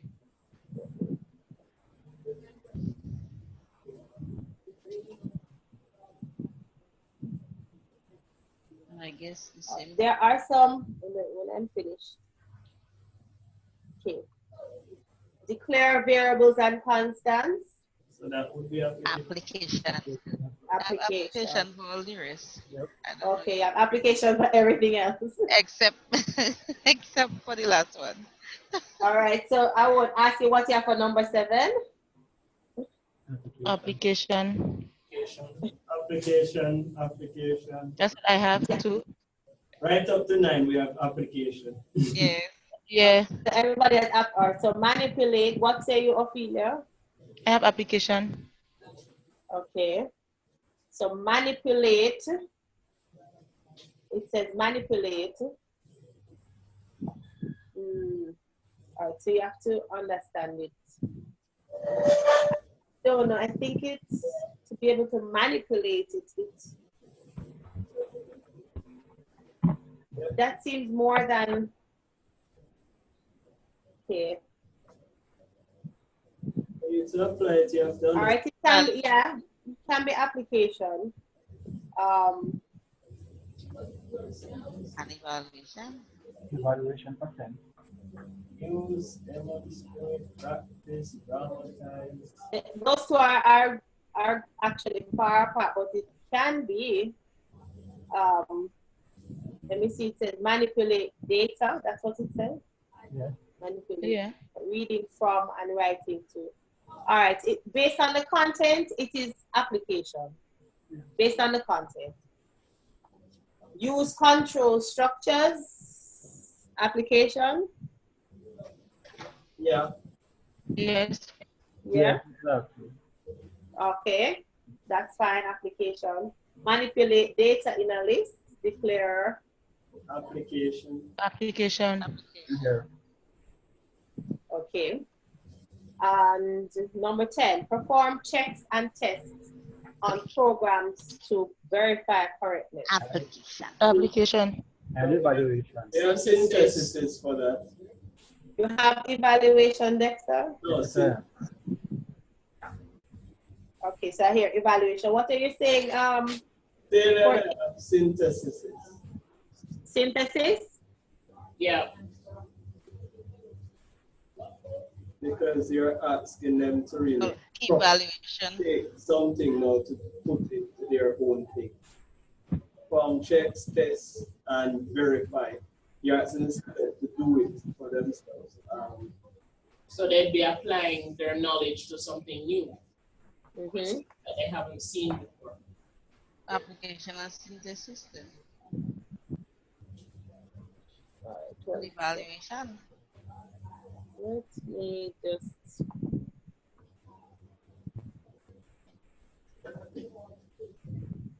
And you say synthesis, which under the new.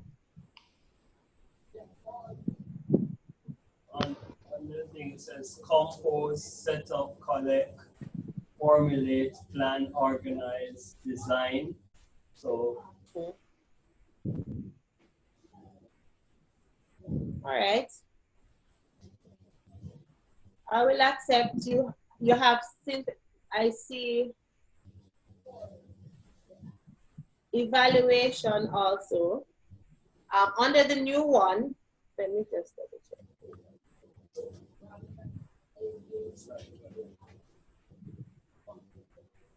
The old one says knowledge comprehension, application, analysis, synthesis, evaluation. But the new, you're aware that the Bloom's taxonomy changed, and so there's an old version and a new version, right? Okay. So remembering, understanding, applying, analyzing, and it switched the last two, and so evaluate and create were substituted. So we have, it can be evaluate, it sounds like that. And what else did you have? What was the other option? Application?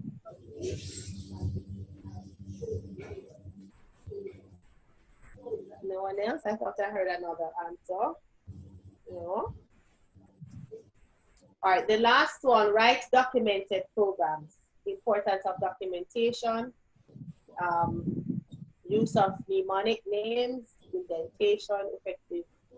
What say you? Comprehension.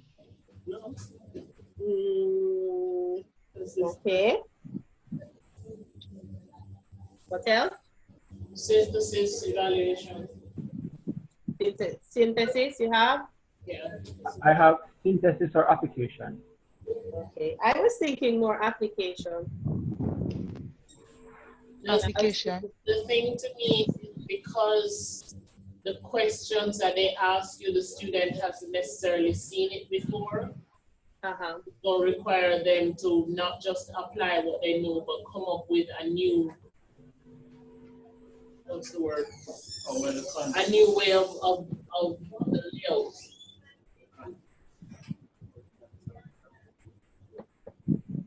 Okay. A new way of, you said? Of using what they know, a new question to put it to.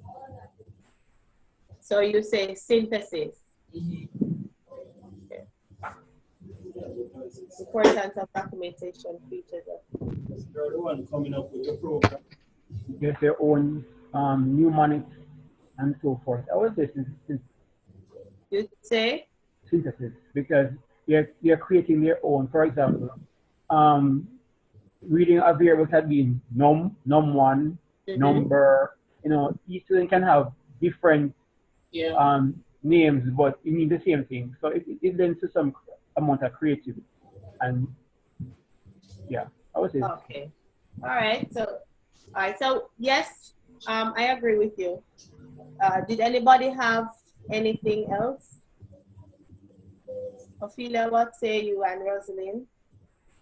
Well, actually, I wasn't too sure. I had knowledge and comprehension there. I had comprehension. Okay. Well,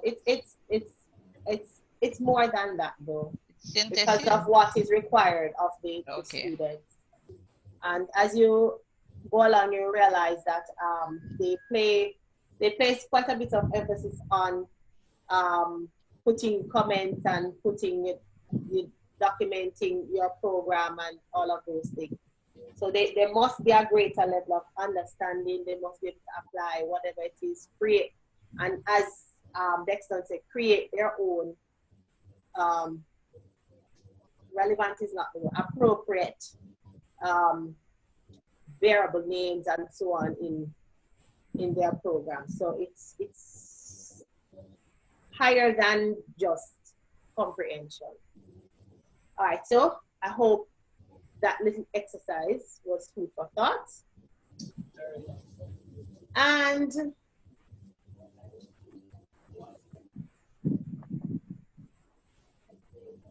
all right, so there are a number of diagrams that have keywords for the Bloom's taxonomy available, and they've placed them under. So they're pretty much the words that we would use in writing our objectives. Those have been placed under the various headings in the Bloom's taxonomy. So there are a number of diagrams. I have not placed one. There are a number of them you can probably just look and maybe compare. Because as you go from diagram to diagram, some are shorter, some are more detailed.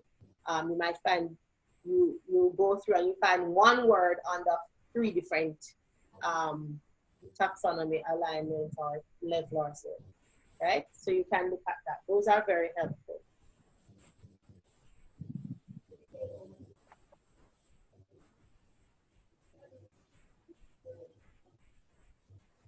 All right, so last thing we're going to look at.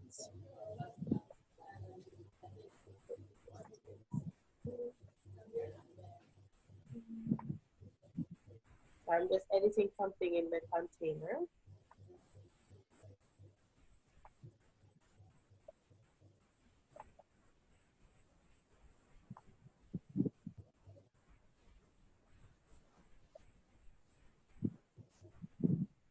There's a video called Constructivism and Meaningful Learning. I am going to ask you to,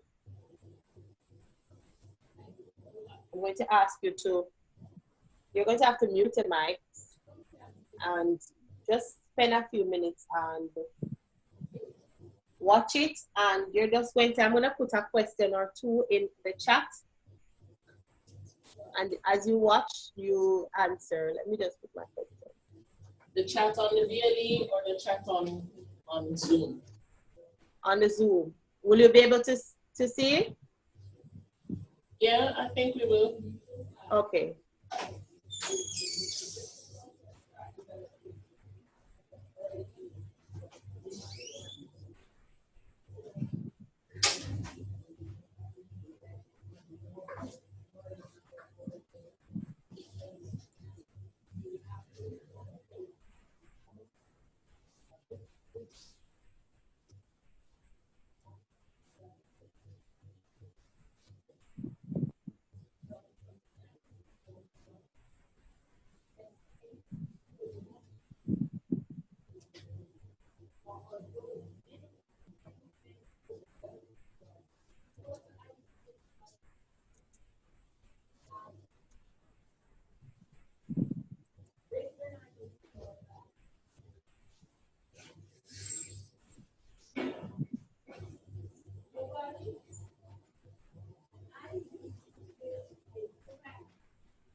Right, so the video is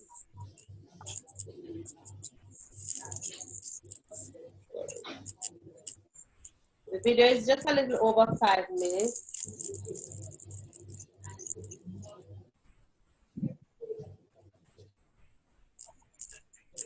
So you can go ahead and watch it. I have one other question for you. The video is on the VLE? I put it, sorry? The video is on the VLE? Yes, it's just below Bloom's, it's domains of learning. Excuse me, hi.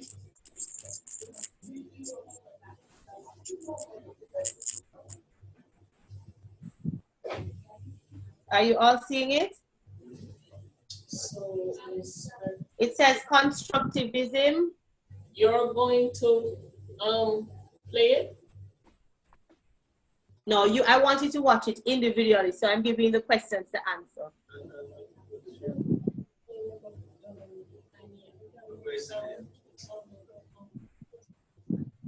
Still haven't found it?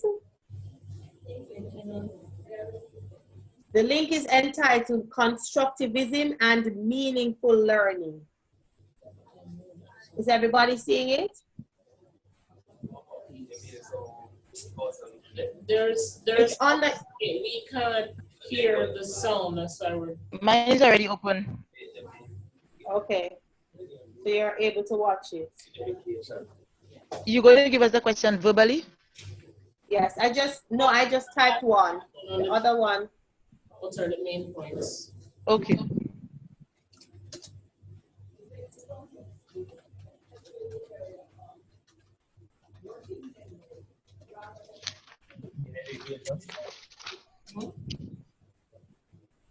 This one? Bruner's Constructivism, updated by Miss A.K. Becker. That's it? A.K. Becker, yeah, the first one.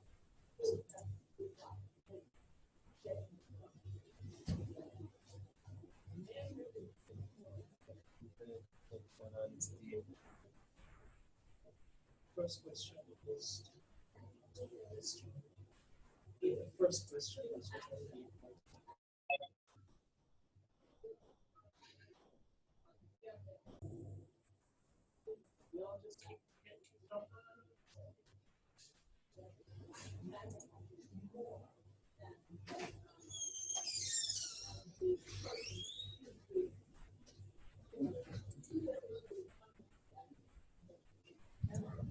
just got kicked off oil. And on the way, they're alienating millions of kids who don't see any purpose in going to school. When we went to school, we were kept there with a story, which is if you worked hard and did well and got a college degree, you would have a job. Our kids don't believe that. And they're right not to, by the way. You're better having a degree than not, but it's not a guarantee anymore. And particularly not if the route to it marginalizes most of the things that you think are important about yourself. Our children are living in the most intensely stimulating period in the history of the earth. They're being besieged with information and forced their attention from every platform, computers, from iPhones, from advertising audience, from hundreds of television channels. And we're penalizing them now for getting distracted. From what? Boring stuff at school, for the most part. It seems to me not a coincidence totally that the incidence of ADHD has risen in parallel with the growth of standardized testing.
I respect a teacher who can ask interesting questions and who has the patience to watch somebody attempt to discover an answer.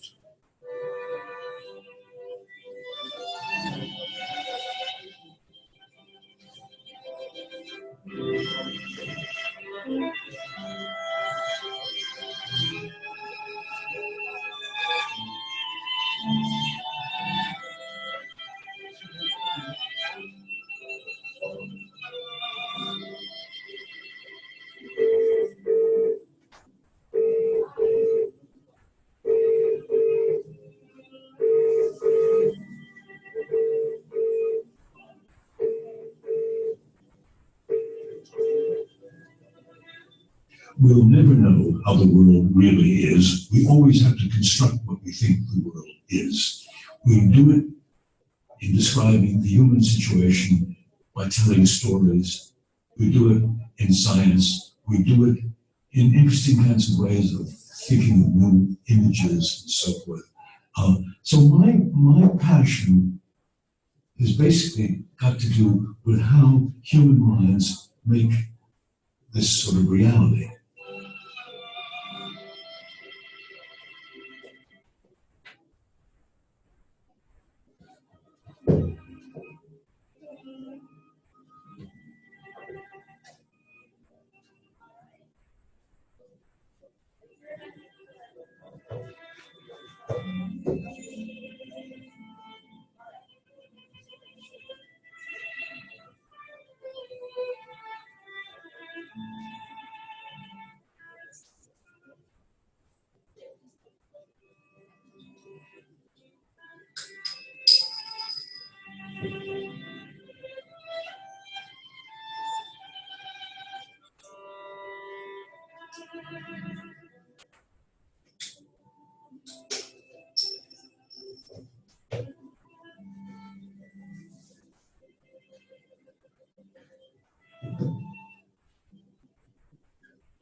Right. So I originally wanted you to watch it individually, but that's fine. I hope everybody was seeing. Thank you, Dane.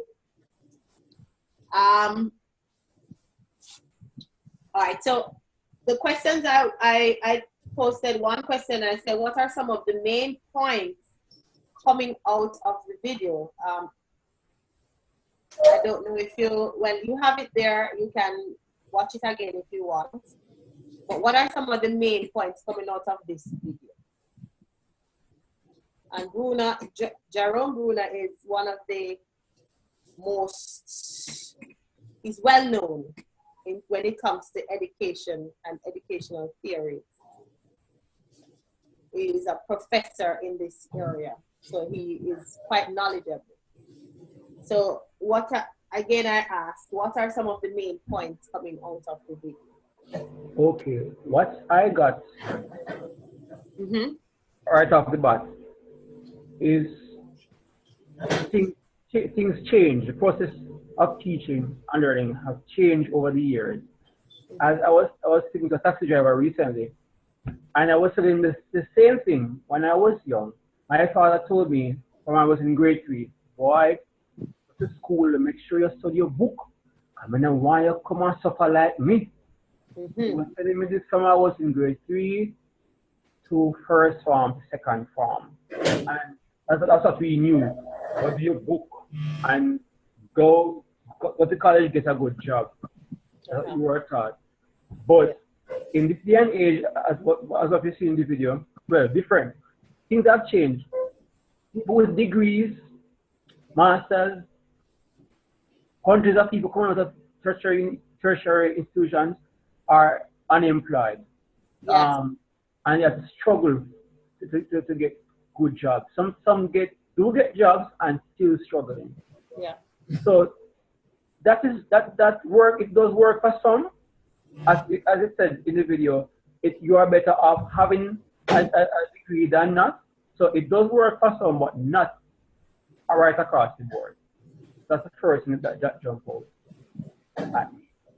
And the methods that work then won't work now, because we're in information age now, and as we all know, even some of us, we're distracted by technology, right? I mean, I don't know how many persons take taxis, right? But I see it there. If you go into a taxi, the first thing you will notice is that people reach for their phones, and we are all on it. We don't talk to each other. We don't say, what are you doing? We don't ask, you're squeezing, you all right? No, we're on our devices, right? So we are all distracted. And even more so the students, right? Who they have reached, attain a certain level of maturity. So let me pause here. Teaching and learning experience and the work process has changed from then till now. I'll just pause right here and give someone else a chance. Okay. All right. Thanks, Dexton. Anybody else?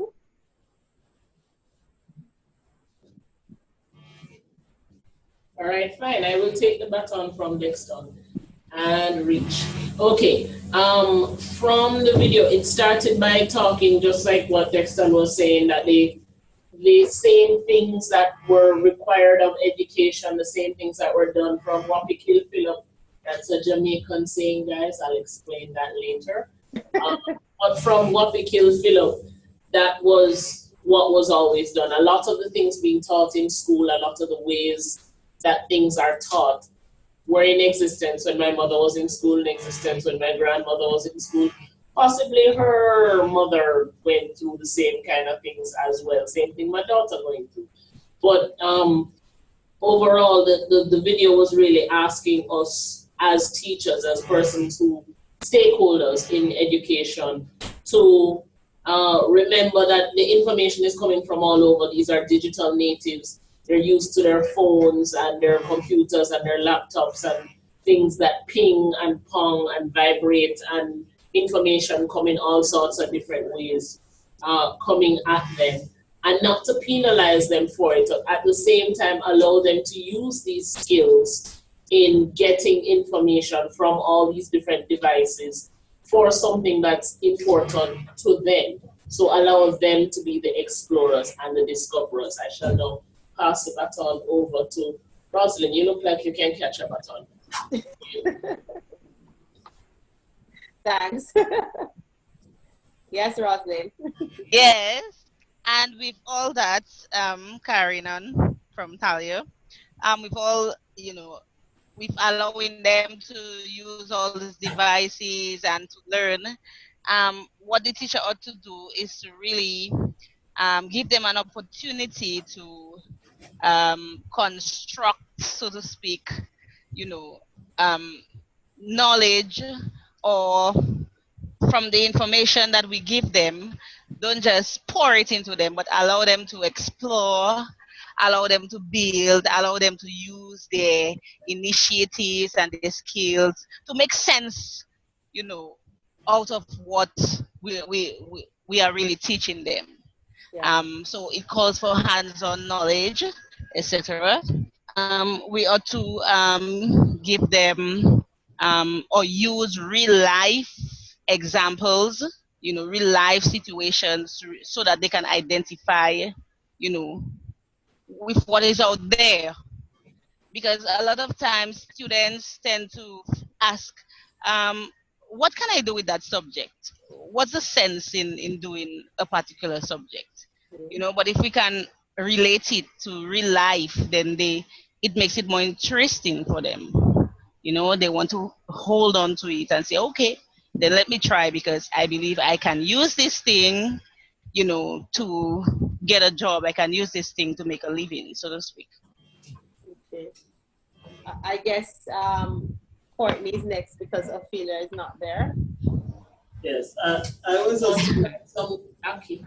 just thinking that watching the video and hearing the comments of my classmates, that it's really about crafting not only our teaching styles, but to a greater part our curriculum to suit the needs of society at large. I'm saying that because for the most part, right now, teachers in the school system, and most of us use the CSEC syllabus, are basically still looking on content that were designed for things that are 5-6 years behind. I mean, with the advent, I was just thinking to myself, looking on the advent of mobile technology and a lot of app development and so on, rather than teaching children about, well, I'm not saying teaching Pascal or so on, because, in the foundation, but if you can bring things that they are more likely to relate to. So, if you're now saying to students that, listening, not only are you learning IT, but at the end of the day, you can create an app that you can post on Google Play or one of those places. Then it now inspires the children to go into what is called divergent thinking. Being able to come up with your own ideas, create solutions.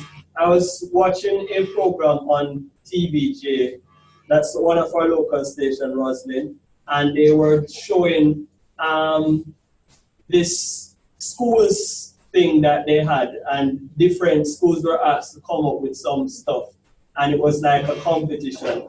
And it was very interesting to see some of the ideas coming out of the schools, and some of the students that actually won the competition came up with some very creative ideas.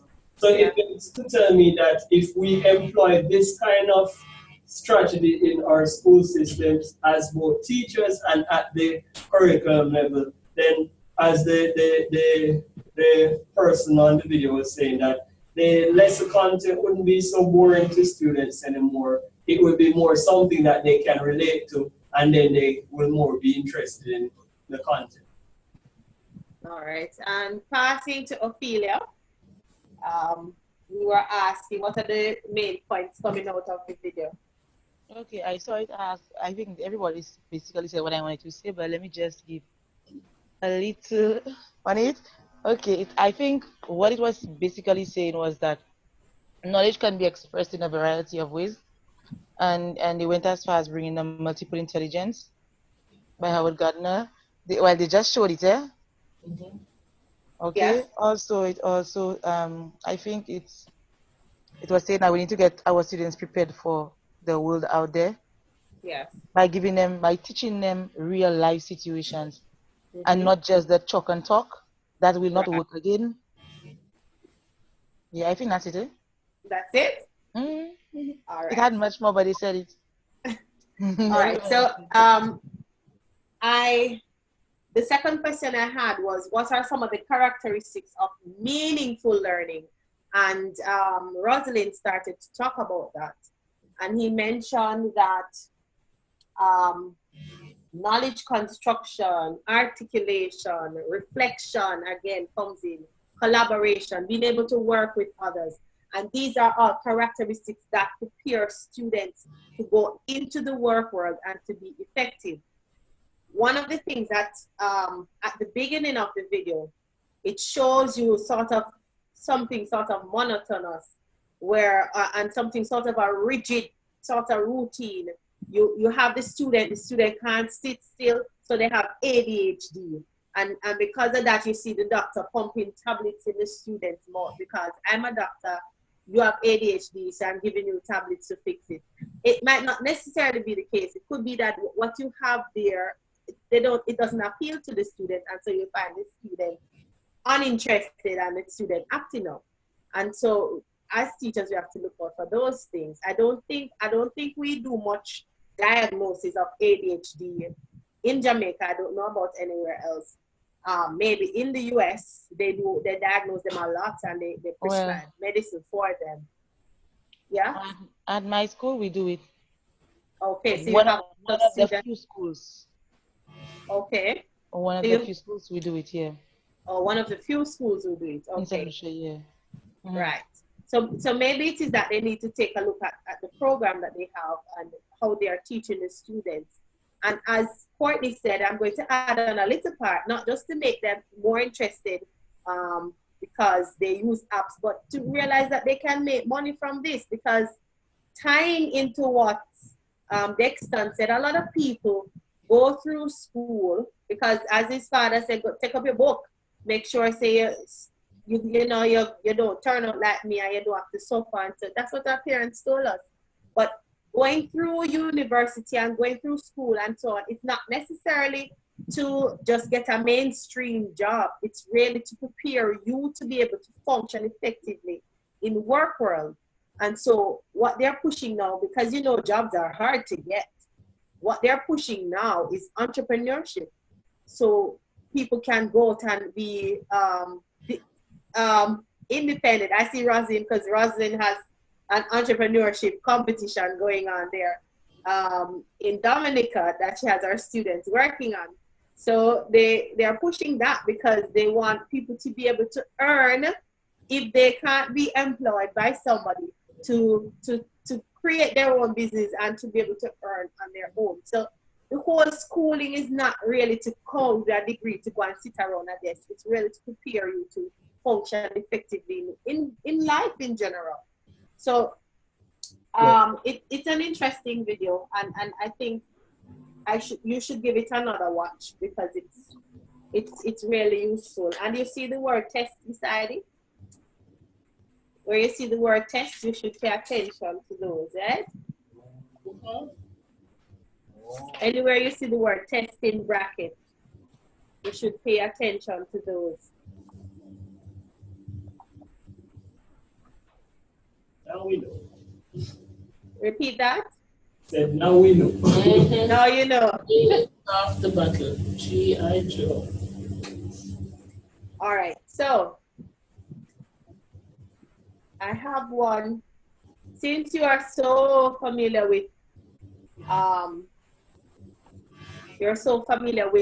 Bloom's taxonomy, we're going to divert a little, and the activity, learner activity at the end of, remember, organizing the content of programming lessons.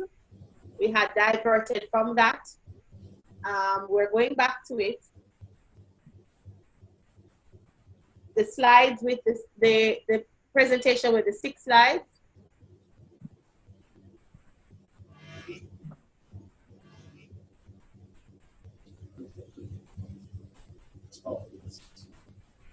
See it? Yes.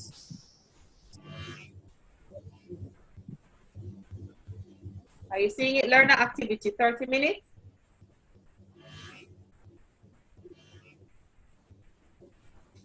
Still looking.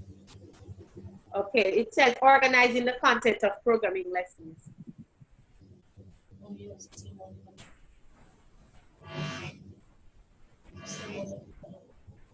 All right, it says working independently, choose a method of introduction and at least 2 learning tasks, a peer-related one and one independent, to include in a 90-minute lesson that instructs secondary school students from grades 7, 8, or 9 on the topic from the CSEC Unit 2, Problem Solving and Program Design, to which you have been randomly assigned. But yeah, yes, ma'am. Where are you? Which topic area is it? I'm looking at learner activity, 30 minutes. Now, which topic area is it? Topic Because I'm not seeing it. 5. It says, okay, it's week 5, I believe. Let me go back and look.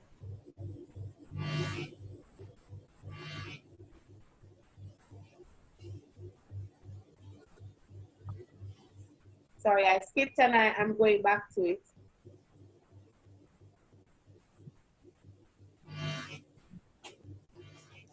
Go back on the week, it says topic 5. Okay. In the last, remember the third link that says teaching IT the content? Let me just hide this one so it will not be right. Yeah, find it. We're not using the second one. So the last slide. Okay, so in a nutshell, you're doing a 90-minute lesson. Remember now, we're not asking you to write out a lesson plan. You're just thinking of an introductory activity.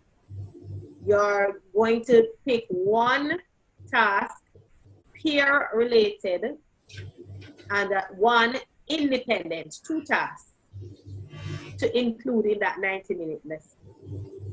And since you're already assigned 2 objectives from the Unit 2, who was the first one again, Rosalind? Rosalind was the first one? Okay, so Rosalind, you do number 1. Yes. 2.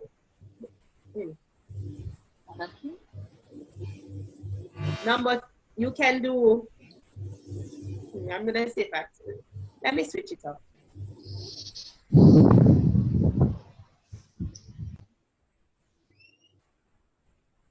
All right, let's change it up. Courtney, you will do, Ophelia, you do number 1. Courtney, you will do, no, Courtney already was working on number 2. Rosalind, do. Dexter, do number 2. Rosalind, do 3.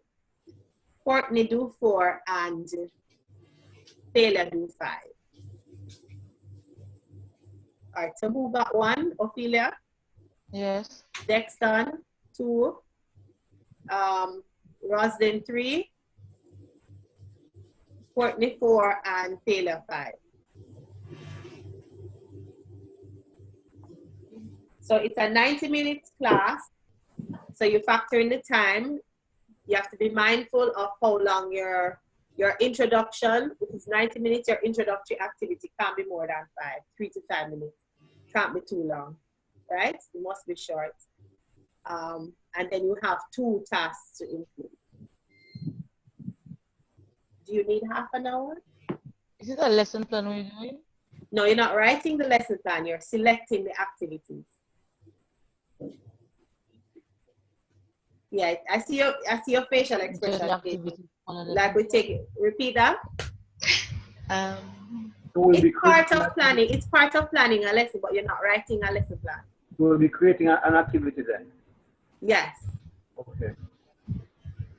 Okay. That should last for 3 to 5 minutes. So that's for the introduction. Introduction. Right. So remember, you have 2 other tasks to include, right? Other tasks. And all those numbers you gave us were out of section 2 or section 3? Section 2. Out of section 2, those were the objectives for section 2. So the numbers I gave you. You are using the objectives and related content from section 2. Okay?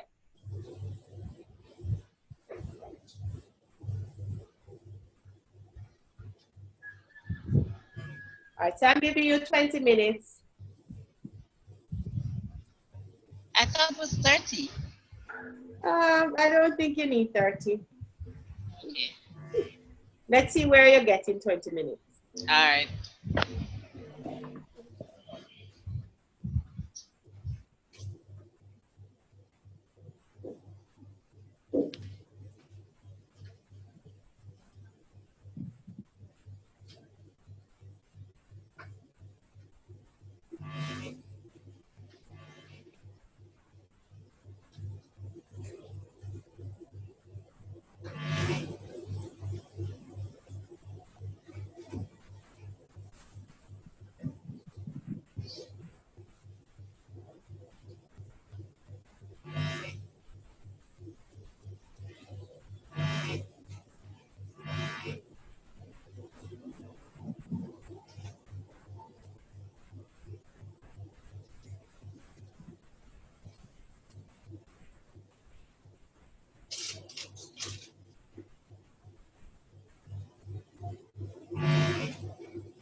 But I'll see you sometime.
Are you all finished?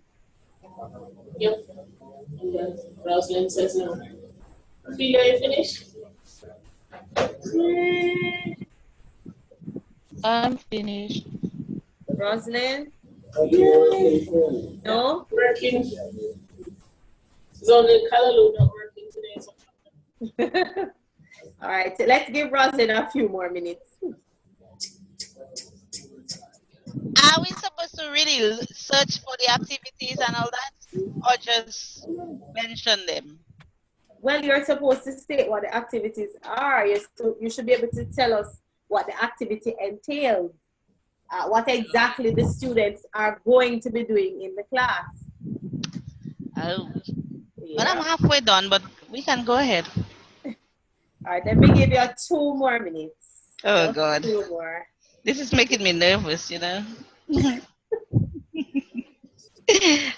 God.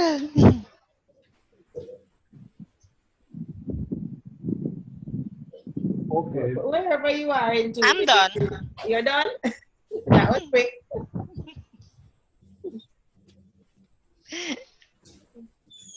All right, let me hear. Let us go in order. All right, so before you start, remember the video we watched and remember what it said are some of the characteristics of meaningful learning. And we want to know that the students, and I'm using all the terms that are in there, are actively engaged. So with that in mind, I need you to tell me, describe your introductory activity and describe your two other activities or two other tasks that you are going to ask the students to do in that lesson. So you need to state your objective and then tell me about the tasks. Who is number one?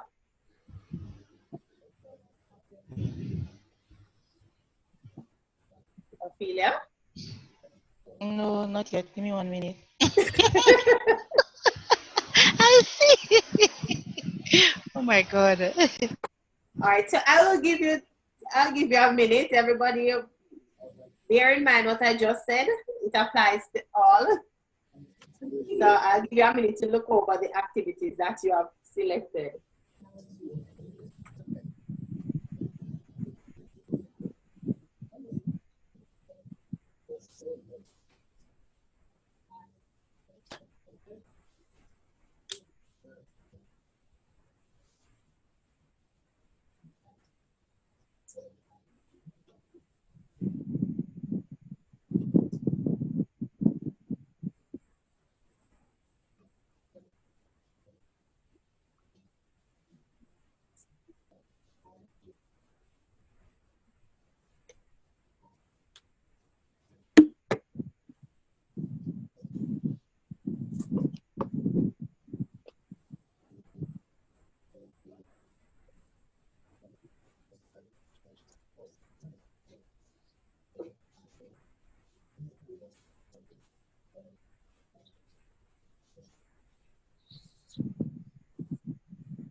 Ready now?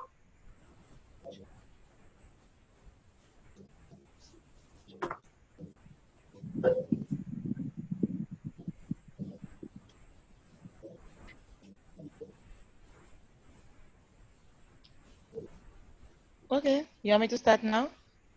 Yes, sure. Okay. I have to give the objectives first. Yes. It's one objective, right? Yeah. Okay, go ahead.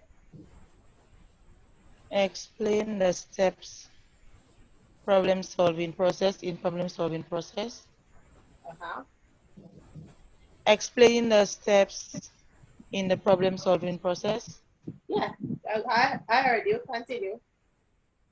Okay. That's number one in the specific objectives. I have for the introduction, as I will present a scenario to the students. And I will ask them to in a brief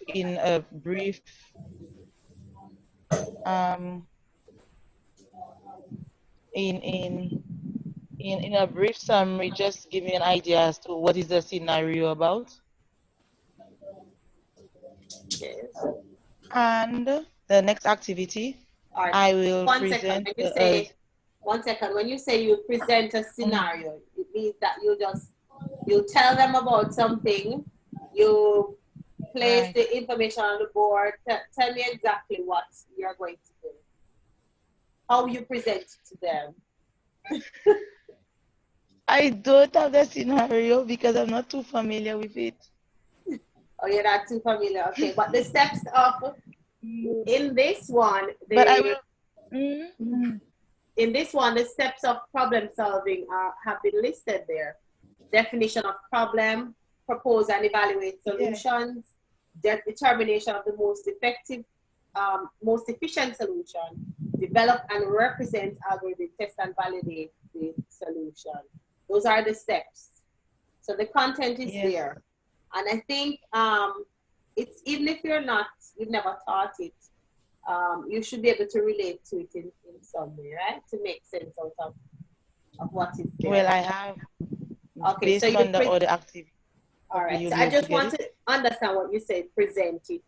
So you give it to them on a piece of paper, you write it on the board. I just need to understand what. Okay, I will read the scenario to them. Okay, you read it to them. Yeah. And then after I will ask them, I will read about twice. After I will ask them to share whatever they have learned from the scenario. Okay, what they understand, what is going on. Okay. In the scenario. What is it about? And then the other one, I will present a YouTube video to them. And I will ask them to identify for me the 4 steps. 4 steps, are there, or 5? Define the problem is 1. 1, 2, 3, 4, 5. 5. 5 steps. Yes, I will ask them to view I will have them to view the YouTube video, and I will ask them to identify the 5 problems they can see. Well, it's not problems, but the 5 steps they can see in the video. So they will identify them for me. Okay, so they can identify it anyhow, but when they identify, I will write them on the board, and then after I will ask them to put it in order. Okay, so you would have to find a Does video. that make sense? Well, okay, depends on the video you're going to show. So you have to find a video now that actually shows the whole process of solving a problem. Right. From the first to the last, yes. And they would, okay, all right. And they will just identify the steps. I will record it on the board, and after we'll put it in order. So this is the peer-related one? Yes. And in the last one, I will put them in groups of 4, and then they will come up with. Remember, one is supposed to be independent. So if the first one is peer-related, is the first one independent, and then the second one peer-related? Okay, the last one is independent.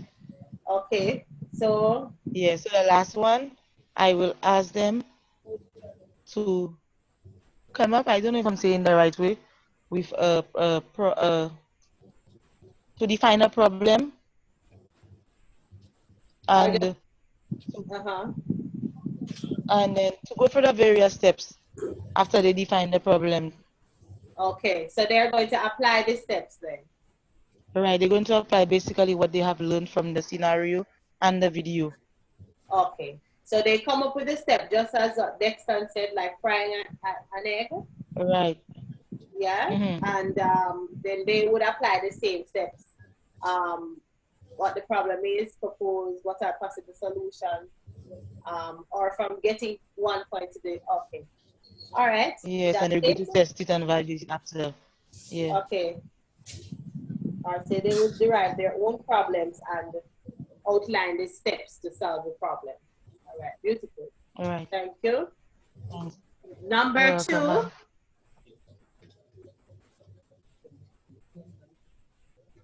Who's number 2? Would be Okay. Yes. right. Let's go. All right. So let me share my screen a little. That helps. Okay. So the opening activity.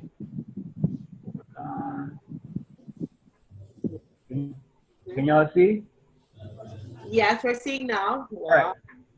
All right. So my objective is to decompose a single problem into its significant parts, which would be input, processing, storage, and output. All right.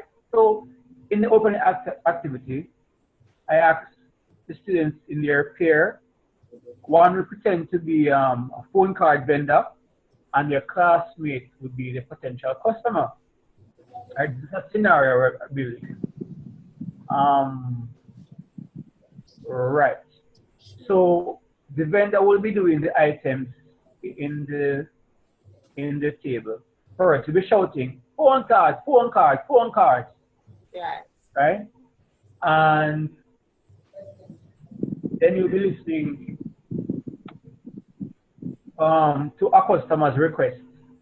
Then you'll be searching for the phone cards after you receive the request, collecting the customer's money, handing the phone card to the customer.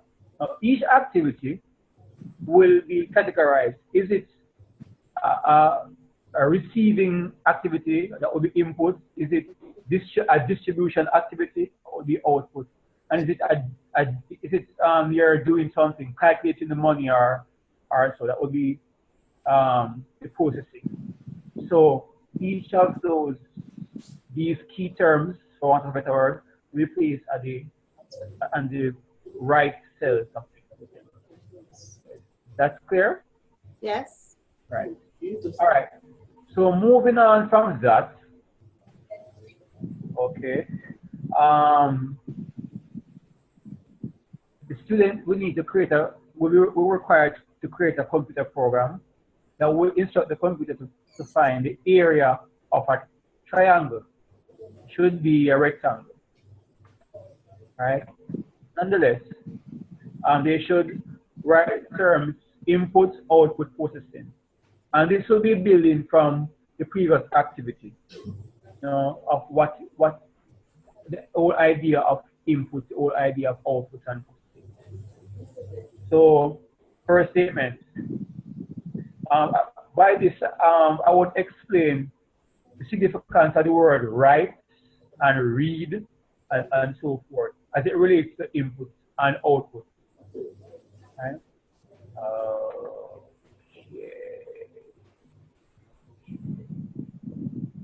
Okay. So, as you can see here on the table, first statement, write. Enter the length of a triangle. Read. Length. Write. Enter the width of a rectangle. Read or collect. Right? The next statement would be a processing statement and another one a processing statement. Yeah. And the final activity, I would just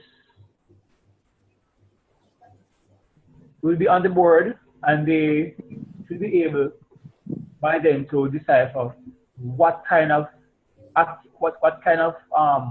action each statement to produce. Would it be an output statement, an input statement, or a processing statement? Right. So Okay. that's basically it. Okay. All right. All right. Just. Nice job. All right. I think let me let the others, and then I have a little comment. Okay. So that's Dexter. Thank you. Well organized and typed and everything. Okay, Whoa. so number 3 is Me. alright. Okay. My objective is to distinguish between the variables and constants. Mhm. Well, for my introduction, I would do my best to get or to present a YouTube video, something, to just give something about variables and constants, just to give a brief overview of the use of it, and after that, for the independent activity, I would have each student to sort of brainstorm Hold on, sorry, Rosie. yes, You yes, said the introductory activity yes, is to present a brief overview. yes, a brief overview. I would not include definitions or anything like that in it. Okay, It so just this brief overview comes in the form of animation, just a little okay, so it's cartoon. some audio visual, so it's like a video. Yes, they would be able to see Okay, it. and they will be seeing variables and constants, but no definition. No definition. Just Okay, a little cartoon presentation as to how they can be used or applied or whatever. okay. Continue. Yes, and for the independent activity, well, I would hope that what they picked up from the video could help them to come up with some definitions, to be able to distinguish between the variable and the constant. So I will give them a little opportunity, a little time, just to think and figure out what the each of them is and the difference between them, and they would have to write that down. Okay. That's independently. And then after that, I would go over it, probably call one or two to write the definition down on the board, and to just go over the definition and the differences between them. And then for the group activity, I would use a strategy known as placemat, where I would divide the students, let's say, into groups of 4, 5, it could be 3, depending on, well, for that activity, I would prefer 4 students, but I would have to, change around depending on the number of students. And that activity entails having a large paper, could be like a manila paper. So each group would have that. And on that paper, there would be a box with a circle in the center of the box. And I would put in the center of every paper, I would have the word variable and constant. So I would have 2 groups to work on variables or 2 groups to work on constants. So, and then what they would basically be discussing is the features of each. Anything about variables, how they can be used, and whatever little rule that apply to it, any feature, and they would be discussing that and also recording that on that paper. So if you know the strategy placemat, anybody knows the strategy placemat? No, miss. Oh, Oh, so probably I should draw it and share my screen, but I didn't do it on my computer. But okay. it's this large paper, like I said, and in the center of the paper you write the word, and then there you leave some space on that paper.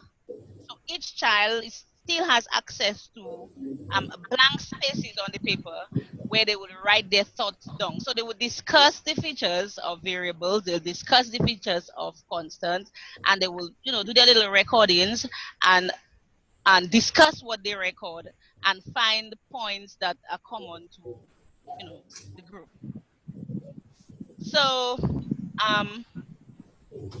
and then after that activity, well, again, I would review. You have another activity? No. What I'm saying, What I'm saying, after I give them a chance, the opportunity to write the features of variables, features of constants, you know, etc. Then when that is completed, then we have to review it. It's formative, so we have to review it to ensure that they have the correct thing. Okay. All right. Thank you. You're welcome. Number 4. That would be me. Yeah. Well, I have nothing as fascinating as the others, but for my introduction, I would try to use a kind of work. Oh, sorry. First, my objective was to use appropriate data types. For my introduction, I basically kind of use a word splash kind of thing, whereby I'll ask students just to write down some words, numbers, anything that comes to their mind on a sheet of paper or wherever that's appropriate to them. And then after they have done that, I would just give a brief explanation of what data types are in terms of brief explaining what it is in terms of the different type of data types. And then ask them to basically, in their own mind, you know, make a choice based on the word that they have written down to choose whether or not it falls in one of the areas that we discussed. For the group activity, I said in groups of 4, depending on the size of the class, of course, ask students to come up with 10 different variables or constants, because by now they would have gone through what variables and constants are. And then in their own words, they are going to explain, well, first classify whether the constant or the variable that they wrote down, what data type it is, and then they would have to explain why they say that data type is what it is. And that's the group activity. For the independent activity, I'll give a scenario to the students, whether it's an algorithm or a problem, and ask them to identify what are the variables and choose a data type that best goes along with each of those. Okay. That's it. I don't know if it makes sense, but that's what I have. Sorry, I'm just making it. You said.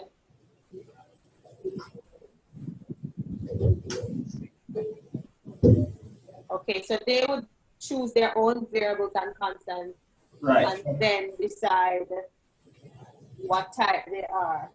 Right, and then based on what they choose or what they say it is, then I will be able to tell them whether it's correct or not. So it's kind of formative in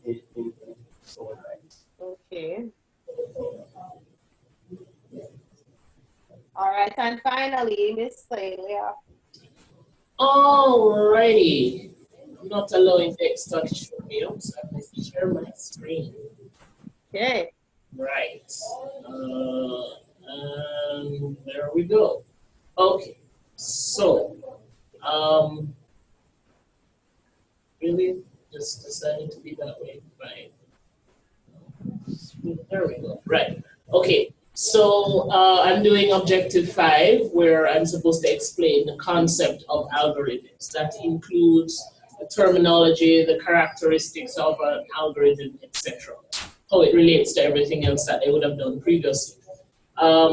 So my introductory task is that I will ask the students to imagine building a house without a plan.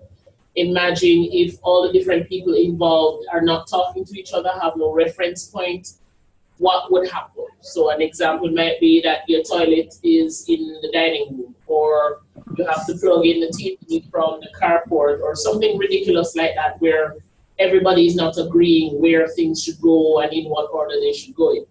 Then ask them to imagine a movie that has no script, has no storyboard, and to write down the problems that both of those situations would have in common, but write in very general terms. So They might use sentences like, and I probably give them prompting sentences like, a plan is needed to ensure that, for instance, all the different people are starting at the same point. Put it in words that they would explain, they would understand. The first learning task I would have as peer related, where having defined an algorithm, having talked to them a little bit about what an algorithm is and using the sentences that they came up with, why you need it, I would then give each group one, a real world situation, such as you have to tie a tie, you have to fry an egg, and each of them would get an algorithm trait, which is precision or unambiguous, things like that.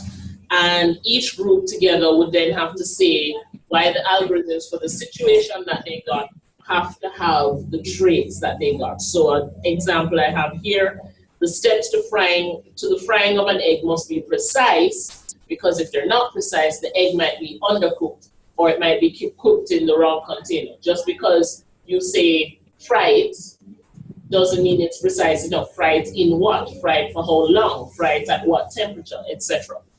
Learning task number 2, the independent one, I would give students one of my favorite things, worksheets, with the algorithm related questions.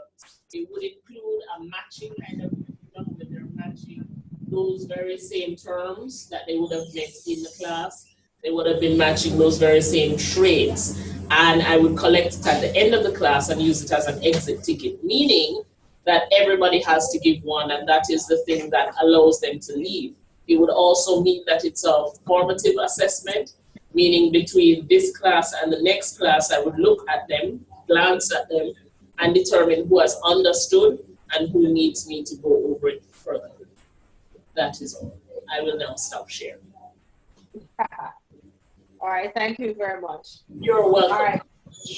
All right, anybody has any comments on what the peers have said? Any comments?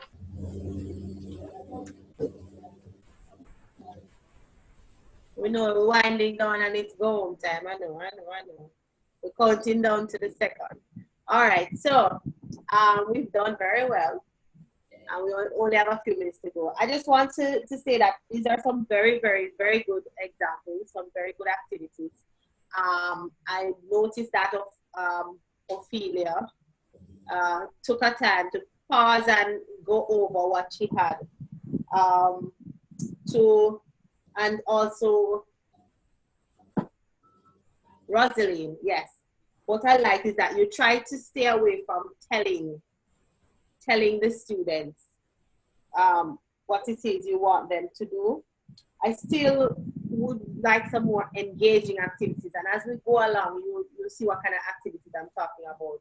I liked Dexton's introductory activities, very good. I really like it, where they had a little role playing Dexton, and then you had the specific actions, and then you put the specific actions in like a table, and then they were going to state whether this is a receiving activity or so on and so forth. There are 2 little things. I noticed you didn't put storage in there at all. Maybe pocketing the money could be storage. And also I think there's a gap when you move from that, talking of, plain English in terms of the activities that are being done, and then you go to an actual program. There's a big gap there, and I don't think the students will be ready at that time for that. So that's the one little thing. But I think you really started off well. I like that activity. All right. There's just one other thing. Can't remember right now, but these are, as I said, these are very good activities, and I do appreciate the effort that you have put in there. Yes. Miss. Yes. Miss. Can Courtney get some feedback? Hello. Are you giving us some back for that? Sorry? Go ahead, Ophelia. I soon answer Taylor. You can ignore her. Yes, Ophelia. Huh? Yes, I was asking what are you marking us? Why are you marking us for that? Or if I'm marking you, no, you see me with my book writing. I know. I just make I just make comments. I make comments. I just make observations and comments and just make. Yeah, I'm not grading you. Yours was very good. Your introductory activity was very good. Failure. I liked it too. It was the fact that you use real world examples, things that they could relate to. And I somewhere I got lost in between. What was the individual in the group activity? I saw where the individual activity came in, where they were using the worksheet. Right. But I wasn't sure what the group activity was. I think I got lost somewhere. Yeah. But also, if you, I don't know if Courtney wants feedback too. Yes. Brain sharing today, yes, please. Okay. If it's good, I want it. All right. So the first thing you said, Courtney, was that you remind me of your objective again. To use appropriate data type. Use appropriate data types. Like all right. So you said that they would write down. Okay. So they came up with what's the first thing that came to mind when they thought of data types, or when they saw data types? Yeah. Right. And then you give them. I don't like the. I mean, yes, we have to present them with information, but I like when they sort of derive and you sort of guide them into putting it together, as opposed to, okay, that's what you think of, and then, okay, bam, here's a definition. I prefer you guiding them into creating their definition of what a data type is. At this level, that is how they're going to transition and be able to be effective in tertiary studies and so on, right? So, but I did like when they came up with the different variables and constants and decide why they're different and what makes them different and different types and so on and so forth. All right, I think that's enough talking for one day. So thank you very much for your attention and your time. I didn't know we would last so long. I think really I think it was good. I don't know about you. I anybody fall asleep. So no, I'm grateful for that. It was very right. Okay. Yes, it was good. Yeah. Okay, thanks. All right. So next week we will be 9 to 3 on Monday and Wednesday. And then we'll go back 9 to 2 in the following week for the last 2 weeks. So I think we would have made up the last time by the end of next week. Okay? So if you have any questions, you know how to contact me. My email, let me just put my email here in the chat. We just put it right. I already said hello to you. Okay. I don't know if you realize that. On WhatsApp? Yes. All right, so I will go and check that. I don't have that phone beside me. But this is my email address. And this is my cell number. WhatsApp, text.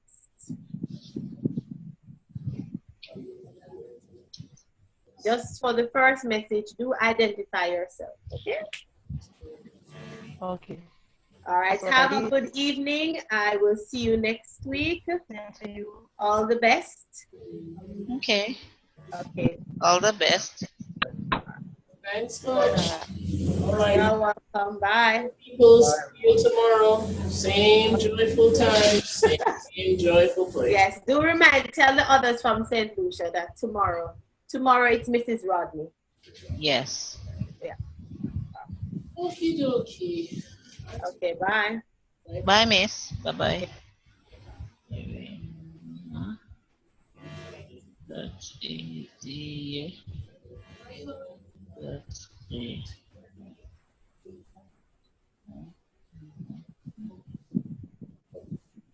Talia, Hmm? Talia, Yeah? but I never got any emails in your class today. If what went who? Yes. Ophelia, did you We never got any emails in your class today. the same email I think that is talking about our grades? One of them. Those emails came on Friday. Really? Yes, check them out. I got 2 emails. There is one with the timetable and there's an and also how to get your grades and all, those mails there. Check them out. Wow. Well, today I was very far. When Dana called me, I said, okay, okay then. She was very far from home. She was like an hour away from home. So I said to her, she said to me that she can make it. But I was closer to everybody. Jessica was probably about almost 4 hours away from home. Dana was an hour away from home. Okay. I was just about 15 minutes away from home. So I said, I'm going to go. Yeah. All right.